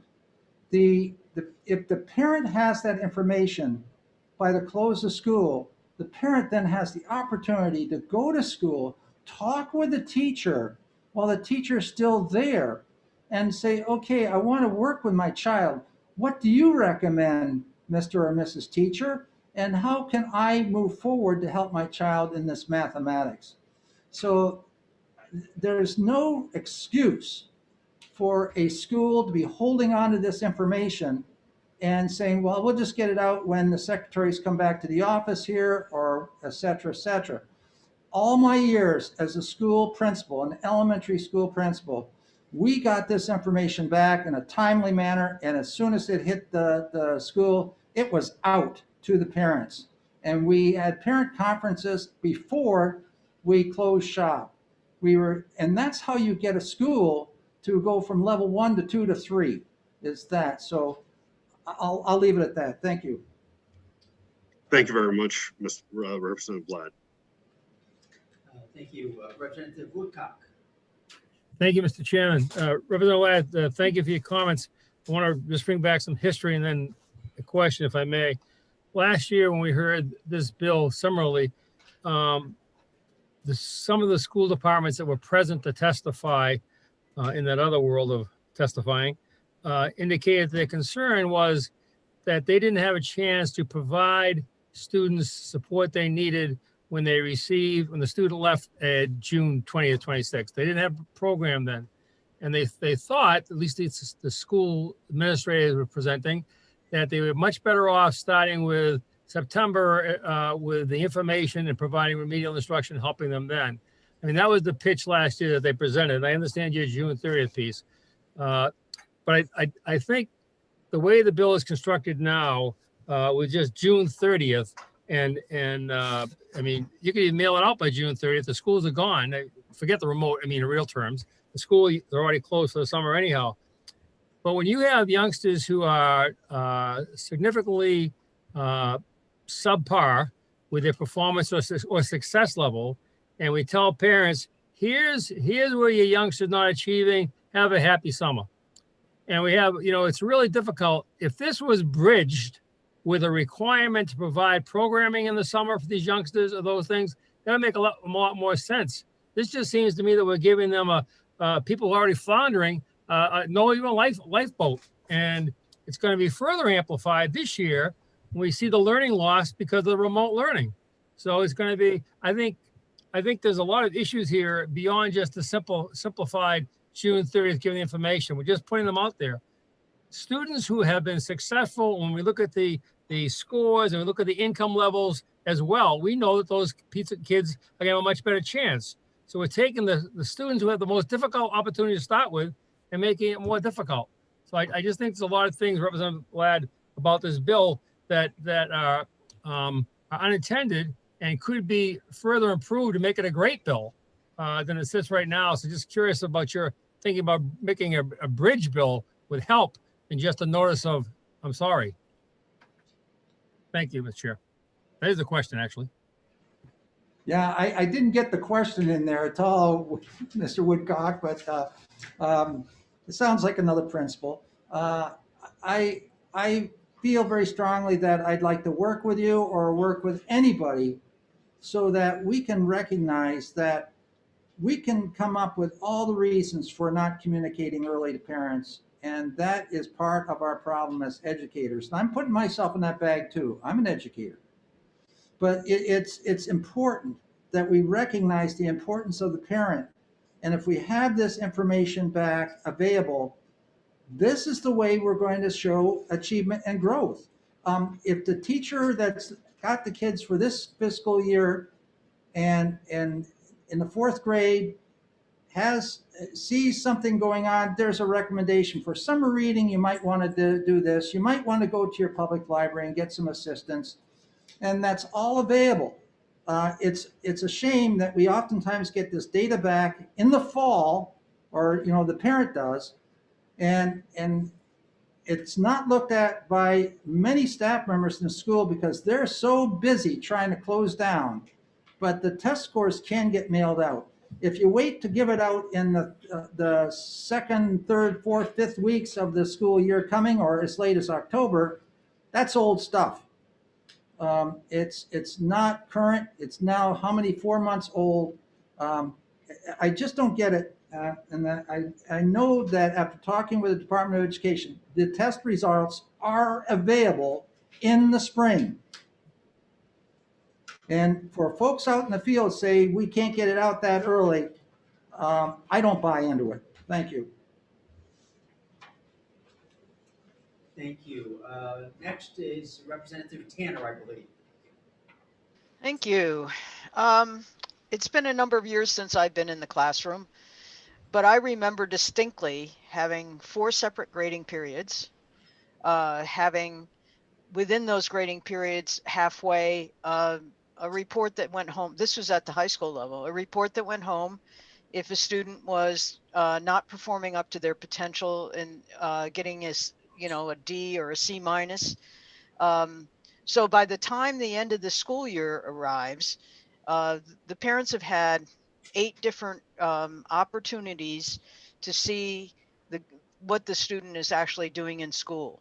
What you're talking about is the high stakes testing that drives so many people crazy, both in the schools and without the schools, outside the schools, to the point where it's not a good measure in most instances of what's been going on in the school or for a lot of students, what they're actually doing. And it's hard for parents to understand that. So my question to you is, do you expect that the parents will thoroughly understand all the test results that come through from these high stake testing, and will actually make an opportunity to get in touch with the school in the fall to see how things could be better, or even in the spring if they get the testing results in the spring? Do you think parents, do you think parents really understand what the test results indicate? And if they indicate completely different than what's been going on in the school during the whole year with all these reports going home? Representative Tanner, I don't think a parent's going to understand terms like standard deviation. I could sit down and try to explain it to them. That's not in their ballgame. However, they are aware that these achievement scores demonstrate growth. And I also believe that we've been sending this information home for our students in grades 3 through 8 for years. And parents get that. And there's also a little component on the slip that comes that shows you the strengths and the weaknesses and some of the things which are occurring in terms of that achievement score. A parent that looks at that, and yes, some parents won't look at it, but the majority will. The majority will. And when I, as a parent, would see something like that, I would be quick to contact the school and say, okay, what can I do? Where are we going? How can we work together to resolve this problem? Again, I think we can find out all the excuses for not doing this. And I believe that our parents are educated parents, and parents are able to understand what we're sending home. And if they don't understand it, it's up to the school prior to them sending this stuff home to make sure there's an opportunity to have parents come to school and explain the nature of what our testing program is all about. Thank you. Thank you. Next, we have Representative Mullen. Thank you, Mr. Acting Chair, and thank you, Representative Ladd, for taking my comments and questions to heart. There's actually something in this bill, Representative Ladd, that I love.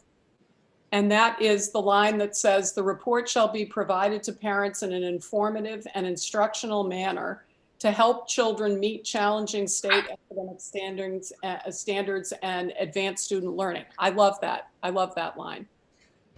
My concern, and I'm wondering if you have given any thought to this, is for the school districts that testified last year that told us that the window of testing for some of them backed right up into the 3rd week in May, and that they used those test results that came back as part of their professional development over the summer to design remediation and stepped programs for kids who needed additional support. And also that that in the case of a couple school districts, we heard from people that said that they actually scheduled the parent conference at the beginning of the school year with the, you know, the fourth grade teacher met with the kids that were going off to fifth grade's parents in the fall. So my concern is that, you know, we're giving detention to the whole class when 5 kids have misbehaved. I'm worried that there may, in fact, as you said, there may be a handful of school districts out there that aren't doing what they're supposed to do. But I'm just wondering if you are being cautious enough in thinking about those school districts that are not only doing it the way they're supposed to, but are doing an exemplary job, but don't meet the June 30th deadline. That makes sense? I appreciate your comments regarding the window for testing, and I'm going to get that information for us and find out you know, how that's impacting us. I also support the professional development that's needed and the ongoing instruction based upon what we're seeing in growth in the year to come. Without a date like June 30th, it will definitely, the distribution will slide into the fall for sure. And we're missing an opportunity. And we've seen what's happened in school districts where for these extended periods of time, and we're in it right now with COVID, how there will be a less of a learning curve going up than there would be in any normal season when the kids are at school. And I think I'd like to see us work to try to get this together. I do know that when I mentioned it before to the committee, that when I chaired the Commission for Infrastructure Funding, that was $30 million, we had districts that had never sent in an emergency management plan to DOE or on to the Department of Safety when Perry Plummer was director over there. And he had people digitizing these plans at safety. They came wanting a grant for the infrastructure, for security in the schools, windows, doors, systems, cameras, etc. And we looked right at them and said, you're not going to be eligible to receive anything until your grant or your plan is in here. Within 2 weeks, we had all those plans into the committee. So there's a tendency on the part of some school districts, because there's so many reports due, I got it, that things are put on somebody's desk and they're not done on a timely manner. Bottom line is it's about the students, it's about the growth of kids, and that's what this bill is about. So I'll work to try and get the information on the window for testing, and if I know there's schools, I've been told there's schools that are not doing this. I don't want to get into the business of names. I know them, and I don't think it's fair to be saying something without, that it shouldn't be done right here. So I'd like to work with you, Representative Mullen. I do like that last sentence very much myself. It's critical. So thank you very much. Okay, I do not see any other representatives with questions, but I do see the representative from the Department of Education, Melissa White, has her hand up. Yeah, go ahead, Melissa. I knew she was coming. Great, thank you. I just wanted to make myself available to answer any questions about the assessment system or the student reports that are available for parents. Just to clarify, for the New Hampshire SAS, our testing window usually begins in the middle of March, and it goes all the way until about the middle of June. So for this year, for example, I believe it begins March 8th and will end June 11th. This report that is available for parents, it's a parent, we call it an individual student report. It's a report that is created specifically for parents in a language that they can understand, using terms that they can understand. This report is immediately generated once the student finishes the assessment. So the moment the student finishes their assessment for math, their score is generated. When they finish their assessment for ELA, it's generated. And then this one report will include their scores for math and for ELA. And if they have taken a previous assessment, perhaps in another, a previous grade level. It'll also include the growth from that specific test until the one they have just taken. So with the test, reports being available the moment the student finishes the assessment. So for example, if they finished it, let's say March 30th, it's going to be available March 30th and can be sent to parents the moment that it's finished. It's generated in a PDF form, so it can be emailed to parents, or it could be printed out and also sent home with a student, or could be sent home by the school. But anybody in the district that has access to that report for students, it could be a test coordinator, a test administrator, a teacher, a principal, they all have access and the ability to provide those individual reports to parents. The SAT is a little bit different in that the tests usually happen March and April, and then the scores are available definitely before June 30th, but they're not available the moment the student finishes the test. So just to clarify that, with the New Hampshire SAS for ELA, math, and science, that score is immediately available when the student finishes. Mr. Chair? Yes, Representative Myler. A question, Ms. White, is there a portal with which the parent can also get this information? Is it put into a parental portal?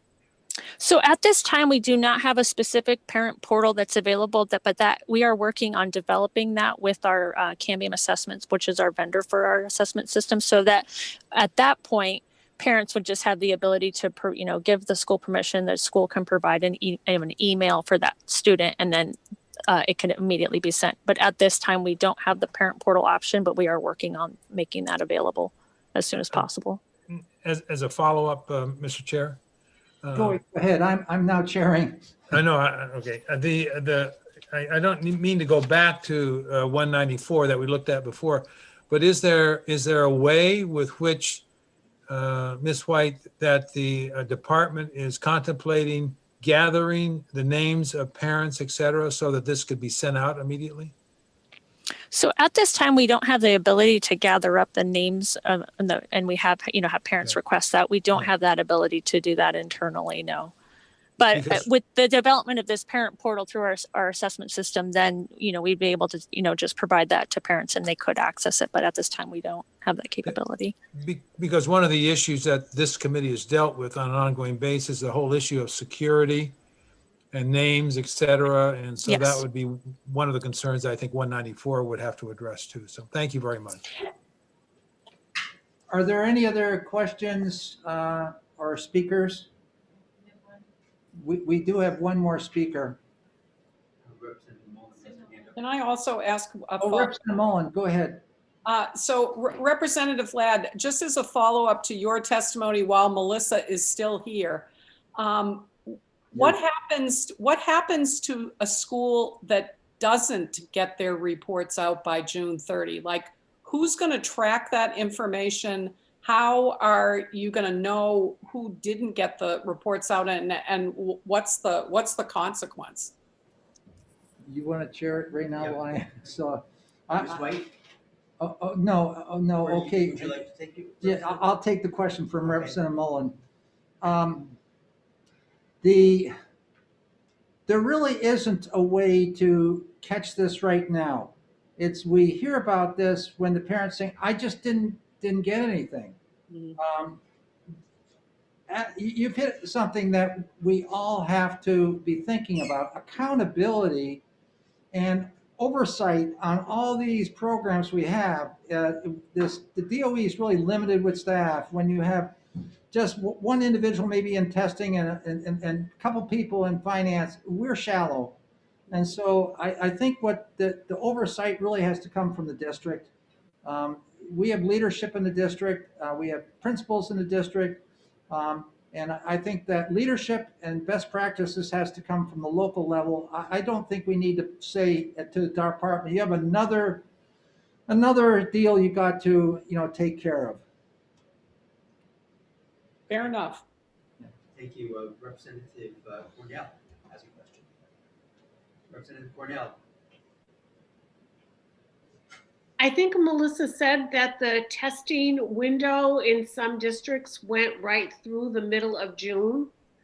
So that would, if there are a number of those schools or districts where they're still testing in June, they won't get their test results back before the end of the school year to send them out. Is that? If that's a May, question may, to me, may I please clarify? Yeah. So if the end of the testing window, the window ends June 11th. If the student takes that test on June 11th, their score is generated June 11th. So the teacher or test administrator has the ability to send that report to the parent on June 11th.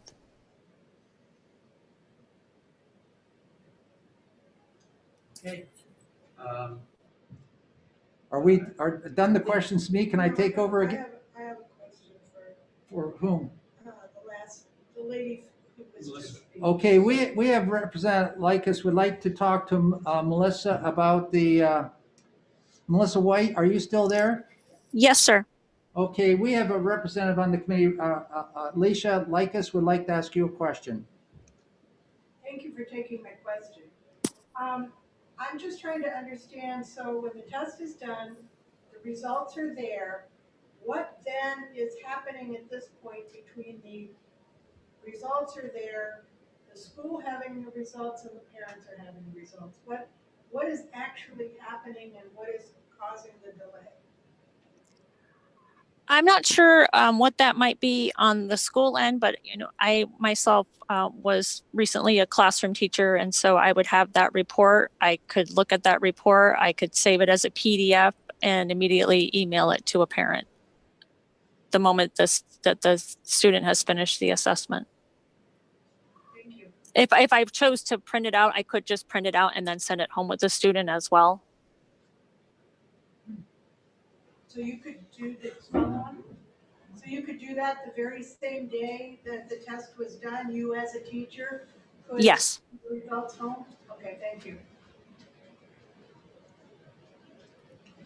Are there further questions? I see a hand up in the air. Oliver Ford. Representative Ford.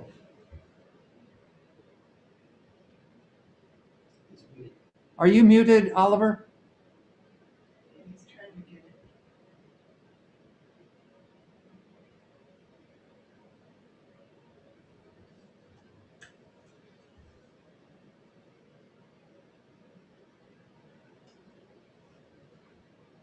Can you tell what's going on, Deb? You're still muted.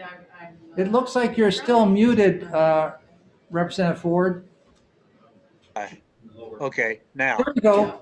Good. Thank you.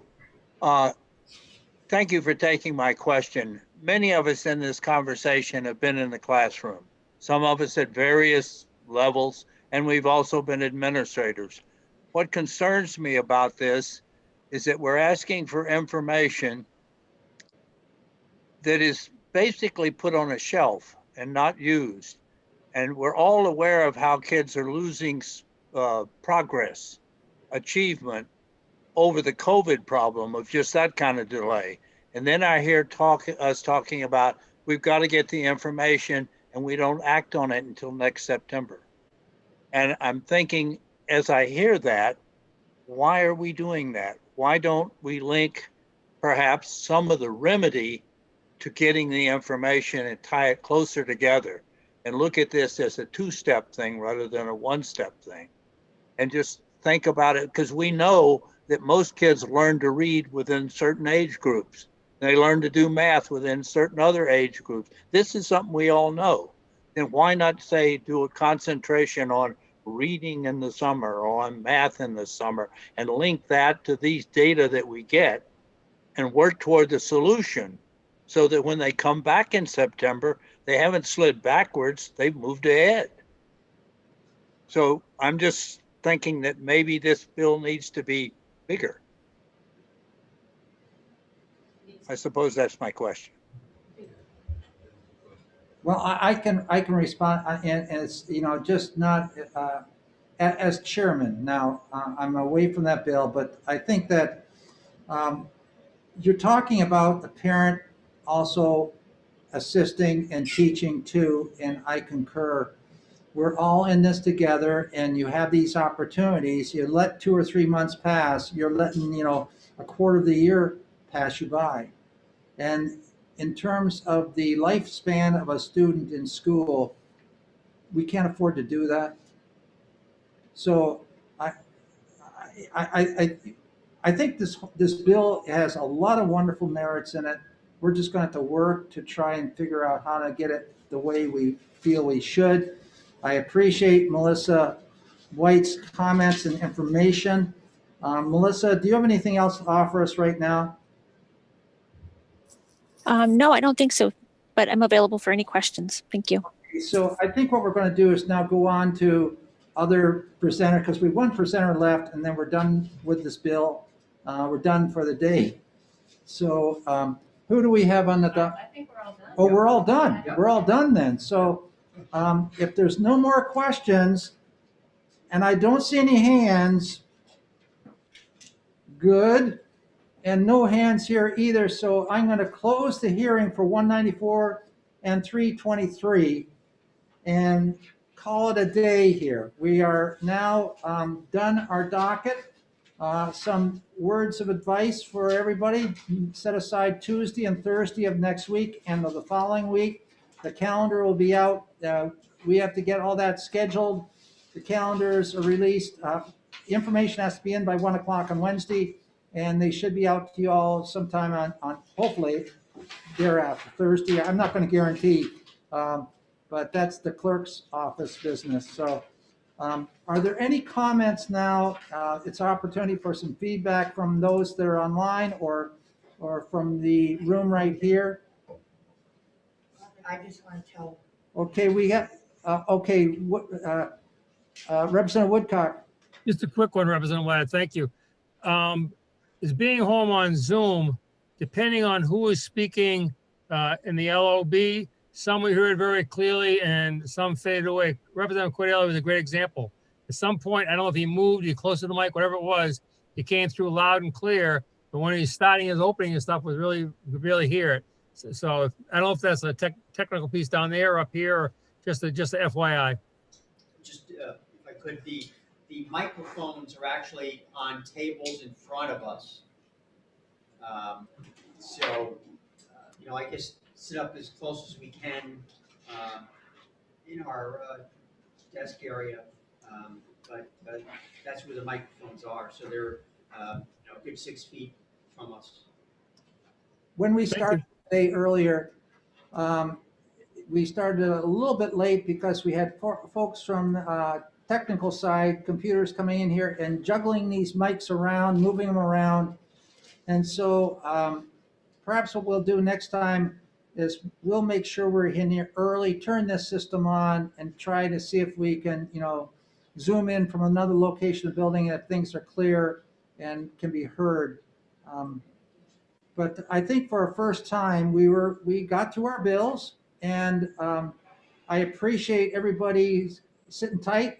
I envy some of you at home where you can go raid the refrigerator when you want to. Here, there's nothing. I need a refrigerator behind me for my coffee milk. So thank you all very much, and I appreciate your hard work. If you have any feedback, please send me an email, and I'll listen. I have one more thing. One more from the clerk. Yes. Representative Mel, 411 people on House Bill 609, and 405 opposed, 6 support.